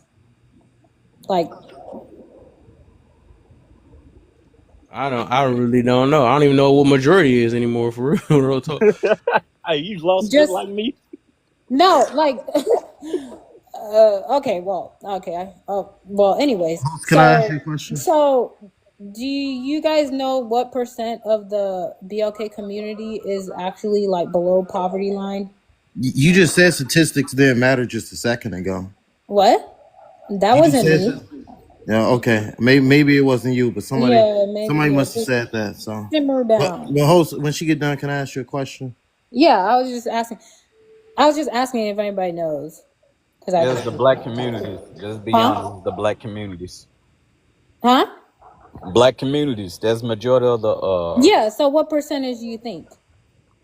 shit. Half of the percentage. I'm say at least 60%, Wow. 60 to 70%. Wow. And I Okay. say that. Anybody else? I mean, did I love anybody that ever answer. look? Anybody ever bother to look? I know Sister Aisha was raising her hand in the comments. Okay. So ain't nobody gonna go look Okay. up what Rachel just asked. I'll go look. So I'll go look. I'll be basically, I back. just looked it up, and it was like 17.9%, Damn. right? But when we look at the scope of everything, right, it's made to believe that majority of people in the black community What was the question? are. The question was what percentage of black community are below the poverty line? Oh, poverty. Yeah. Okay, I got you. Mm-hmm. So okay, Right. so 60%. you said it's only It's not. 17%. because Yeah, it's more 17.1. because it's less 13%. black So people on that Earth. means yeah. So we That's in the doing U.S. so we doing helly good then. So No, yeah. what So that means is majority people think that it is way like above 50%. yeah. Most So we need people to shut up. think, okay, never mind. You're good. What I'm agreeing with you. I said we need to shut up. What I don't get why you stop like that. Yeah, he was I'm saying I good. agree with Can you I though. ask you So something, though, host? Host, can I ask you something? Yeah, Man, I if you just, don't ask your question, I just want to ask. I just want to Cause, see. Now, I just feel like that, like oh we man. did better back in the day when it was segregation and all that stuff. You know, blacks were still Okay. improving. That's just what I believe. I mean I heard it's getting better, so it's really we Yeah, might nah, like it's I not said. getting better. These people is being It delusional right No, now. Yeah. okay. Like No. the single mother rate is rising, Hey, unalive Kev. rate it's is not. I rising in the mean The black that's teen, community. it Like, is getting better. It doesn't mean you stop. now It that's means not you it. keep, It's no, been it getting a means you lot keep worse. going. Okay. There is less, like It's there's been getting a lot worse. I no, watch a Okay. lady no. have an If abortion you right actually outside of look, the door. teen pregnancies are lower. No, not yeah, because the teens. abortions These are are so all high now. ages of So we women. know to deal with that one. No, So but they are also they're in a culture where they are waiting. They're waiting to have children. I'm not saying if it's good or bad, but it's like y'all gotta pick what y'all want. Y'all want teen no, it's moms? called Y'all want abortion. No, That's poverty? the reason why. they It's team So not want just child support abortion. ABs, checks. man. ABs. They team of wanting child support checks. That's what they want. That's the only thing they Okay. want around there. you know Okay. what I So, see? bro. none of So, them. And You that's know what on I my see? life. Say I something. think we done got all the way off. We Can done got I all the say way off on something? the I old was people. kind of raising my hand in the comments. Okay. See, this is the thing, and I have to definitely agree with my buddy down here, Gerald. And I believe it was you. We kind of attacked the negative, right? This is the thing. Because okay, I'm put like this. Blacks, we have definitely we are like, okay, we're gonna be, let's just put them out there on TV. We're gonna say all this negative stuff. And this is what we were taught to believe. When we think about it, even when you think about anything government assistance, there are more white tea people on Section 8 receiving food stamps, any government assistance more than any black person. Let's just keep it real. When That's a they fact. created, when they created the low income housing, that was made for YT people. I would It like was, to rebuttal that too when you get finished. Yeah, I bruh, got time calm for that. down. That was never created for us. That was for them because they didn't have anything. And then we have to look in the fact that when we created things for ourselves because they didn't like it, they tore it down. If you Black look Wall at Street. your history, look at some history. I know Black Wall Most of Street. the, I'm listening.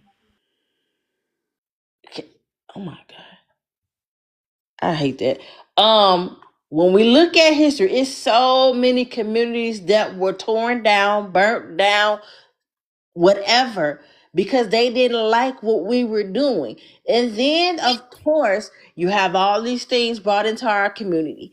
So it looks like we're the bad guys when reality, no, it started with them. Matter of fact, it started with the government because they did not want us to succeed. And then, of course, we do got a few knuckleheads in our community when we're doing bad, trying to even get better, don't want us to succeed. When we think we sometimes we don't support our communities. We don't support those stores and grocery stores. We rather run somewhere else. So it looks like that. It looks like all these single mothers and all low what is it? Everybody not getting married and all of that.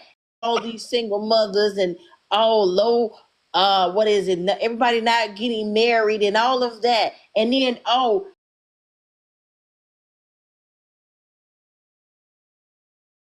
being said on this or the black man. So it looks like that because this is the conversation. It's almost like in reality, nobody is outside touching grass and really looking around themselves. They're looking at what's on this app more so than what's going on in the real world and not knowing that this is a fictional world right now with this app because they're focused more on what somebody's saying on TikTok than really looking in their community. Because most of the people that's doing the talking don't even support Black-owned businesses. They don't support anything. And I'm not saying if it don't apply to you, please don't get offended. I'm just saying from what we hear, everybody is you just get all caught up into this negative thing about Black folks, and this is the mindset that has been conditioned to us to say that, oh, Blacks are the thing. In every community, there's a problem. Let's keep it real. There is a problem, but they're always going to focus on the Blacks. Look at what's going on in my city. Like, it's crazy. So let's just, we're not going to do this and act like there is no issue. So I have to agree with my boo down here at the bottom. I'll be butchering your name, but I'm just being honest.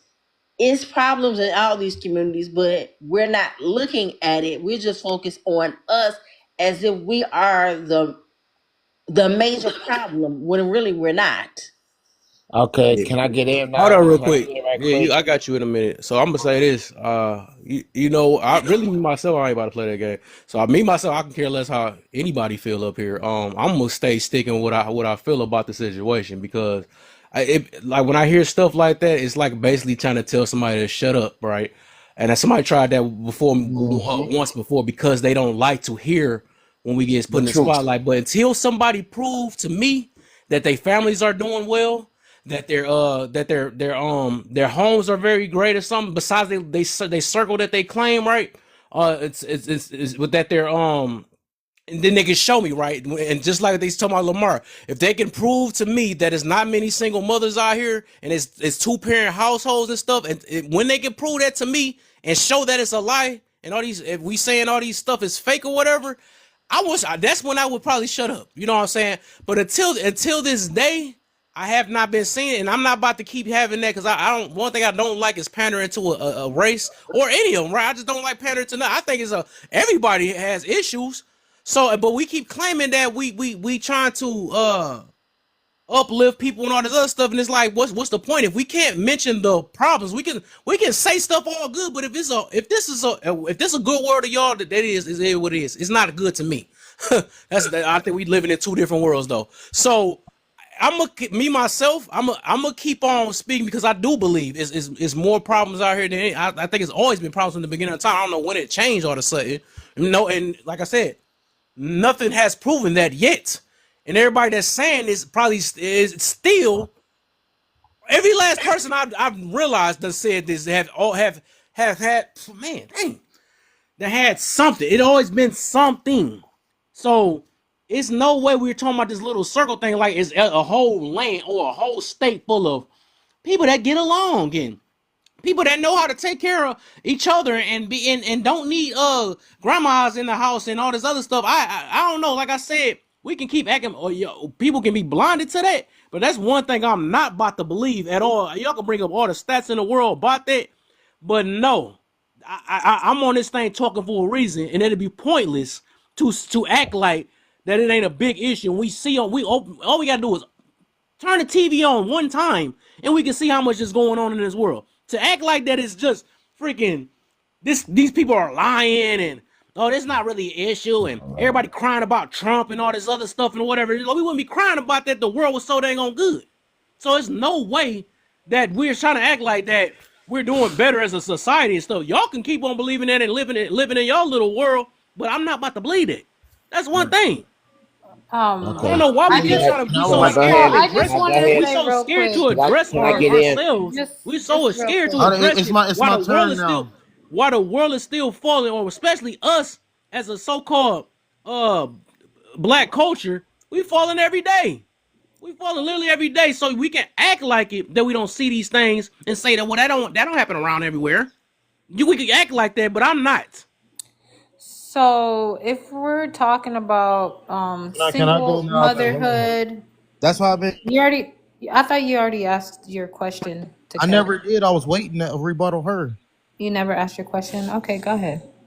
Yeah, she was talking about the reason why Section 8 and all that stuff was created, the welfare system. All the negative people believe in these apps and have that's crazy, bro. Yeah, it was anything to created. make them feel good and not be out the light. No, F all okay, that. let me say this before before Lamar, just real quick. Okay, these problems exist, right? But we have to understand they are residuals, right? From the issues that occur to little children that were growing up in households that were not the best environments, right? Oftentimes, when a child is molested or experiences sexual trauma, they go into hypersexuality, right? So when you're seeing people be fast, a lot of times they're saying, "Oh, they're being fast." Something was happening in the home, right? And so they go on throughout their life and they do things that are causing even more issues and making wrong decisions, right? That's where you get the thing where it says looking for love in all the wrong places. So the reason why some people have decided, they're like, I'm going to break this generational trauma by removing myself so that I can now try to build a new generation where my child does not have to be raised up in an environment where there is, a higher potential for these issues to happen to them, right? It's Indeed. going to take time for us to see the positive effects because literally it wasn't too long ago from the big mama generation. It wasn't that long ago. So you're not going to see how people are removing themselves and creating their new families and then teaching their children and then creating a new generation with new ideas and new ways. They're taking not everything from back then was bad. They are taking the good from back then. Like, take the meat, leave the bone, right? But it's going to take time to actually see it come to fruition. Right. And I agree with Hey, what hold up! Rachel Before you do said. that, I got one more thing I want to add. I got literally one more thing. You know, it's so funny though. I was the one literally like minutes ago, right? Was on the opposite end because everybody was coming with negative stuff. And then now that I speak about us, now all of a sudden we the most positive now, and it's just our circle. I found it just so freaking funny because this stuff is so backwards. It's Right. literally so They backwards forward. nowadays. It's like we can't make up our mind. It's like either we doing good as a whole or we not. So this is so freaking funny to me. I'm like, they it's all like people can't forward. make their mind. One minute they want to play victim, and then the next minute they like, oh no, we are doing good. It's not all. Like, it's like, dang, we gonna make our mind up? Do we have issues or not? Okay, let me How do give wait, I was supposed to go next. No. I Lamar was was next next. after the other guy. Lamar was next. I think Jay Lamar was next though. Yeah, let Jay, because Lamar, you got to catch the open panel though, but because you're gonna keep asking her questions. So go. I gotta let Jay go, and then my name I ain't agree with what Rachel just said, and I agree with the brother just said. It seems like in our community we don't like to look at the things that are the problems. And if you don't look at the problem, if you keep ignoring the problem or trying to say that, give reasons or and all this, instead of looking at the problem and solving the problem will never be solved. As far as the sister was saying, as far with TikTok, there's a lot of us who go off statistics. We don't just talk for the sake of talking. The single parent household, 47.9%, right? So that's not just TikTok talk. There's those of us who look at the statistics, the Bureau of Census and everything, and we quote off the information that we get.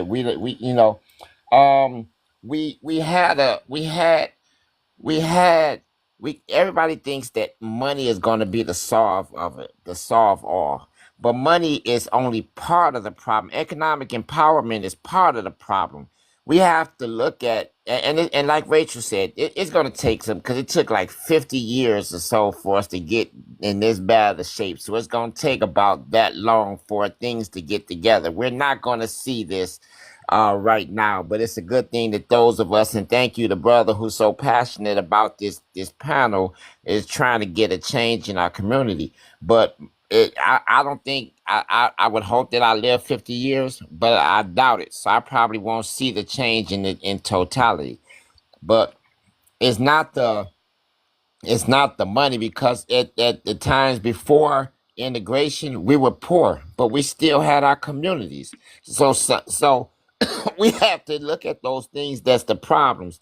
One of them is the sexual abuse, and why these things happen. But we also got to look at the other things, getting our families, because individuals make families, families make a community, communities make a culture, and the culture, and well, we're going to take the culture out.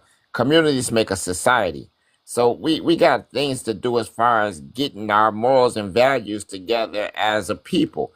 It doesn't matter what religion, because we can have disagreements in religion, but still agree on things like we can agree on other things, right? We don't have to agree on everything. We just have to agree on some common things, some basic things, right? In the direction of the community. Yes, we need to separate and have our own communities and exile people who are trying to not trying to live in the new way of life.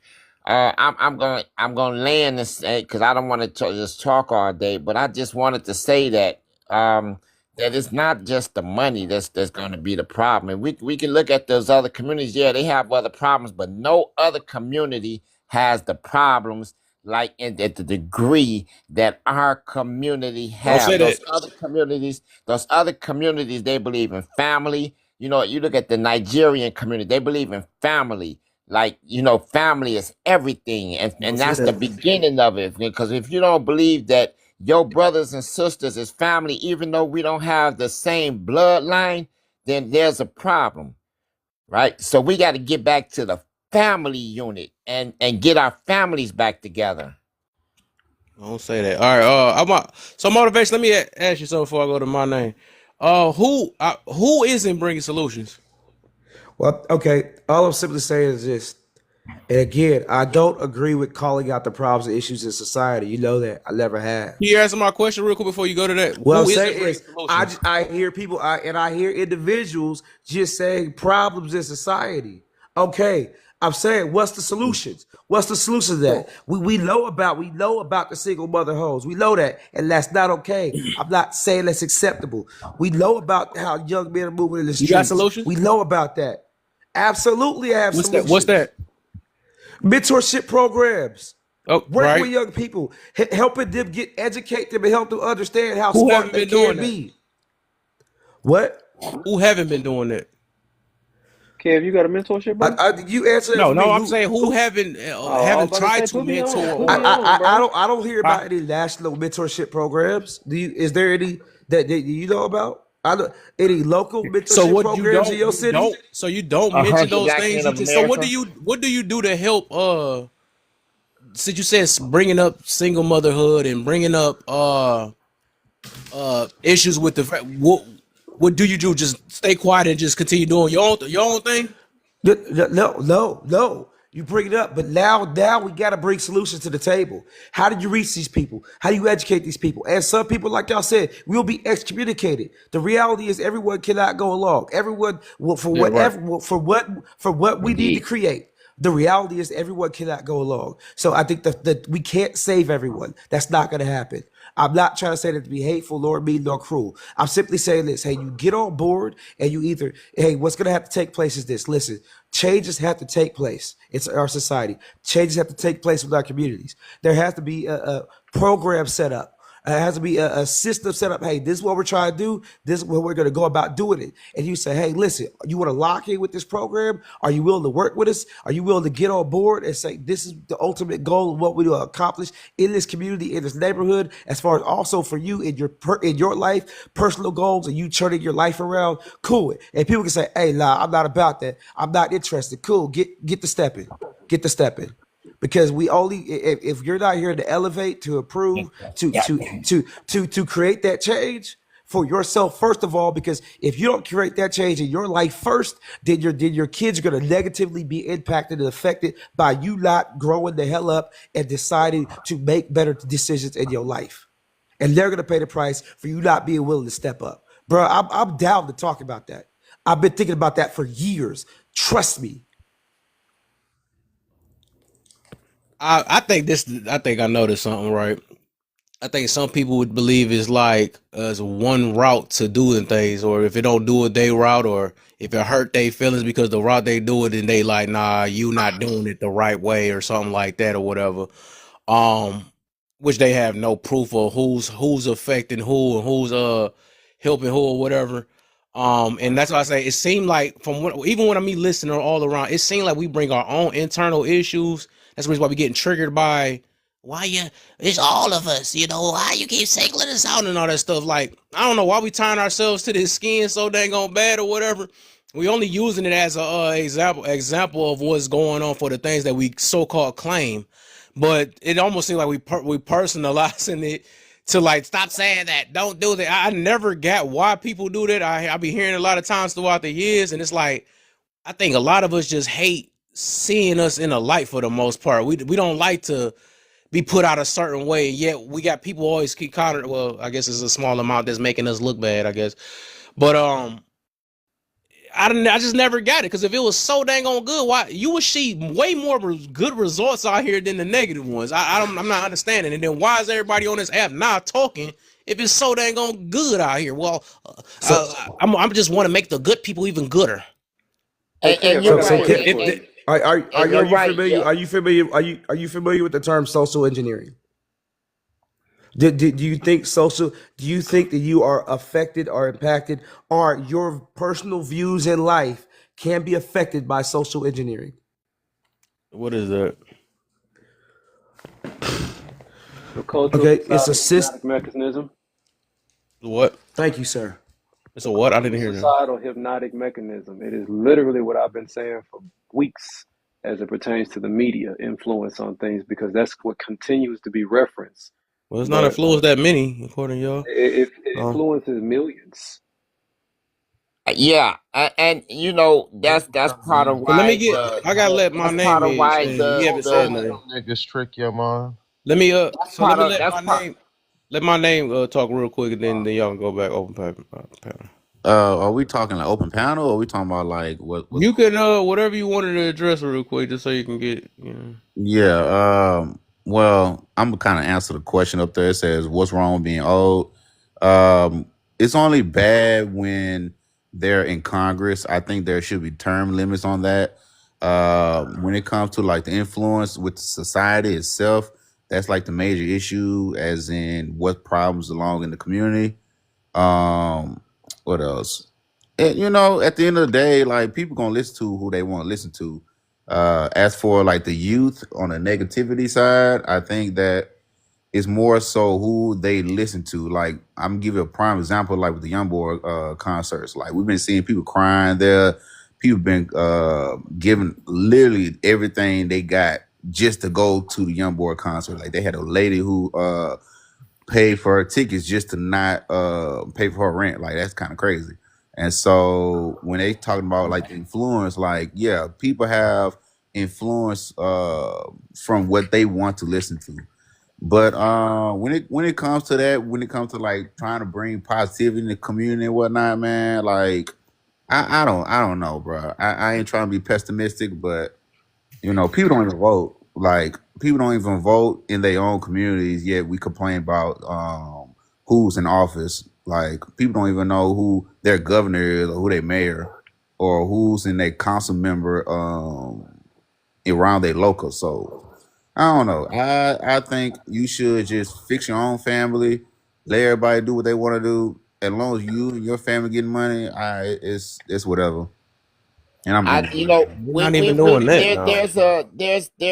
there's individualistic society yeah, and that's collectivist ridiculous. society, Yeah. and what we have turned into, or we're turned into, as an individualistic society, not instead of collectivist society where it's a community based. So we have to go back to that first off. Was that Secondly, you know, I had this conversation with the other day, and the white tea lady. She said, you know, baby mama and the black girls got offended, and they was like, well, what's the difference? She said, well, you know, my husband was in the house, and so they was like, oh, you being racist, da da da da da. Da. And I said to them, I said, well, from all the rhetoric that y'all put out there saying that black men are not in the homes, wouldn't it be safe that she can assume that you all are baby mamas and not wives? Because you put the rhetoric out there for her to grab onto. So I just wanted to say that in regards of that. Also, there's a difference between class and having class. And somehow that, you know, especially like, you know, with media, but we have let the nigger culture take over the black culture. And we got to get back to the basics, and it comes down to, you know, the way you think. You could be from the projects, as you see people. There's a few people like Jay-Z or so, and I don't like to use celebrities because, like, I hate that people use celebrities so much, but I just wanted to use it because the most common person from the projects that didn't think in terms of poverty, that thought on a higher level, you wouldn't know. So, you know, you can come from the projects but still have a higher level, a higher class, and think on the higher class level. We got to get back to having some class as a community. Yeah, that's well, I think some people got it already. They say half and half got. So let me say, Rose, you said I agree. Have to let go of the stereotype. You know what I learned with stereotypes, right? Instead of us getting mad at it every last time, They exist for a reason. how to get out of stereotypes. You just don't be the stereotype. Instead of us getting angry about it and saying, well, that's not true and all this other stuff, you just don't be it. You know what I'm saying? You prove it wrong. That's how that works. But the thing is, nowadays, what's canceling it is too many that prove a lot of these stereotypes right. That's the problem. And then we keep on trying to fight for these people and saying, well, it's not true. And yet it's not that many of us that's proving it wrong. So it's like I say, I hear on one end, but when we got our actions showing something different, I can't believe it. I feel like some stuff be just seeming like it's so disingenuous. I'm not gonna even lie. And I'm like, no, there's no way that we acting blind to these situations. It's crazy. So like, it's too many things, and every day I can literally prove it, either online or offline. I can literally prove, you know, that a lot of these is a lot of issues in here. I don't know why we trying to run away from it because we trying to look special or something. I don't know what the deal is. Hey, Kev, who No, ran no from it? That way we no can one address. said there's not a Hold lot on, of issues. hold Okay, on, motivation, my all bad. right. Because one thing that I know is I respect, value, and appreciate you and Rachel immensely. And anytime I'm in the room, it's always a gift and a blessing. For real, for real. But you know me, I got opinions, man. And out of everything that I've heard, I have not heard any actual solutions. And when I say that, I mean specifically, what can we do? Everybody in this room on the panel specifically, what can we do and say that we will do to help whatever it is that needs to be helped, that we can do outside of just not being a stereotype? Bro, I'm not a stereotype, but I decided that. But that's irrelevant. What can I do with my brothers and sisters who are here that I may not be aware of to actually make a difference and impact in more than just what's going on in my home? Well, brother, I Yeah, just gave I like that you solutions. said I that though. It just showed didn't. that you I ain't been just around didn't that map long. it out. Hold on, let me say that. Let me answer this. This showed that you ain't been around that long to say that I'm not solution based. We can say that then. It sound like you get into that I'm not solution based, right? So if you attend more lives or was to even checked out, just go to my YouTube page, right? you can see that a lot of times I talk about a lot of our issues that we have about our okay, you can try to say whatever, but I talk about I bring awareness to certain situations. I talk about our pride issue, the lack of forgiveness. I talk about trying to stay away from things that take away accountability and stuff. I talk about, so it's not going to be days that's going to be pleasing to the ear all the time, right? It's just not going to be like that because it don't fit the solution, because we might be talking about something that goes against what we believe in. But yes, I'm not an entertainment live. I'm not I don't just sit there and say stuff for no reason, but I also don't sit there and sweep stuff and act like stuff ain't happening either, act blinded to things either. So I'm a person that address everything, even if it make people feel uncomfortable or not. So I'm not a feelings based person, and people gonna learn that too. That I don't coddle nothing. I literally address things, and then I try to give the best advice I can about certain situations, just to make people look within us. That's why I always, when a lot of people talk, I always tell them what do they feel like they can do with with what they said, what part that they may have played, what could be done differently. I mean, it's many of different things. So solution, you got to stick around a little bit longer to see the solution. But Okay, I today got you, Kev. might not be that day. I got you. I got what you're saying. I see you possibly misinterpreted what I was saying, because I wasn't saying you're not solution based. I was saying I have not heard any solutions being focused on. I think that's a better way to say that, on what we can do. And I asked you specifically what we can do. There's not me saying you're not solution based. I've been around long enough, Kel, but you're not pointing at specific things that we can do collectively today to actually resolve these issues that took us away from the actual prompt. But we have given solutions. We just didn't map it out in a detailed plan, but we have given solutions. He gave solutions, I gave solutions, and said what we need to do as a people. That's a solution. You Like misunderstand. we just did we just brother, did I'm write not, we no just did disrespect, no we disrespect. just Y'all did pause Hey, real Kev, quick, your Kev. name, we your just name didn't ain't write a Kev, man. I wanted to hear dissertation what Kev about had it. to say. I wanted to hear what Kev had to say. I don't mean no disrespect, but I was actually waiting to actually hear the person I asked, because I value what he has to say, and he can speak for himself. Hey, real quick, I don't Jared. got no Hey, Kev, solution man. today. I don't, and I'm gonna choose Hey, not to have a solution today. Kev, man. I just want you to look at your chat, bro. It's a Yeah, cat, yeah. man. For what? Why do we have to look at the chat? You said what you said. You You was putting being yourself in a bad disrespectful. position, G. I'm telling you, you putting yourself in a bad position right now, That's brother. Don't cool. make You any was being mistakes, disrespectful. You keep disrespecting bro. me. Whoa, Lamar, are you Kev, wait? Why are you Kev, threatening him? please explain to him why. Bro, I am a Marine veteran, bro. Don't do You that. ain't gotta do that. All right, he gone. All right. So, okay, from what I heard, from what I heard in the conversation, right, was that Kev was leaning more towards getting back to a community, whatchamacallit, type of, straying away from the individualistic mentality and going more towards the community mentality. And that, I think that is a wonderful thing. And I don't think anybody is against it. I think everybody would like for that to be. I think what some people are saying is, when we go back to the community mentality, there has to be some assessments made and some new rules, right? Like some new ways, because things have changed, right? So we also have to learn to change with time. So we do understand, like, these things are issues, like, in our community, right? But if we're saying, like, forgive, right? We forgive the people in our family, and then what? Right? Like, what are you proposing that we do, right? Let's say somebody is doing wrong to us continuously, right? And they live with us. We all live together.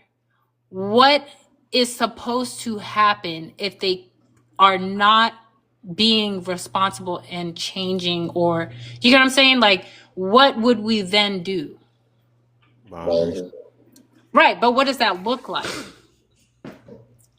That's each person of what you want to allow and not, and then you Right. go And through see, that's what I'm saying. sometimes you might have to. Sometimes you may have to leave, or sometimes you might have to let another person go, even if it's a child or whoever it is. Like this is how it is. Yes. And That's how it is. and Absolutely. that's literally what people are saying. No, they not. Is they are. No, They are. 'Cause even when they even People when we are was talking not people are not saying that. They have not tried forgiving and have been forgiving for a long time. Like I know majority people took a long time before they actually What happened? no, I didn't say nothing.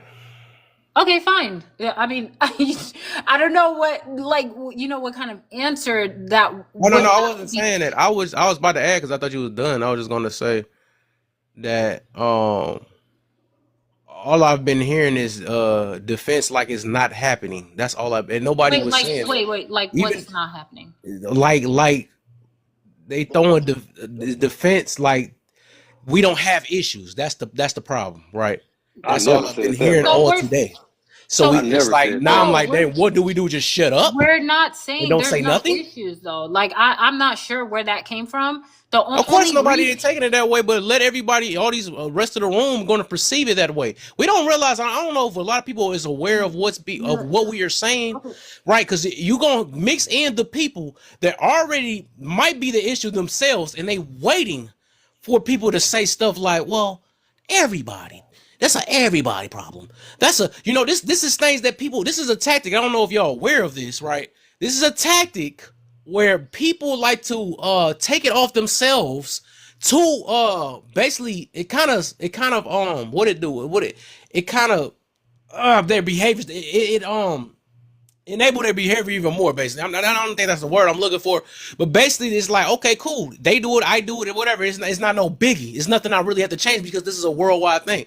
I don't know if y'all really realize how a lot of humans just is, and I never even have to go to school this, but it's something I noticed, right?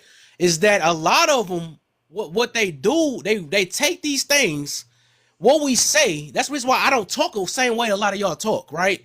Because I realize that they just waiting. They're literally waiting, and that's why I don't want to put it a certain way, just to find a reason, like I said, to not change, to not become better. They're just going to exclude it or whatever. That's just what it is. Or the people that's in the middle, they're going to feel the exact same way, like, well, it's not that big of a deal for real.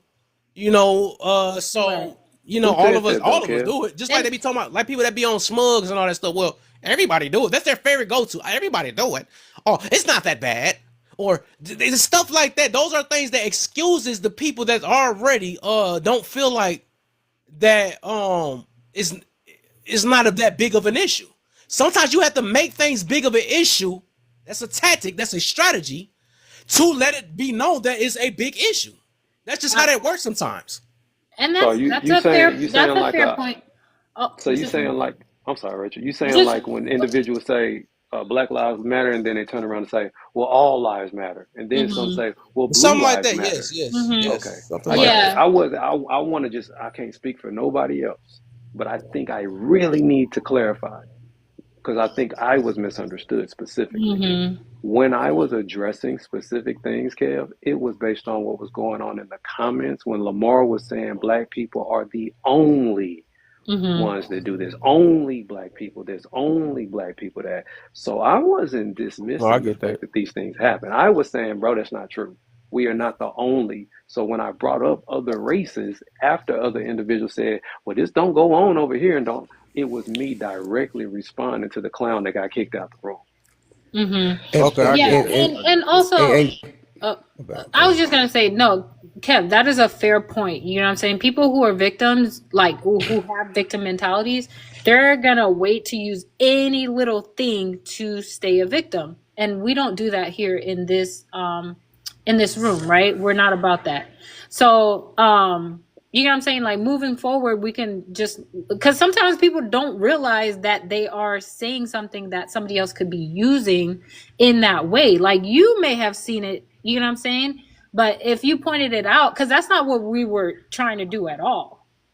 But if you pointed it out I'm sure we would have been like receptive to like, oh, you know, we could change the way that, like, be careful on the way that you're saying it.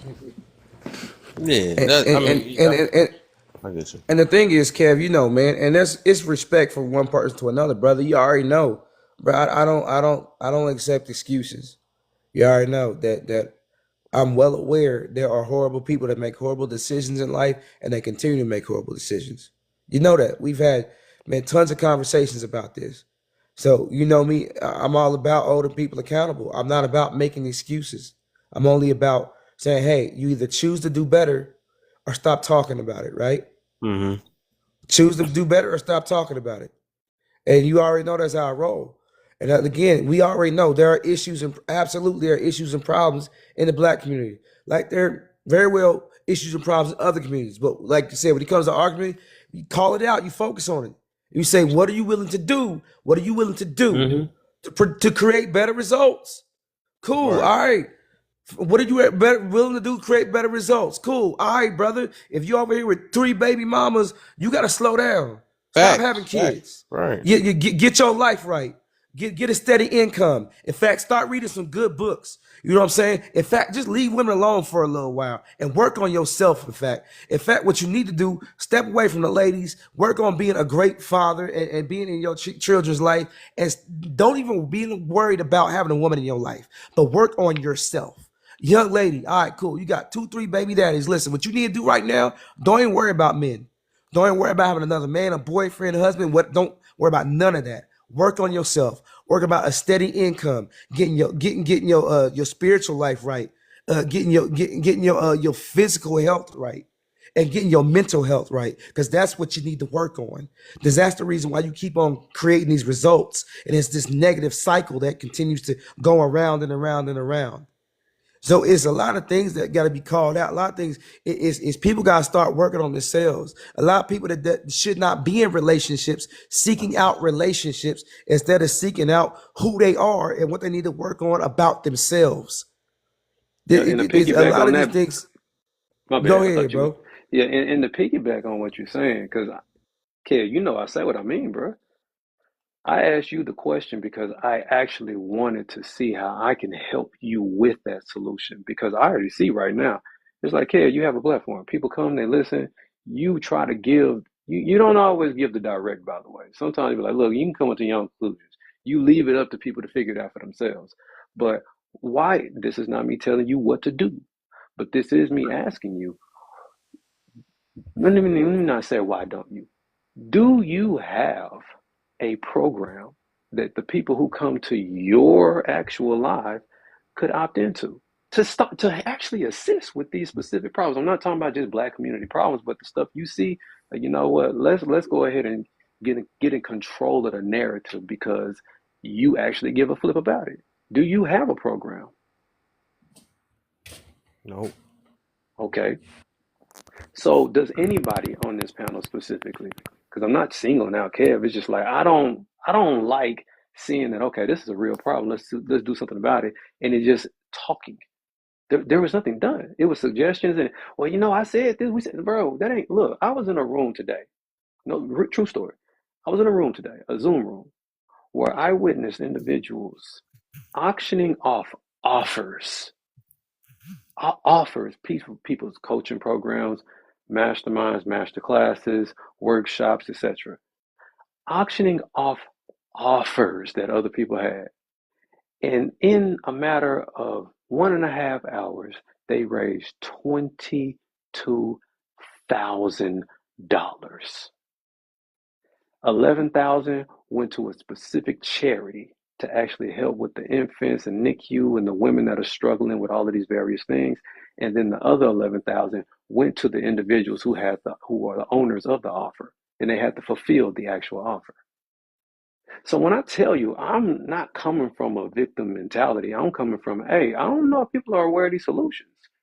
Like, no, money is not the answer to everything, but at the same time, money is definitely a big part of the solution. Because if you can't fund what somebody needs, then you can't help them. And they ain't trying to hear nothing you got to say no ways. Because you broke just like them, possibly. They ain't trying to hear nothing you talking about if you can't help them eat. You can't help them feed their kids. You can't put clothes on their kids' back. You can't get them kids out of the actual education system they're in and help them to stay home so that they can actually raise their kids. If you can't do anything to help them where they're at, where they're struggling at for real, they ain't trying to hear nothing you saying. It sounds good, but it don't matter to them. So if you actually have an ability to actually help people, not only make the money, but make the mental changes, because money is spiritual. Like how you think literally plays a role in how you actually make your money. So if you have a solution, which I know you do, Kev, I know you do, bro. It's in you. I know you do. And it ain't some magical like, oh, I heard. No, bro, you do it. It's just you haven't packaged it up. But if you had a solution for every person that came in here complaining about certain things, like, hey, bro, look, we already been down this path. If you want to talk about that, join my program. That way we can actually do something about it. If not, shut up. Don't come in here whining and complaining about something that we already got a solution for. If you don't want to actually help solve the problem, then just stop. Then don't come on this panel for that. Because you, Kev, have the ability to solve the problem, one person at a time. Okay, I'm part of a community association, so I do things. And it seems like, the whole spiel, first off, things start off to get the things to help people. It starts off with having conversations, right? And then, you take the conversations and you make those into a vision. And that's when you get into places of helping people. It seemed, and maybe I just took it wrong, but it seemed more to say that, like y'all are talking, but y'all not doing nothing. That's what I got from what you just said, right? But maybe I'm wrong. But I'm going to give you the benefit of the doubt. Thirdly,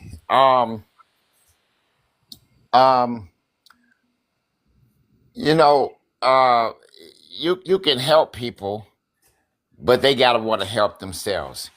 And so that's the problem, right? And yeah, money is a big thing, but it comes down to other things, because you can have money and we're the biggest consumers. But we're the biggest consumers, so how come so there's money there? So how come we're So not doing the things with the money financial literacy. to push our agenda? How come we're not So putting our money together? So that shows you that money isn't the main problem. It's coming together, because if we came together as a community, then we could come together with our money and push our agenda. And yes, you're right, financial literacy, because a lot of people still don't understand the difference between material assets and liquid assets. So, I just wanted to say that. And Yeah, I so wasn't. it's just real quick. Hold on, Jared, real quick, please. Is what you said, brother. The thing is, it's what you earn, but it's what you're able to hold on to, grow, and invest that money, allow that money to work for you. So, like you said, it's not. We're too. I'm not. Too many individuals are too busy being consumers. They just buy a lot of crap. Now, it's not about the money you make; it's the money you're able to make to retain. And the money you retain and invest, the money you are having positions to work for you, that is the big game changer. And understanding how to position your money in different ways in order to do so. So absolutely, it's in making the money, but it's also what do you do with the money after you make it, and it's not just spending. And Right, that's where we right, have to transition from. We got to right. stop spending. But right, but you're also missing this point, like, because you said and you heard me say earlier, the individualist society versus collectivist. We're the biggest consumers. So if everybody, we got all these black people that have money, that's getting money. Yeah, you can get money, but if you're not thinking from a collectivist perspective of coming together, that's why those other communities are strong. They come together as a community with their money. Man, I And don't there's know what certain you're talking about, people. bro. You I say said something. Go ahead, you Jared. said you thought I was possibly saying that y'all are not doing anything. I don't think you heard what I was saying. Also, I'm very aware you have not been here as long as I've been on this panel today, so you don't. There's context that you're missing. The solution Okay. that I specifically specifically presented was to my brother, who is the host, because y'all are all here because he's the one that started the live. And I believe that he is absolutely capable of presenting people who want to complain about a problem and not have a solution. He has the ability to have a solution and invite people into it. That will be a wise decision. One, because he's literally the authority. This is his panel. Two, there's no point of getting people on a conversation that are not willing to actually do something. Conversation is important. You got to talk. You got to communicate. Once you actually communicate the point, though, the next step is, what are we going to do? Oh, well, if you want to do this, and I have this to offer you so that we can keep this going. That way we can actually start seeing change. That way nobody can say that, oh, well, I hear this, but I don't see that. It's like, no, you're wrong. I actually have this. You just choose not to participate in it. Can I say this? I'm in Compton. I have a 2-lot land on Compton Boulevard and Nestor. And what I want to do is house pregnant teenagers or pregnant women. What we got to do? That's what I have. What can we do? Are you saying you have a nonprofit? I do have a nonprofit. Okay. Oh, what's the name of it? It's called Winters House Foundation, and it's not even up off the ground. What I do have land in Compton, and I really don't know which way to go with the nonprofit. I've been having it for a while now. I got some things to take care of before I really get going and active in it. I'm just speaking on what the gentleman just said. If we got something, how can we, which way do I go to get this true? Yeah, Well, what you saying and what I'm not an expert on real estate or any of that based on what you're talking about with the property. But when it comes to the nonprofit side of things, I would absolutely suggest that if you have a nonprofit and you started that without having a for-profit, unfortunately, you did that backwards. Because a lot of people start a nonprofit, they don't have a for-profit. Hey, Jay, go ahead, my bad. That Gideon in the you fine. building, not Gideon in the building. Oh my man, grace and peace to the panel. I ain't really got much to say. I'm listening to the brothers. I know. And Let the me ask. sisters I and, wanted and to the ask ideas. Jared something just for a quick second. Did your Yes, sir. stuff? Yes, sir. Yes, Is sir. Jared, your stuff able to take guests yet? On your live? Is my stuff able to take guests? Yo, live. My bad. Yo, live able to. On your live. I just unlocked that I was about last to week. say, if you ain't got unlocked, you just could have just. All right, because I'm trying to go to yours. I'm trying to get your stuff going though. For real. Man, thank you, bro. I just look. I hopped on one day. I said, hold on. I ain't gonna lie. I was talking to my baby. I was like, man, if I did want to work with somebody or invest, I said, man, I like Jared, man. He's very picky. I said that, but that's funny. I I said that before you even sent us a video. I was like, man, I like his like how this energy he have and just the dedication. I was like, man, I think I would like to get his stuff going. You know what I'm saying? Get his page going for real. I appreciate that, man. I love collabing with you, kid. That's why I keep coming around, man, when I can. Yeah, I my feel you. bad. Thomas was trying to say something. Go ahead, Tom. No, so as a collective, I don't. I'll admit I don't know the full foundation where the roots are, where this conversation stemmed from. But just listening to the individuals and the love and the passion you guys have for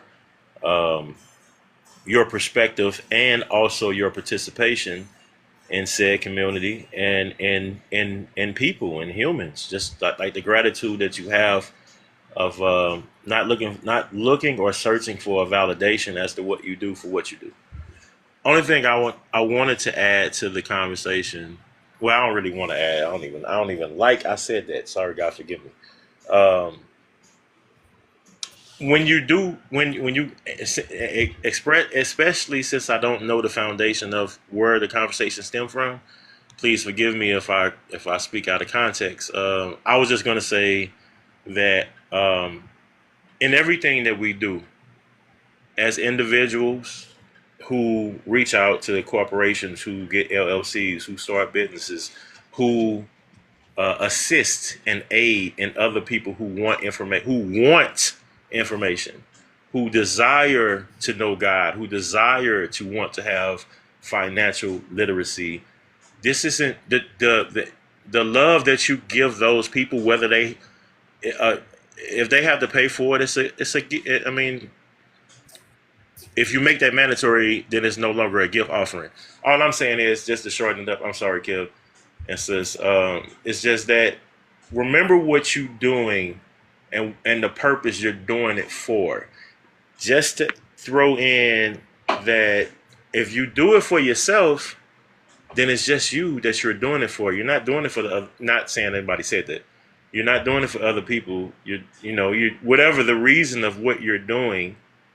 Just I mean, y'all sound like y'all a great panel of people. And bro, in the comments, I was saying perspective. Me and you had the conversation. The person next to me, I can't see your name. I need my glasses. But I wasn't disagreeing with you. It's perspective. It is perspective, though, and I think that from my perspective, most people should actually lead from their perspective when they engage in conversation, business, or relationship. And if that's not the case, then it's a lot of rejection in that, because social media has made it simply known that if somebody disagrees with you, then you could possibly be an outcast, or you can possibly be thrown to the wolves. But if you don't care about none of those entities of things that you have to go through in order to get the 1 out of the 100, if that is your goal, then you got that 1 out of the 100. Everything is not meant for everybody. It's not. You're not gonna get. It's not gonna happen. Anybody that if you coaching the youth. You may have 5 people on the team that may go further, that want to play football or basketball when they get to high school, but not everybody that you're teaching or telling or advising is going to really go through with the information. Some people just retain information just so they have it and not do nothing with it. I mean, I've been that person too, so I don't know. My bad. Nah, bro, you good too, man. You made a statement about if you're charging for it, it's no longer a gift, and it's like, sharing your gift sometimes requires you to charge people for the purpose of this. Sometimes transformation only comes after a transaction. How many of y'all ever downloaded something for It's a free? test. It's a purpose and a test. I agree. Yeah, you got it. Like you downloaded something for free, and you bought it for like $17 a course or whatever, and you never finished it. You never opened it. It's just still sitting there. Yeah, amen. You're right about that.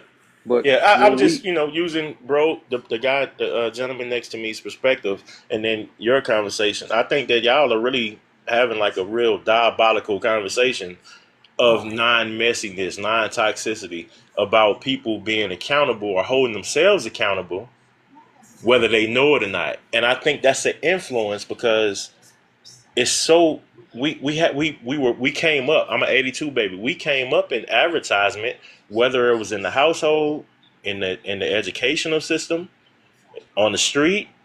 And when TVs really came around, then it was beepers, we called them. Pay phones on the road.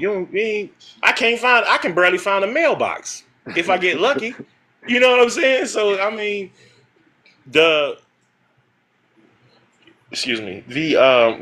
the point of what I'm saying is that the influence is always there, and influence is like it's like 32 flavors of Baskin Robbins. It depends on what you like that you're gonna seek. And sometimes those flavors don't be the right path for those people who are not in the right position or mindset or heart to be able to move forward, if they have to accept or if they have to not tolerate rejection of certain, you know what I mean? I don't know. I think people give up on themselves too much, and it's easier to go to the next person and get some advice and whatever, to dilly-dally in the conversation, but it's harder when you got to do it yourself, and you got to admit to yourself that you got to do it, or don't do it and be who you are. Nah, I feel you. You know what I mean? So I don't get it, bro. Here's another piece of what you just said. You got a lot of people who complain about This not working, that not working, this don't work, that, this, and that. But yet they sitting there with an arsenal full of all the information and they haven't even become experts at it. It's one thing to learn about a thing, and it's another thing to learn how to do the thing. But until you've actually done it repetitively, until you become an expert and reach at least mastery level 1, you can't say, I tried that. Trying is the first attempt. After it's the first attempt, you actually did it or you didn't do it. It's that simple. We got a lot of people Hey, Jay, what did Yoda say? There is no try. You either do or don't do. Or you do not. Yeah, that's See what it. I'm saying? I already know. So just just what you said right there. This is the reality that people really need to understand. Like, rejection is a part of life. I typed it in, and you'll be fine after rejection. In fact, failure comes before success. Every So time. a lot of people have it confused. They think they see the successes, they see people winning and people doing well. If you see some of the most successful people in business, they will tell you their first 10 businesses failed. Their first 15 businesses failed. But that 16th business, that's the one where they, because of having resilience and having grit and not giving up and not quitting and being able to, look at what you did, assess it, analyze it, and then change the formula and then go back at it, you eventually created a successful company. One thing I've always spoken to people is this: success has to eventually come if you do not quit and give up. But if you give up, you will never succeed. One of Warren Buffett's golden rules. We're just going over this with our kids 2 days ago. One of his golden rules is failure is not falling down. Failure is staying down.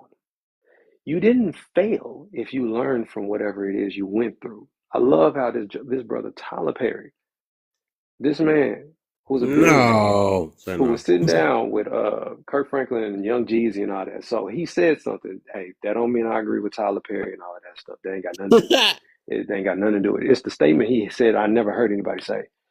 When they asked about his failure, he said, I've never failed. He said, I've never failed because I've literally learned from anything and everything that I have experienced, which makes me wiser than I was before I went through it. So that's not failure. That's growth. And I've taken everything that I've grown from and I've applied it and I've gained from it. You don't call your gifts a failure. It don't work that way. So if you choose to give up, like you were saying, yeah, you choose to be a failure. But even with failing is an event. It's not a person. But there are people who walk away and walk around as if, well, I'm a failure. No, bro. You just keep giving up. And if you're gonna give up on anybody, it's only to be yourself. I want to ask a question to you two gentlemen. Actually, I want to ask Rachel first. I'm gonna ask Rachel first. If that's okay with you, Kev, can I ask Rachel a question? I know, I'm just playing. Sure. Just messing with y'all. Because everybody quiet, kind of, sort of.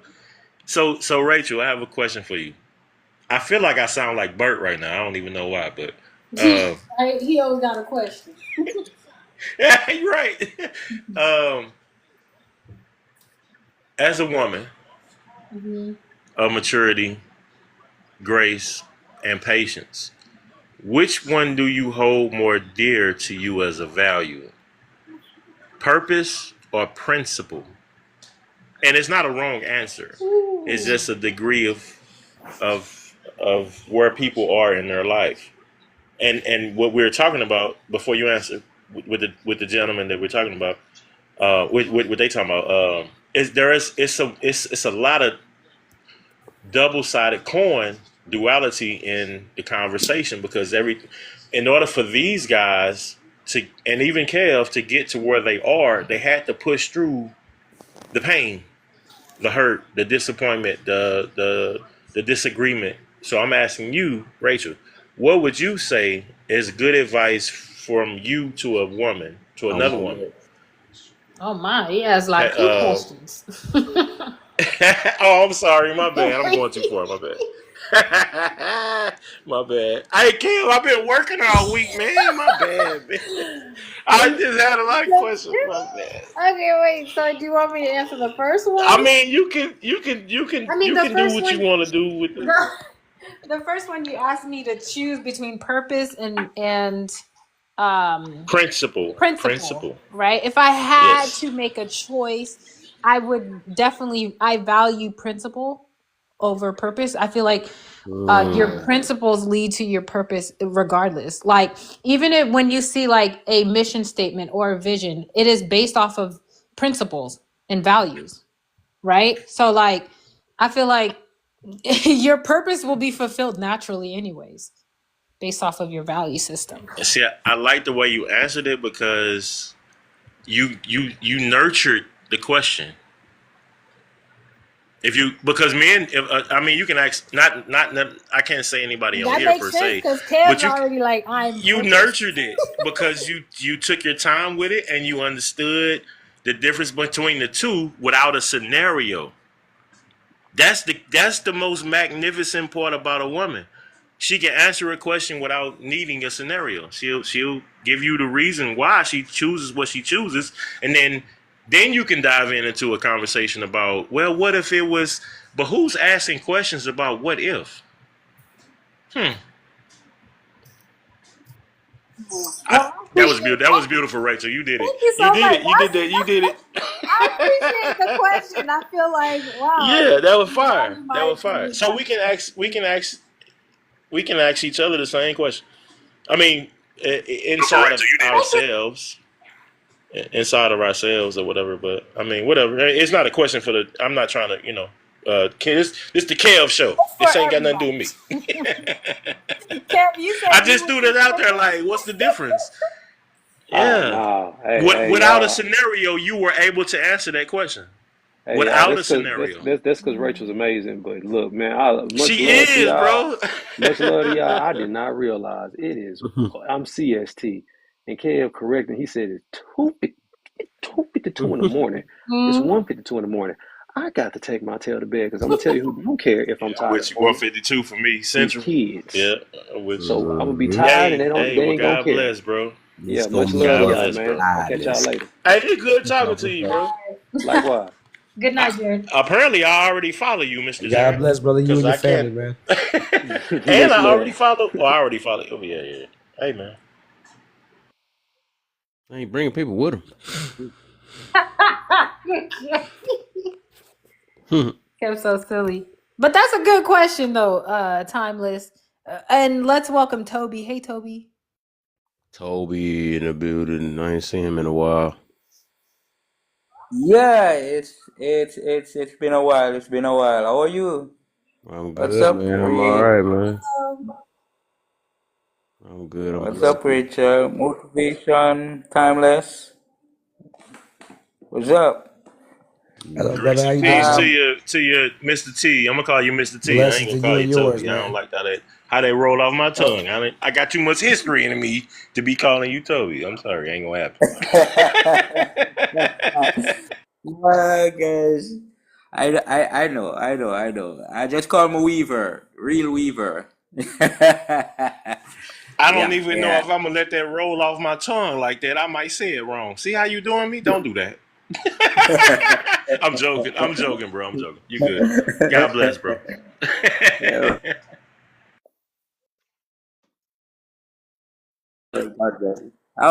I'm from Jamaica. You heard it. You hear the accent. Yeah, man. Yeah, yeah, Yeah, yeah. Now you man. know. um, Yeah, man. Amen, bro. yeah, yeah. Kevin, what's up? What's up? On the How prom. about you can go ahead and Um, go for it? okay, all right. What's wrong with being old? I don't see nothing wrong because um, we will grow old. If you look on that way, we will grow old. Hopefully, Is something. being You know what I mean? old Hopefully, is being everybody don't old grow more old. flex? Well, yeah. Um, Is being old more a flex or insecure today? I think it's both. Or we could say people will say being old is a flex. Yeah. But my opinion on being old is a lot of person use it as a flex. Yeah. I have gone through the ropes, I have been there, so you can't tell me what or what not to think, which is a loss, thing that Go to bed. that that allow people to stay in ignorance. Yeah, yeah. Wisdom come from understanding youthfulness along with all combine each other to learn and grow together. I think I've seen it in a clear way.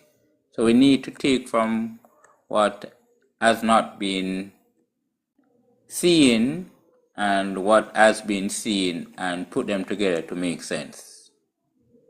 If that makes sense. Yeah. There you go. Mm. There we go. So in the old, all right, is old competing with the young more than ever today? I think they are competing against the young on the female side mostly. The male side, some of the male understand themselves and they will teach, but some of the female will want to be stunnier than their daughters, who want to go to party like their daughters and trying to act crazy like their daughters, which the women should be teaching their daughters to be wives. Yeah. So I think the old is competing with the young. Who is at fault why young folks not listening to older person? I think a society that is raised by a feminist doctrine in our schools and a mother which is not mothering contribute to the young not listening to the older folks. So yeah, on that dynamics, I think the media, the society, and the mothers who are not mothering and who are promoting single parents are hurting our youths in thinking properly, logical thinking and critical mindset. And I digress. Aw. Thank you, Tope. I was about to say that word. Real. That's too much history, like Timeless said. Oh, Timeless said he didn't get to answer the prompt. Timeless, you want to answer the prompt? Yeah, You only got 2 minutes though. Motivational. You keep calling me Giddy, man. Yeah, I ain't gonna forget that. Man. I appreciate that. Look, that's special because for you to remember. Yes, ma'am, Miss Rachel, I heard you too. Kel, for you to remember something like that, and I didn't. I'm always gonna I remember may this have guy made. that always got to drop every second. So I don't talk to him, but go ahead. See what this is? but it didn't leave an untasteful memory on you that you remember. Yeah. So I can appreciate. Yeah, you call me Giddy. I ain't gonna say you call me whatever you want to call me, but I don't think that you would call me whatever you wanted to call me, because you're not that type of person. But I appreciate that too, man. It reminds me of where I was and where I am, prospectively. But then here I am back again with a different name: Timeless versus Gideon. Timeless needs to be better than Gideon. Timeless can't be Gideon anymore. Even if you recognize that name or that persona or behavior or characteristic of him, he had to have grown a little bit because it didn't tarnish, disrespect, or take away from too much of any of the conversations of you remembering me during that time. But that's an appreciation, and I thank you for that, because you don't have to say, see what I'm saying with these with different conversations. You in family. I'm sorry, I'm finna go way off left. What was I supposed to be? Oh, the prompt. Okay, hold on. Oh, what's wrong with being old? I don't know yet. Is being old more a flex or insecurity? I don't know yet.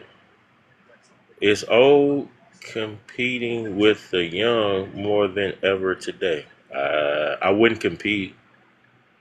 Who is at fault while young folks not listening to older folks? I guess I would logically I would only have I could only go into that dimension of thinking by age. I think your third question is a real it's a real question to make a main topic, possibly later on or whenever. You know what I mean, Kev? Hey, Rachel, I don't know. I think the third question should be separate from the whole prompt because, well, I think differently than people on Facebook, Instagram, TikTok, Snapchat, whatever, and even in my regular life at work. So I don't know. I'm adjacent to that. Who is at fault? That means I had to look for somebody to blame outside of myself. While younger folk, and I'm not younger anymore, so I can't speak for that. That's different. So I leave the third one alone because they can go so many different directions when it comes to people's perspective. As the brother next to me, you know what I mean, reminded me of, I think that's a beautiful word. And I think purpose and principle are beautiful words too. But everybody is not alive or able to understand what their choices are versus consequences of their choices. Like most people are still just, and even I was when I was younger, still operating off of feelings, emotions, choices, no principle, no purpose. But if you was to ask me that question, it would have been because I can do what I can do. I mean, whatever. I can. Oh, okay. Well, I know a lot of people that's not being blessed or having grace or mercy enough to wake up today because of something they did or because of their choices. When it comes to health, when it comes to a mental state, when it comes to a conversation, like things turn left real fast. And I've come across a lot of people who blame God for a lot of things that had nothing to do with God. Unfortunately, they couldn't see the other person's choice. And since the enemy operates like an angel of light and disguises himself, him and his third of angels, like angels of light, they believe what they want to believe. I don't, so I can't, I have no heaven or hell to put nobody in, and I ain't got nothing to do with that. If I had to bow out of a conversation just to move forward, so be it. It's not worth it. You already believe what you want to believe. So you're not looking for a way out of Egypt. You're trying to pull me in. Nah, I'm cool. I love you. I see you on the other side. I hope you keep pushing forward through your storm. You can't help everybody. When they say community, single mother, excuse me, I'm Belgian. Sorry. Single mothers, single fathers, child support, all that. Man, look, it's a cool thing to be able to have a conversation with multiple people, whether they agree or disagree. I think the disagreement part really hurts people's feelings because you wouldn't have that same conversation in somebody's face. Not to say it was disrespectful, but some conversations you just don't have with your coworkers or the people that you've known for 10 to 15 years. Like I can't remember a time I had a conversation with my homies or everybody I grew up with. I know 40 guys right now that I grew up with from junior high to high school. We never talked about politics. Never talked about 304s. It is what it is during that time. And then eventually everybody started to fade away and do what they did. And most of them, including myself when I was involved, got married or had kids and started being fathers. And I'm just speaking from a man's perspective. Some of this crap y'all hear on here is crazy. Kev, you make yourself a target all the time, and so do you, Rachel. But I pray for y'all that Thank you. you're able to continue to have yes, ma'am. That you're able to continue to have conversations with purpose and principle, and not self. Not because y'all don't really talk about just how you feel, but it's hard to have conversations with 1,000 people a day that only talk about how they feel. And when you open up your lives, either one of you guys, you open up the gates, you open up the doors for a lot of different type of people that got a lot of different type of perspectives.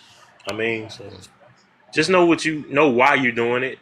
And I don't think you guys don't know why, but know why you're doing it, when you're doing it, and how you're doing it.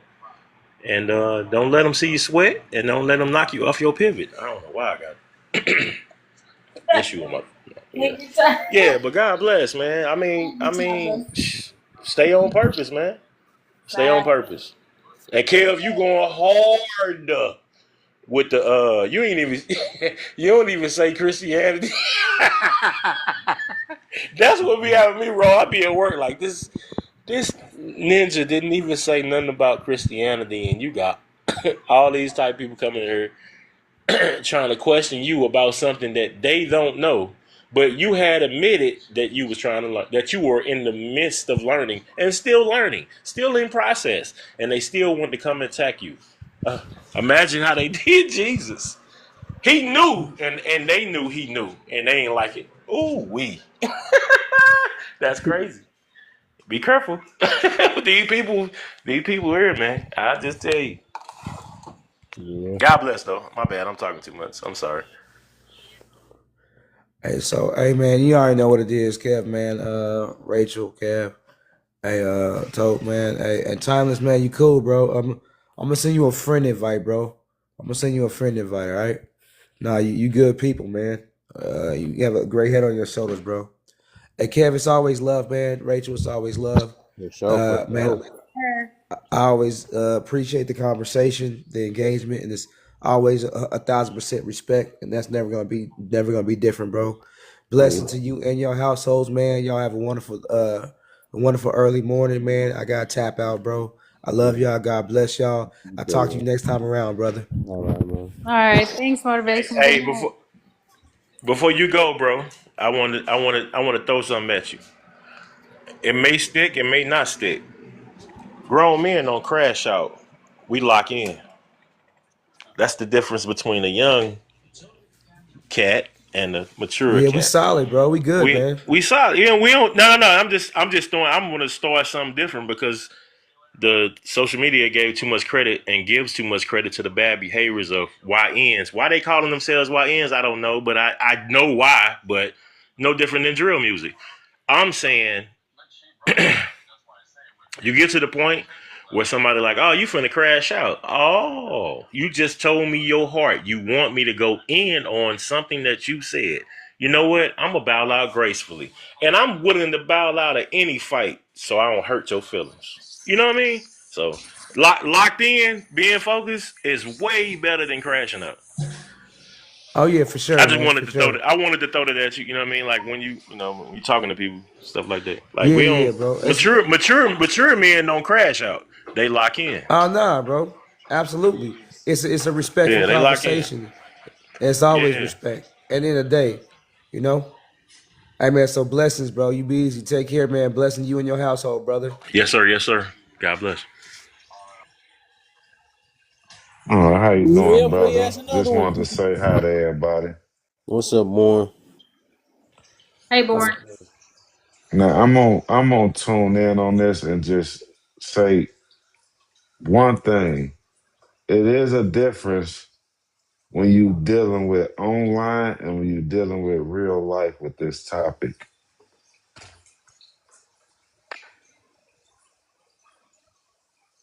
And in real life, it's not as bad How? as what they make it seem online.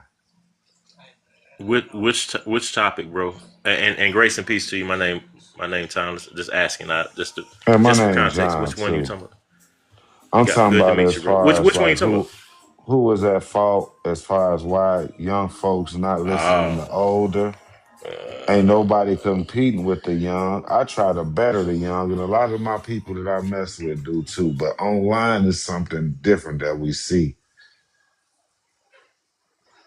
And being old always been the flex. The more you live, the more you lived. That's the real money in the universe. Time. that's. I So was taught the same thing. wait. Grandmother, grand. Yes, ma'am. Sorry, my bad. No, I was just asking him. So what do we see online? Like as far as online is all these, how can I put this? Fatherless image, man outside the house. That was the and just not talking about nobody. That was the lower class citizen, where the father wasn't out in the house and this and that. But you go to that middle class and above, the father was there. Yeah, your father in law? Your Yeah, parents? I was born out of wedlock. I was the fifth outside of my father's marriage, but he took care of me. Gotcha. He brought me home to his wife and told him, this is my son. Da da da. Stand Oh, so up your mother man. and father is not together? Your mother and father not together? But my mom and pops passed, Uh, so this was were they together? they wasn't Oh, officially together. Okay, just put it out there. My pops, he was a Frank Lucas type. I don't want to say that on here. My mom was the house that a lot of the stuff went through, but he was married. interesting. So your mom was the. I don't want to say you. You use the She word was the or queen pin. words. She was the queen pin. But it was a Yeah, but he wasn't. queen. You saying he It wasn't was a married to her? queen. No, he had a wife. That was Okay, the queen. okay. My wife was That's the what I other. was getting to. I didn't want to, My mama Yeah, was the yeah, other yeah. Okay, side to his. She gotcha. was the You said I ain't. enterprise. Yeah, she Right, was the right. enterprise. But it Would is you what say it that is. she accepted him? I would say it was a situation where they both was getting money and I came Yeah. about. Hey, man. Yeah. But like I say, my pop was a Rolling Stone, so Mine too. and I don't want to say it like that, and it's gonna sound crazy, but being 41 right now, my pops had me at 61. Dang, So yeah, so it was that's different. yeah, and my mom was a little bit younger, so you know how that transpired. Uh, No, my I pops, don't know, but we don't well, necessarily need to know. But no. well, if you know about older generations, right? My daddy was born in 1923. My mom was born in 1956. Jeez. So My dang, 23. yeah, You got an old soul for real. yeah, I say it's more than old. So you said, wait, 60 to Yeah. 23, you said? Yeah. And his Yeah. daddy, my pops had me at 61, and his daddy had him at 61. Mm. Dang. Did he? And they had kids Was they before you, though, married? right? Who? Was they married? The one the apostle before that?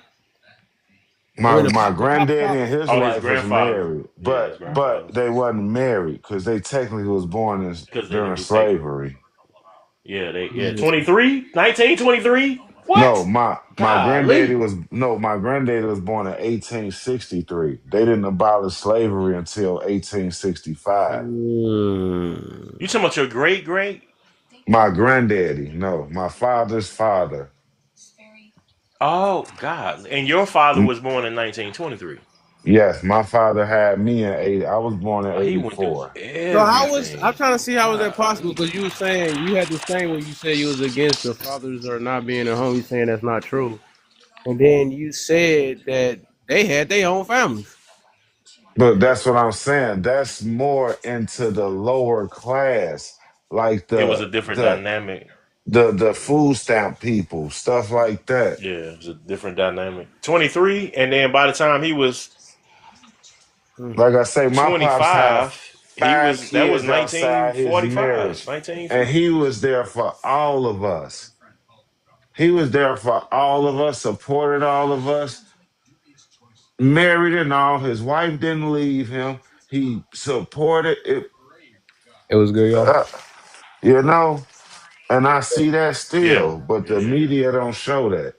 Hey, I got a question for y'all. You Yeah, I no, go think ahead, bro. My bad. what media goes off of is seeing if it's a marriage home, right? So if they going based off of his father and mother together, not just the mother taking care of the child majority of the time. So when they say that statistic, majority of the time is in cases of like almost the average home. That's what that is. Yeah, I got a So question. yeah, I don't know why did we take offense to that. That loud. Is Who stuff is that? something back there? He eating a bag of I chips just or mute something. He need to everybody. mute. I'm about to mute everybody stuff. I don't know what's going on. Me. Didn't I just Go mute? ahead. Yeah, it was born.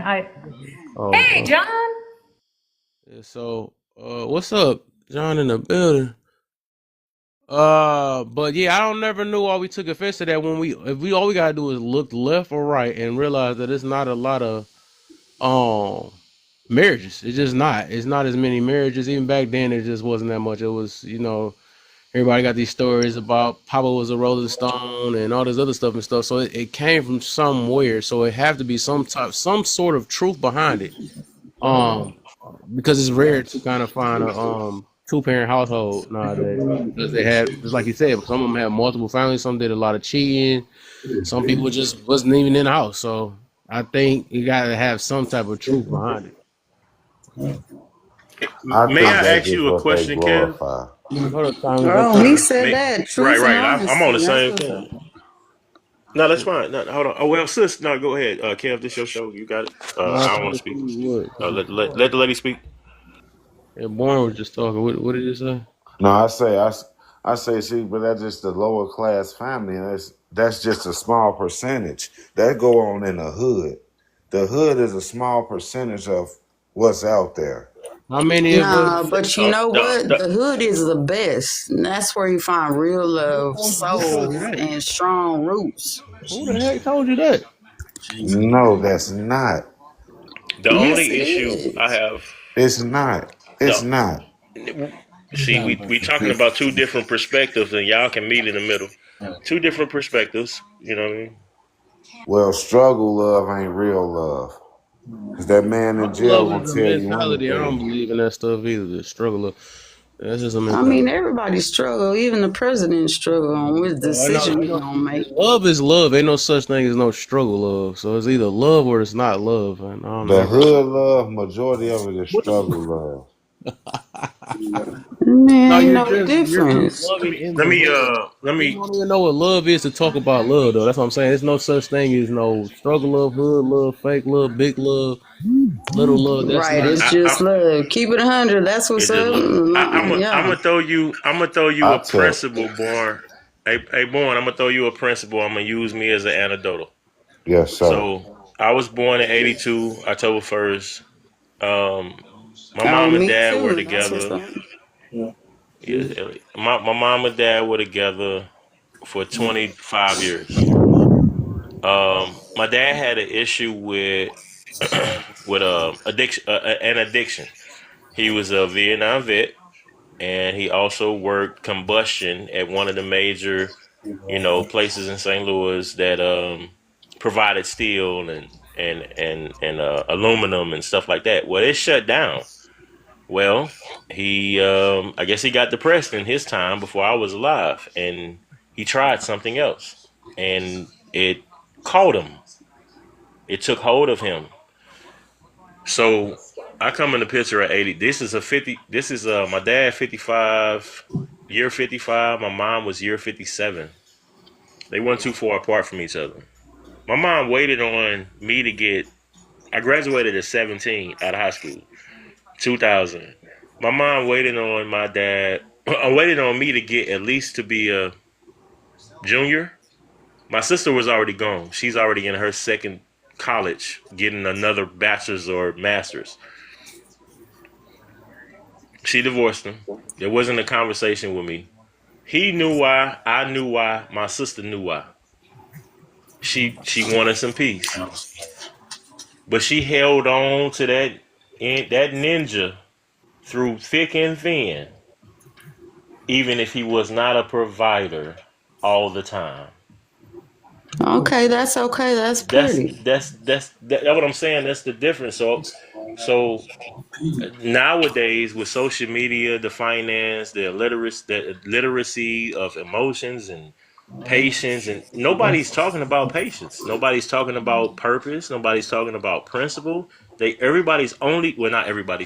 Most people are only talking about what they want, how they want it, and this how. If I don't get it this way, I mean, if you driving down the street on lunch and you can't decide what you want to eat, and you see a ninja walking down the street with a McDonald's bag, if you're influenced by fast food, somebody walking down the street with a McDonald's bag on the right side, you go down the block, somebody walking down the street with a Taco Bell bag, you go down the block, somebody walking down the street with a you got three options. No, See how that works? you gotta take your own option. Go home and cook a dinner. But you should have done that when you had the opportunity. That's what I'm saying.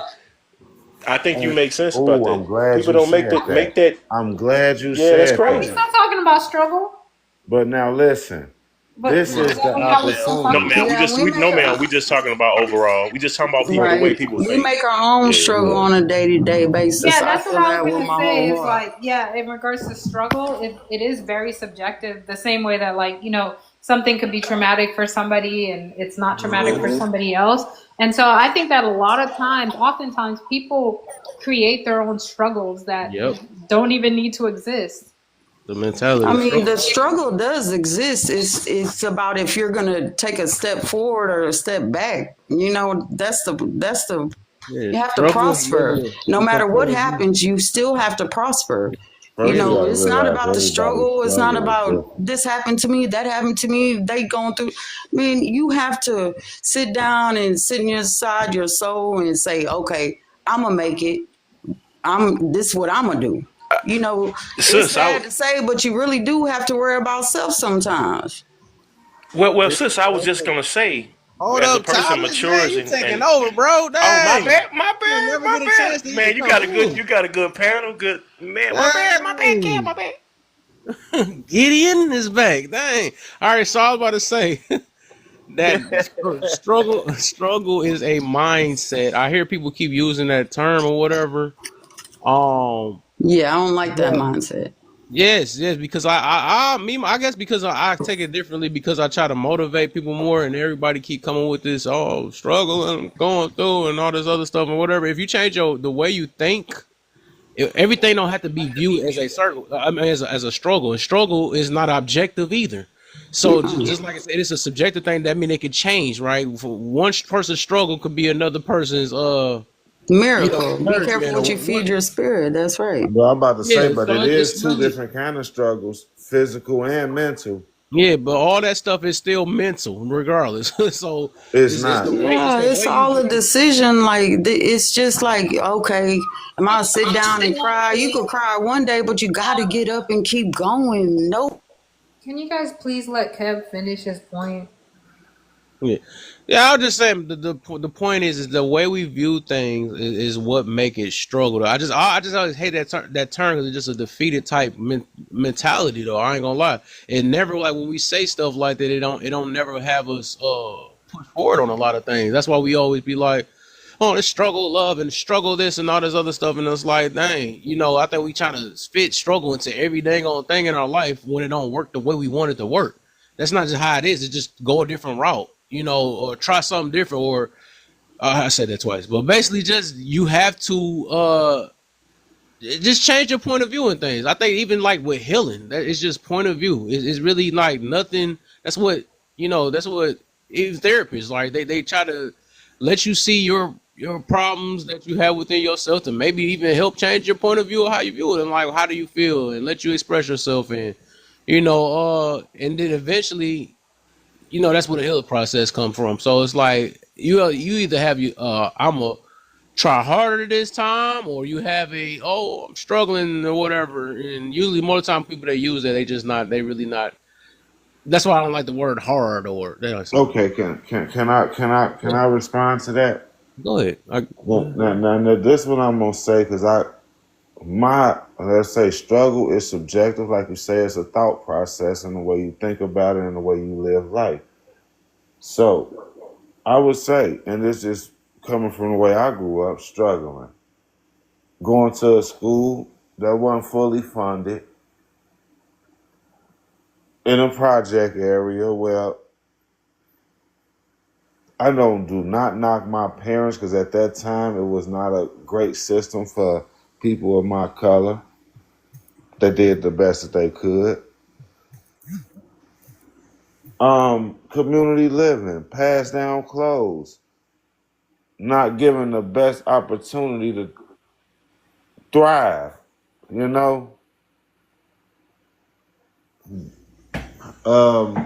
pretty much food banks, going to get a free lunch program because ain't no food in the house, struggle. That's a physical struggle. That don't mean you mentally struggling because I was a kid. As long as I had fun. But as an adult, I see what that,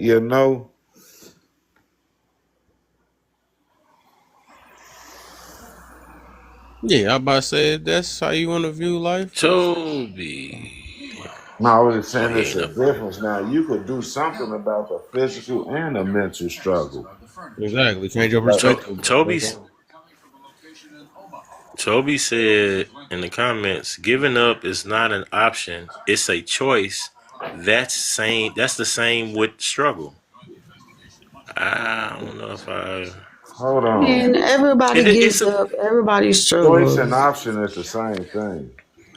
That's first. Choice and option is the same. Yes, it is. You're right. You're right about that, bro. Yeah. Choice and option is the same thing. It depends on how you look at it. No. Opportunity and... Dang, that's crazy. I think you're right. I think you're right. Yeah, I think it's about never giving up. That's what it's about. I think you're right. Like never giving up. Just don't give up. No matter what happens to you today or tomorrow, just don't ever give up. Just pick yourself back up and keep on moving. No matter what, you could lose everything. I lost everything in 2008 when Hurricane Ike hit. Katrina. Okay, well, what I'm gonna do? I'm gonna get another job. You gotta keep on moving, baby. Nigger. Whoa! Wow. I don't know who that is. That's what they do. Just keep on moving. I'm a mute. Is that supposed to be satisfying? I knew better too. I was like, man, I don't know. I took my time. I was like, that little dirty cat. I don't know. Hey, you know what's crazy about that? Nobody on your panel will text it. Robots. They do the same thing. That's what I'm saying. Nobody on your panel will text that. Look, I'm gonna tell y'all a secret. I never gave up, and today I'm making the most money I ever made in my life. It ain't about money, but it's about, and I'm still by myself. I'm still struggling making paper. It's gonna happen. I am too. What are you struggling with? Time? No, Yes. I know what she talking about. Yes, I think I'm time. gonna give y'all a better Nah, word. she said it. She said she just said it. I'm gonna give y'all a better word to use in life. Maybe this will help, right? Let's instead of using Go struggle, ahead, do it. just Do lose. it. Let's dang, I can't do it. Dang, you just in the middle. I I would need to get play it it. I out. would play it. I might have a Dang. delay. I'm sorry, bro. I might have a Oh delay. my I'm God. sorry. You done got me. Now I'm struggling now. I guess I'm gonna change it back. I'm gonna struggle. What with you, dang? But no, God, dang I was it. about to say, instead of struggles, using the word struggle, how about just say challenging or it's a challenge? How about something like that? I That's think How once about again the chess? that same would change it. thing. If you're gonna say challenge, No, how it's about not the chess? same. It's literally not the same thing. I think struggle comes with a more defeated type. It's no progression behind that. Mindset. You Mindset. think that's Yeah, a yeah, yeah. challenge Yeah, though. yeah. It Mindset. motivates Yeah. you more to move forward. Right. I don't think Oh. even if you look at the numerous of people that use it, look, he can't even It's a wait. The challenge. If numerous it of people that challenges use the you, word it's a struggle, struggle. huh? It's like if you struggle with it, it's a challenge. If it challenges you, it's a But struggle. That's everybody like don't brother view and it that sister. way. You got to realize that the majority that view struggle is either set with either a victim mentality or a setback mentality or give up mentality. Majority of the time, people use that term for that. That's why it's Kev, best. you would have to dive in. You would have to dive into that then, I'm because trying to so damn. that's it. Man, I My ain't bad. struggling no more. I'm That's out. all You I'm got it, saying. bro. You got no. I'm I trying to think make sure they don't Kev trying I to say work something. hard. He Yeah, I trying to I know say see they what wanna. something. he's I saying. know he wanna hold on No, to that I'm word so stopping. bad, No, and I that's see what he's that's saying. I yeah. agree with you Yeah, I because just saying. you could Yeah. struggle trying to lift the weights, but if you don't challenge yourself to do it, you won't struggle to lift them. I see the difference in that. You got to go through with the challenge to get to the struggle phase. Man, I really believe we're gonna struggle all our lives to get. You struggle to get what you want, get real love, buy a house, make more money. We always gonna struggle. It's just That's the I got a better. easy I got part. another way to put it. So Perspective. say if you got a man or something, Rachel, right? where you at? Would you rather view your man saying that talking to you is a struggle or just saying it's challenging sometimes? Depending on it's what the gonna be topic struggle is. talking to me. If you Challenging. want. I Oh would my think that a gosh. woman would be Okay, like, I I can know you understand. going through what you're going through, and it's Financing is challenging. easy. Okay. No, that's it. That's Everything crazy. is a challenge and a struggle. I don't like. We got a talkative group. Yeah. Kev. I'm trying to help Kev real quick. Kev, Yeah, struggle a weird word for me wait, because hold on, I'm Kim. proud Hold of on. myself, Oh baby. I ain't gotta my struggle God! no Wow, more. You know Kim. what I'm saying? Okay, Kev, did you already because I remember you asked them a question and then it just kind of what was the question you asked? Do you remember? No, I don't remember. Maybe I Not you, said, Kim. "Oh, my I couldn't bad." tell if she was saying Kim or Kim. I couldn't even tell what she was saying. For real. I I ain't was gonna saying lie. Kev. Okay. You saying I was Kim? like, She talking to this kind you, of threw bro. me off. She I'm talking used to to you, bro. baby, so I was like, all right, maybe she's saying Oh, sorry. Kim. Okay. Sorry, my love. Sorry, my Not bad. even that. Not even that. It's just like that was a perfect time for her name to be Kim and it's Kevin. Oh, I'm like, okay, yeah. which one? I can't Wow, dang! It ain't that Y'all funny. silly. Dang. Babe, Y'all do you All right, silly. remember so the question? you said, did I have a? I don't think Yeah. I had a question. It was I'm more of a statement. It was just to change different mindset. So it was just a statement. Yeah. okay. We do have Lilo. Yes, you said Lily. it right. Lilo, like Lilo and Stitch. Yay! Yes. Thank you. A lot of people fumble it. It's okay. You It's talking the about one from another Lilo? country.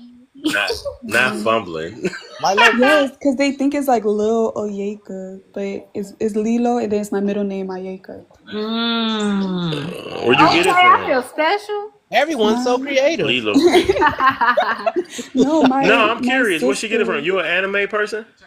No, actually, that's not actually like my Ayeka's actually my middle name. Ayeka.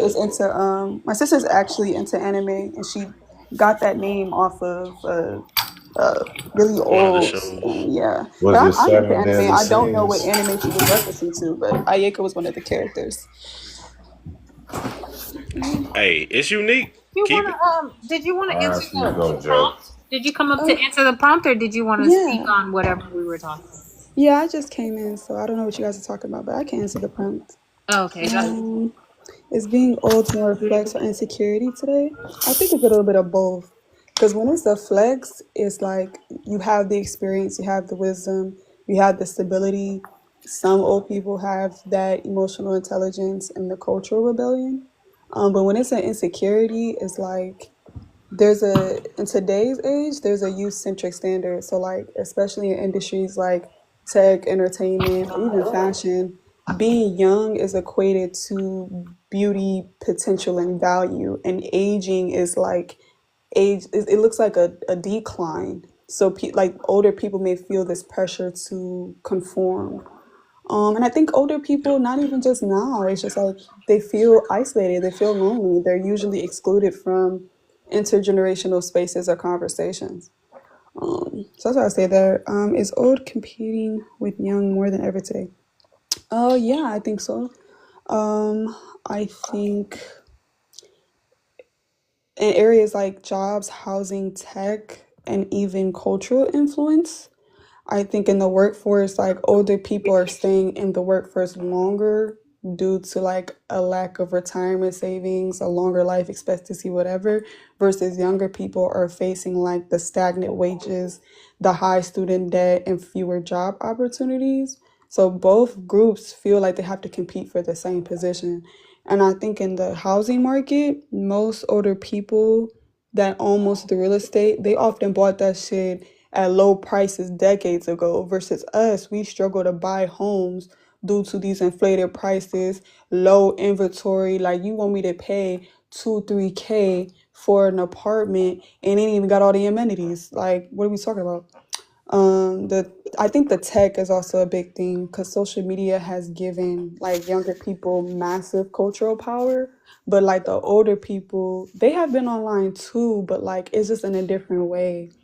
And lastly, I think there's like it's like the decline of like milestones or delay in milestones, but you're in the same lane. So many younger people today, when they marry, have kids, or like retire later, if at all, those 25-year-olds and 55-year-olds are still in those same spaces. So there's an overlap in those lifestyle stages, which creates like a competition for those jobs, those partners, or those relevance.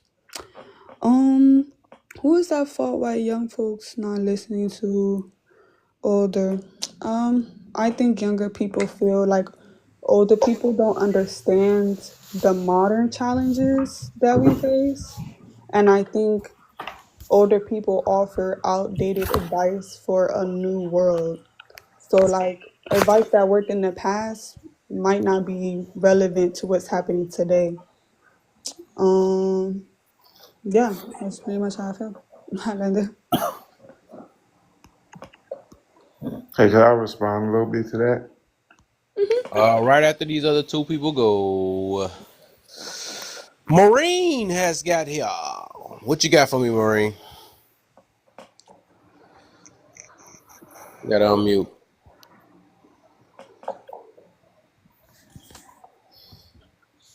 I got nothing. I mean, she's right. The older generation does not have that. No, we don't.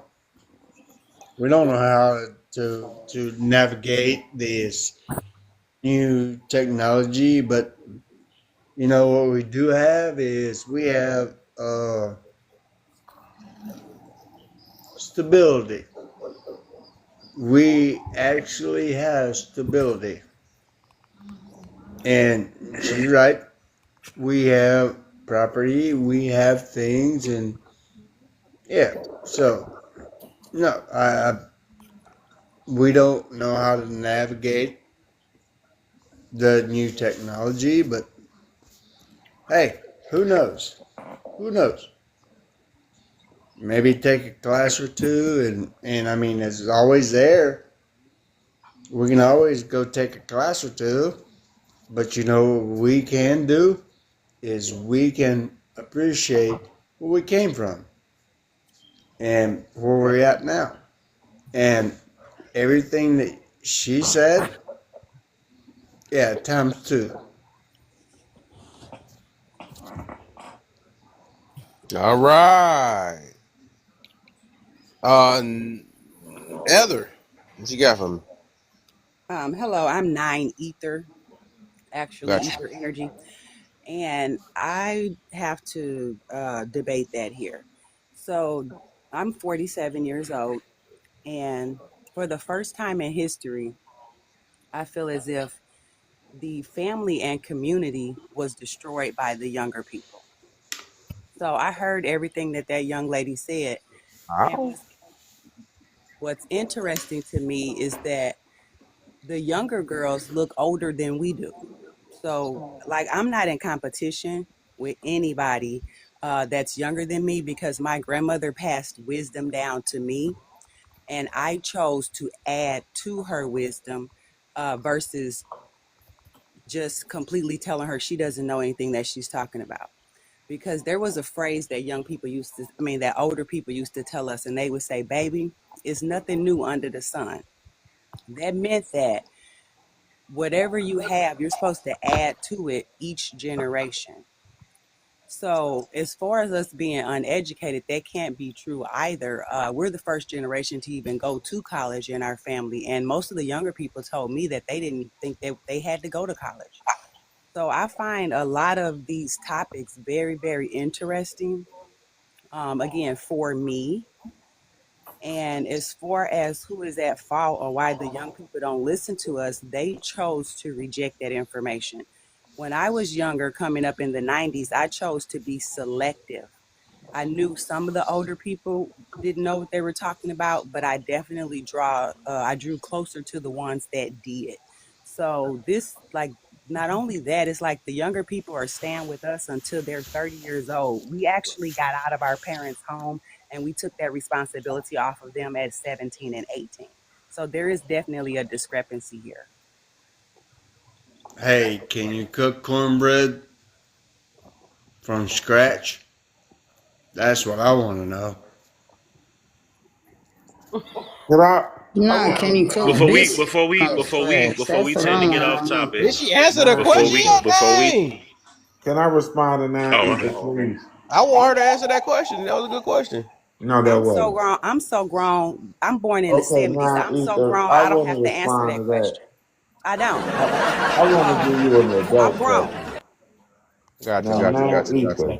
You sound very, Why? Why don't you To have to sound answer respond that very to question? inspirational. that, Can you cook cornbread from scratch in a damn skillet? You So gotta let me ask. You gotta explain Yes ask or the this to young. no? you.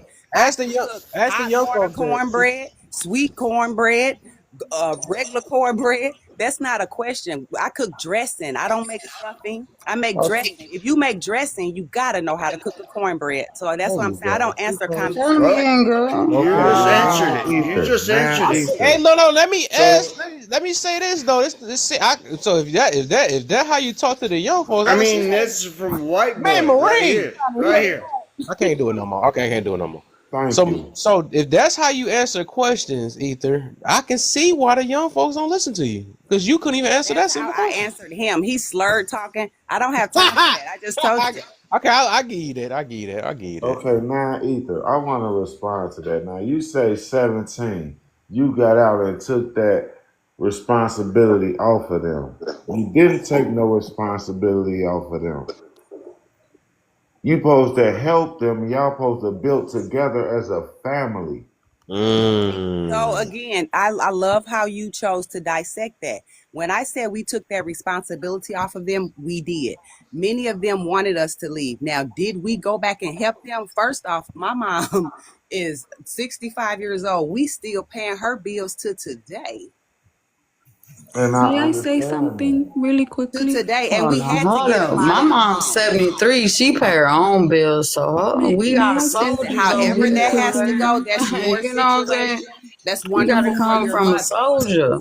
That's wonderful for your mom, but I'm speaking factual information.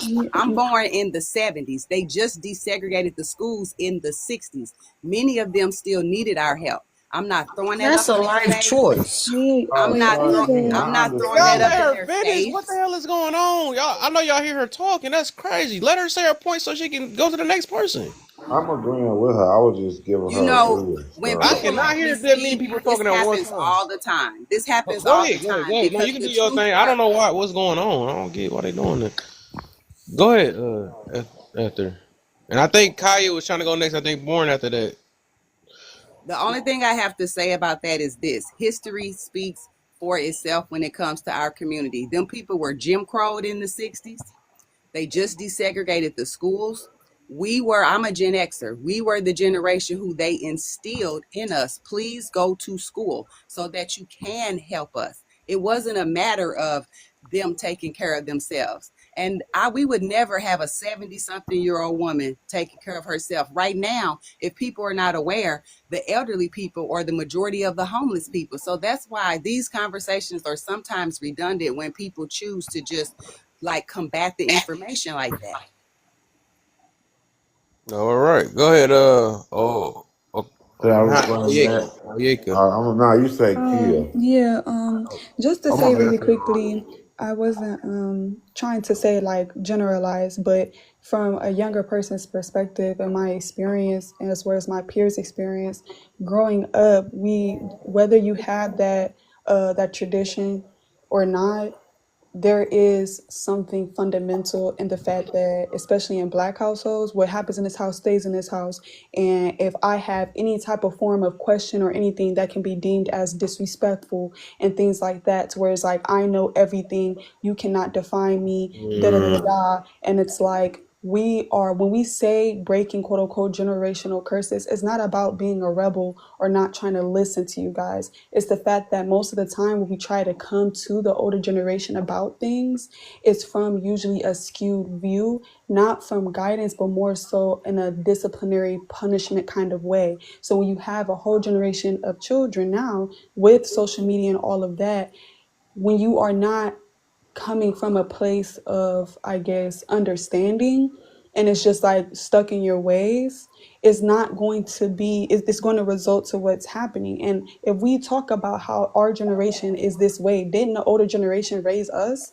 So it's like, I'm confused. Every generation is not just us. Every generation, whether when you're young, has that stage of where they're rebelling against their older counterparts. This isn't just us. When most older people were younger, they probably were doing shit they had no business. So this isn't necessarily anything new. It's just more so of a thing of, now that y'all are in that position and you're seeing that times have changed, is like, when we say generational curses, we talking about how most people, it don't matter what race you are, we allowing the creep to come to the cookout, but we telling the women, the little, not even the women, the little girls, to go put some more clothes on or to keep an eye on him. It's like stupid stuff like that, where it's like, why is that being allowed? Why are we praying away PDFs? Like, come on now. Like, we not tolerating that. And I think when we have that passion and us not tolerating the things that the older generation did, now it's disrespectful. Now it's defiant. And it's just us pointing out the flaws. We're not trying to say that y'all did a bad job or anything like that. We just saying that y'all not perfect, and neither are we. But when we say that, it's perceived as, oh, well, you know what, y'all don't know what y'all talking about. I know this and this. And it's like, just like you just said, nothing under the sun is new. We can give y'all insight the same way that we get insight from y'all. Yes. Thank you, little mama. That's what's up. Say it again. Yes, ma'am. You got for me, Born. You said what? Hey, to respond to that, it'll be just to respond to what she just said. It'll be the reason that y'all are saying what y'all saying in that manner, and it's about just respect, because that's all it's about, is respect on both ends. If we lay the foundation, whether y'all want to build on that foundation or go lay y'all on, that gotta be respected on either way. Respect that we laid the foundation for y'all to either build on, or we laid the foundation for y'all to pave the way for y'all self. We didn't have a lot of the options that y'all got, and that didn't come free. That didn't come Bro, the without a lot of information and sacrifice. Like I say, the love. Go ahead, bro. Sorry. and to respond to Nine Ether, I don't know if you were here. My daddy was born in 1923. it's a Right. She didn't hear lot. that part. She It's she a didn't hear that part, bro. lot that I understand. Well, let's not make it personal, big bro. Let's No, she keep it was on saying the like on the I playing understand. field of She was between. saying I wasn't saying it like that. I apologize if it came I off know like you that. not, but you know. I'm sorry, I can't do it to them. Go ahead. No, I'm Yeah, gonna pass the torch because I ain't want to be misquoted, so I'm gonna pass. That means I'm getting too passionate. no, that's all right. So go ahead, Ethan. Then I got something to say to that. Too. So basically, what I was saying is that my grandmother raised me. So I don't know what happened or why that is, but you got a whole generation of people, especially from the 70s, who will say that our parents dropped us off over our grandparents' house for the entire summer. That white So, girl. so we actually, I did learn from my grandmother who was born in the 20s. My mom wasn't, but again, my grandmother was. My mom was born in the 50s. I was born in the 70s. And as far as what that young lady said, they're not the first generation to break curses. But again, I think the problem is that with the younger people, they want to own everything that has, for as any generational curse breaking. My children were not allowed to go by the people in the family who I know SA my mother.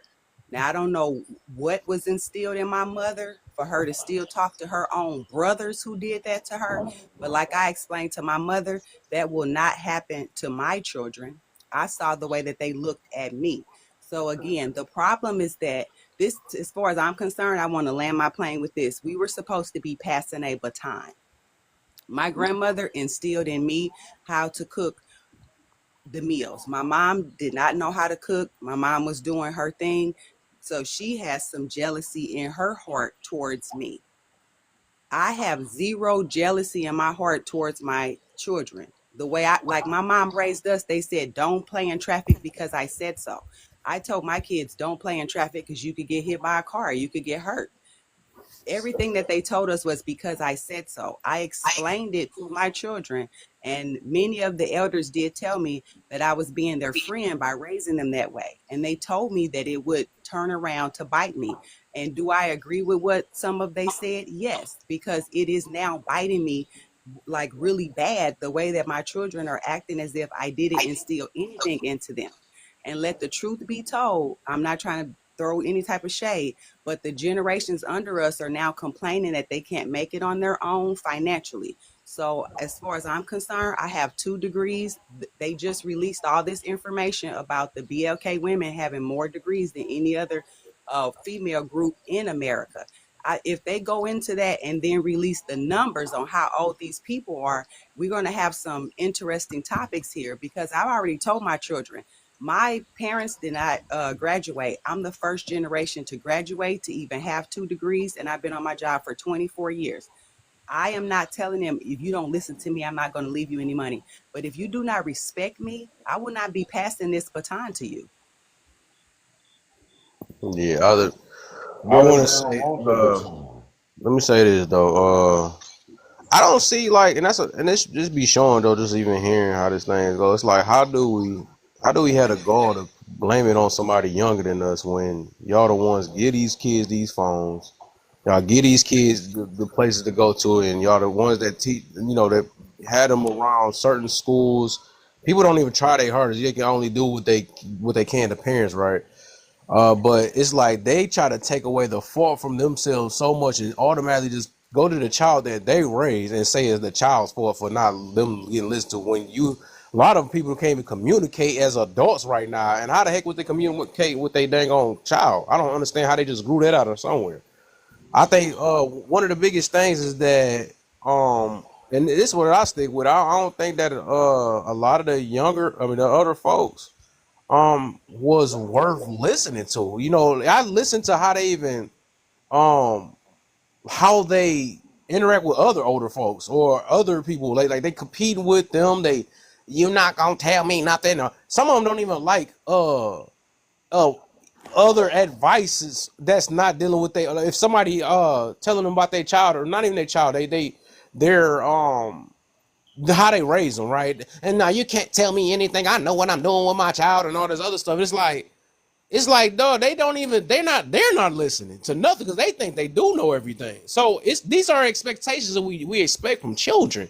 Well, how's it grown adults acting like children and then expect the children to stop acting like children? Like, that's crazy. So that's less likely to happen. So me myself, you used to always ask me, I'm always going to give it to the older folk. I'm part of the older folk. So what it look like me stooping low to their level, I can never put it on somebody younger than me because they really at first they didn't even ask to be here. So it's like I think the Ooh, no, don't say that. Don't say that. That's disrespectful. No, that's little. That's not no. What I'm getting. I'm not coming from a negative. No, he's not disrespectful. He's right. Nobody asked to be here. So give me a second to explain because I'm not. I know you don't know me, but I don't come from a negative perspective. What I'm saying is that at the end of the day, you is more of your job, whoever it is, right there, have these kids to instill into your child as much as you can, or even be prepared before you even start sticking stuff and getting kids by non-planned.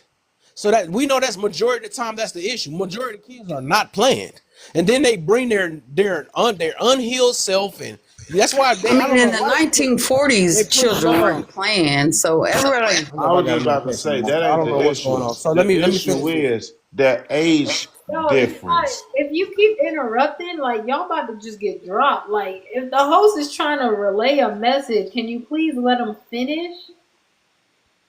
Yeah, I'm not even trying to be like that. I'm just trying to let y'all to understand. Y'all don't know why y'all got to rebut every last little thing.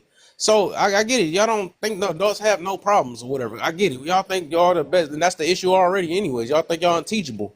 So and I know I'm an adult that's gonna still be able to be teachable and stuff. I'm not the ones that compete with my child. I'm not automatically blaming them either because I got the heart to realize that a lot of them couldn't even control how they got raised. I mean, that's just how it is. I don't know. Like I said, I don't get how we can push it on the younger people. I just never could do that. I think that's literally our job. And the one thing we do have over a lot of these older, younger folks is that we can set the wave or set an example, not get mad because they didn't follow us. You know, because a lot of times like I said, we do the exact same thing they do, and then be like, well, they're not acting. They don't want to. Like, how we folding our arms to children? That's crazy. So that's all I'm trying to get to. Y'all can do y'all thing, whatever.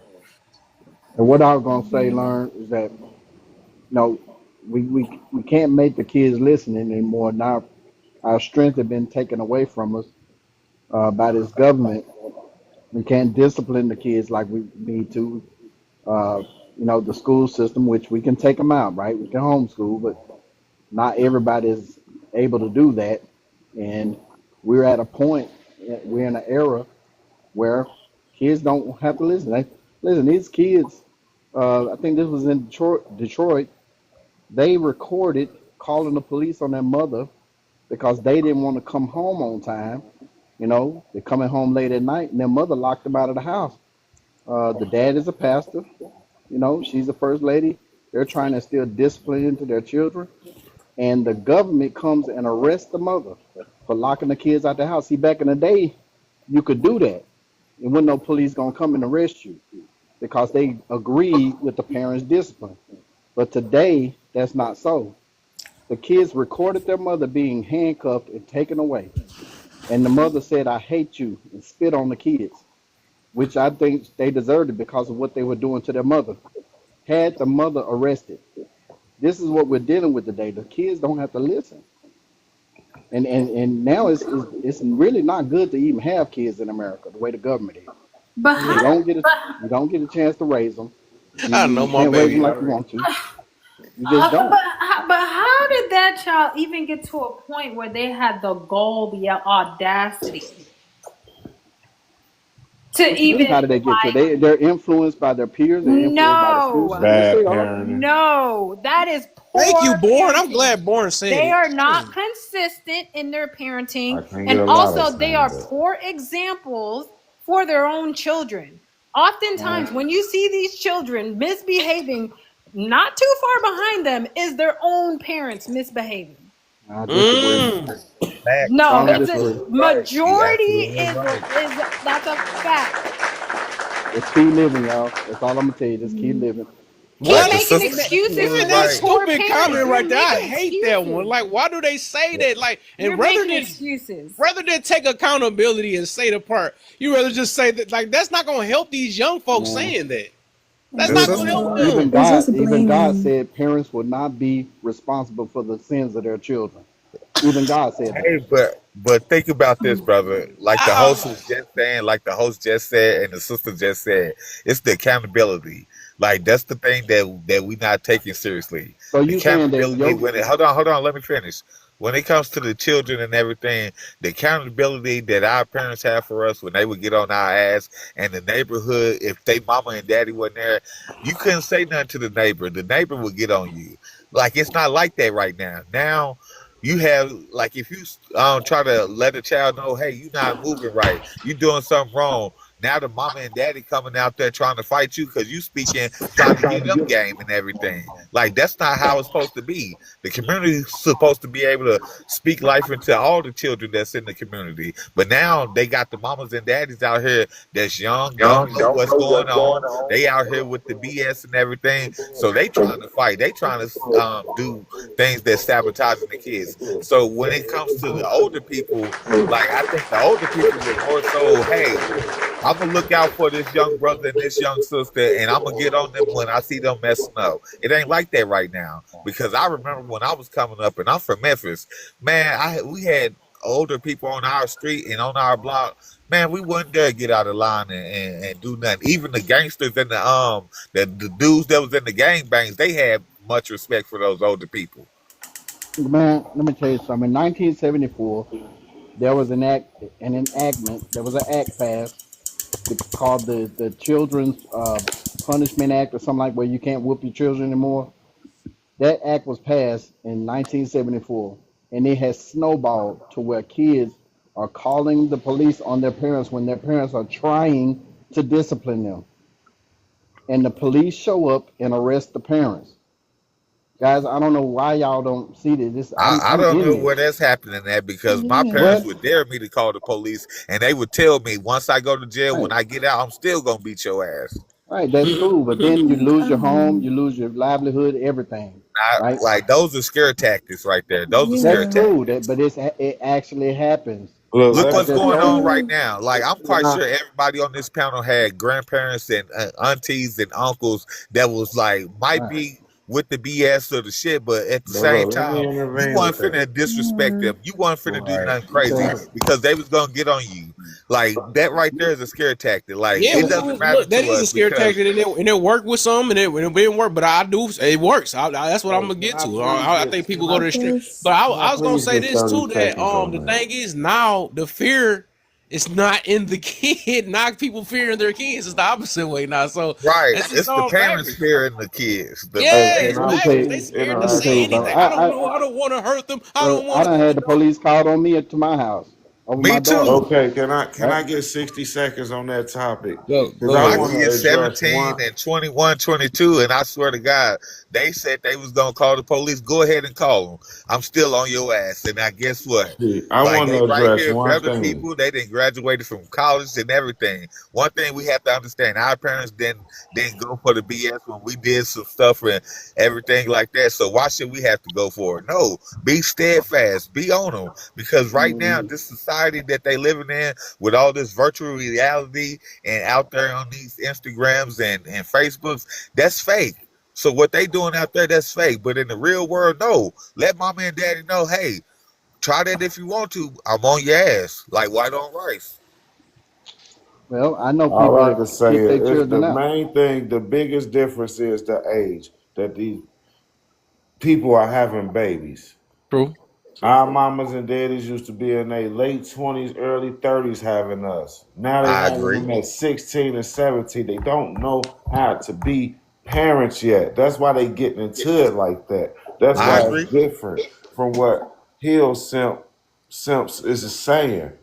It's a complete difference. Right, but at the same sense, like you were just saying, brother, like on the contrary, we did have some of those brothers and sisters at a young age having kids and everything. But at the same time, like it wasn't like it is now because these parents that, like you just said, you absolutely right, that's young and having kids. they don't have that same aspect and that same respect as the other ones had. Like now you can't say nothing to Don't, nobody. Like you can't even bro. say nothing to a kid that's 3 and you be like, hey baby, stop. They be like, don't talk to my baby. Don't If say I, nothing to him. if Like that's I, crazy. no. If I may, just on that idea, if I may, bro, it don't even matter.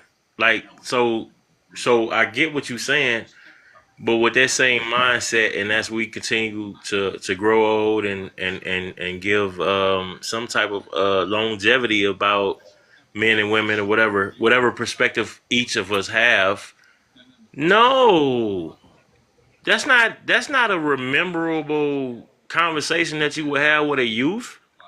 Not saying that you would, but I'm saying stuff happens. So, and everything that we do as we mature, it should be only focused on helping the person that we talking to. Not us. Not we. Not talk. We should not be talking to ourselves. You do that in private. You talk. You if you giving information and loving on people, regardless of the age, you loving on people based on the circumstance and their age, and especially for the youth. We don't get to decide that no more as we get older. You know what I mean? So I know you know What we that. I'm don't not get to saying that you didn't decide. know that. What we don't get to We don't decide, get to nigga. decide what they choose. We don't get to decide what they choose. You can give, well, okay, hypothetical, 82 baby. The pastor or preacher daughter I'm was she 84. was she was in the choir. She was, yeah. You see where I'm going? Mm-hmm. But for some reason, she was, regardless if she was attracted to the disobedience, she still, in her perspective, was being obedient to her parents safely, while the guy she was talking to that was trying to stick her was being obedient to her and her parents at the same time. When you get older, we don't get that. We don't get that. We But don't, as men, we don't get that. wait. Huh? Okay, Sorry. you're talking about like a church girl getting No. I'm talking about a person that has an identity. So if you're gonna ask me, Like only reason they I'm young stopping you. going to church, like they coming up in a church environment, and then they They start coming feeling up in themselves. the they coming up in the men and young women are coming up in a system that does not have a safe environment, because maybe it's okay to use I didn't have my father or my mom wasn't shit. That's what they got right now. But they are still working and operating as a processing system with the system of the matrix that they had to deal with. Yeah. They're not focused on 401ks, Roths, trust yeah, funds, but the none of whole that. thing boils down to Go their ahead. Sorry. parents were not present. No, the whole thing doesn't boil down to that, only because they still have the opportunity to choose, just Don't like you blame them do. for that though, because our No, parents that's the can whole That really point. teach just That's about why that. parenting is so important, It is. because they are going no, to but I'm choose saying if you. you use parenting, sorry God, forgive me. Sorry sister, forgive me. If we use parenting as a identity, then we'll lose them, or we'll continue to lose them in different states and cities in the U.S. We'll continue to lose um, our community of generation, because we only programming them on what we know, but they see different too. So some of these young black men and young black women, they will be doctors because they choose to disagree. They will be lawyers because they choose to disagree. They will be successful because they choose to disagree. Even if Disagreeing it is not hurt. the No, issue. listen. Hear me out.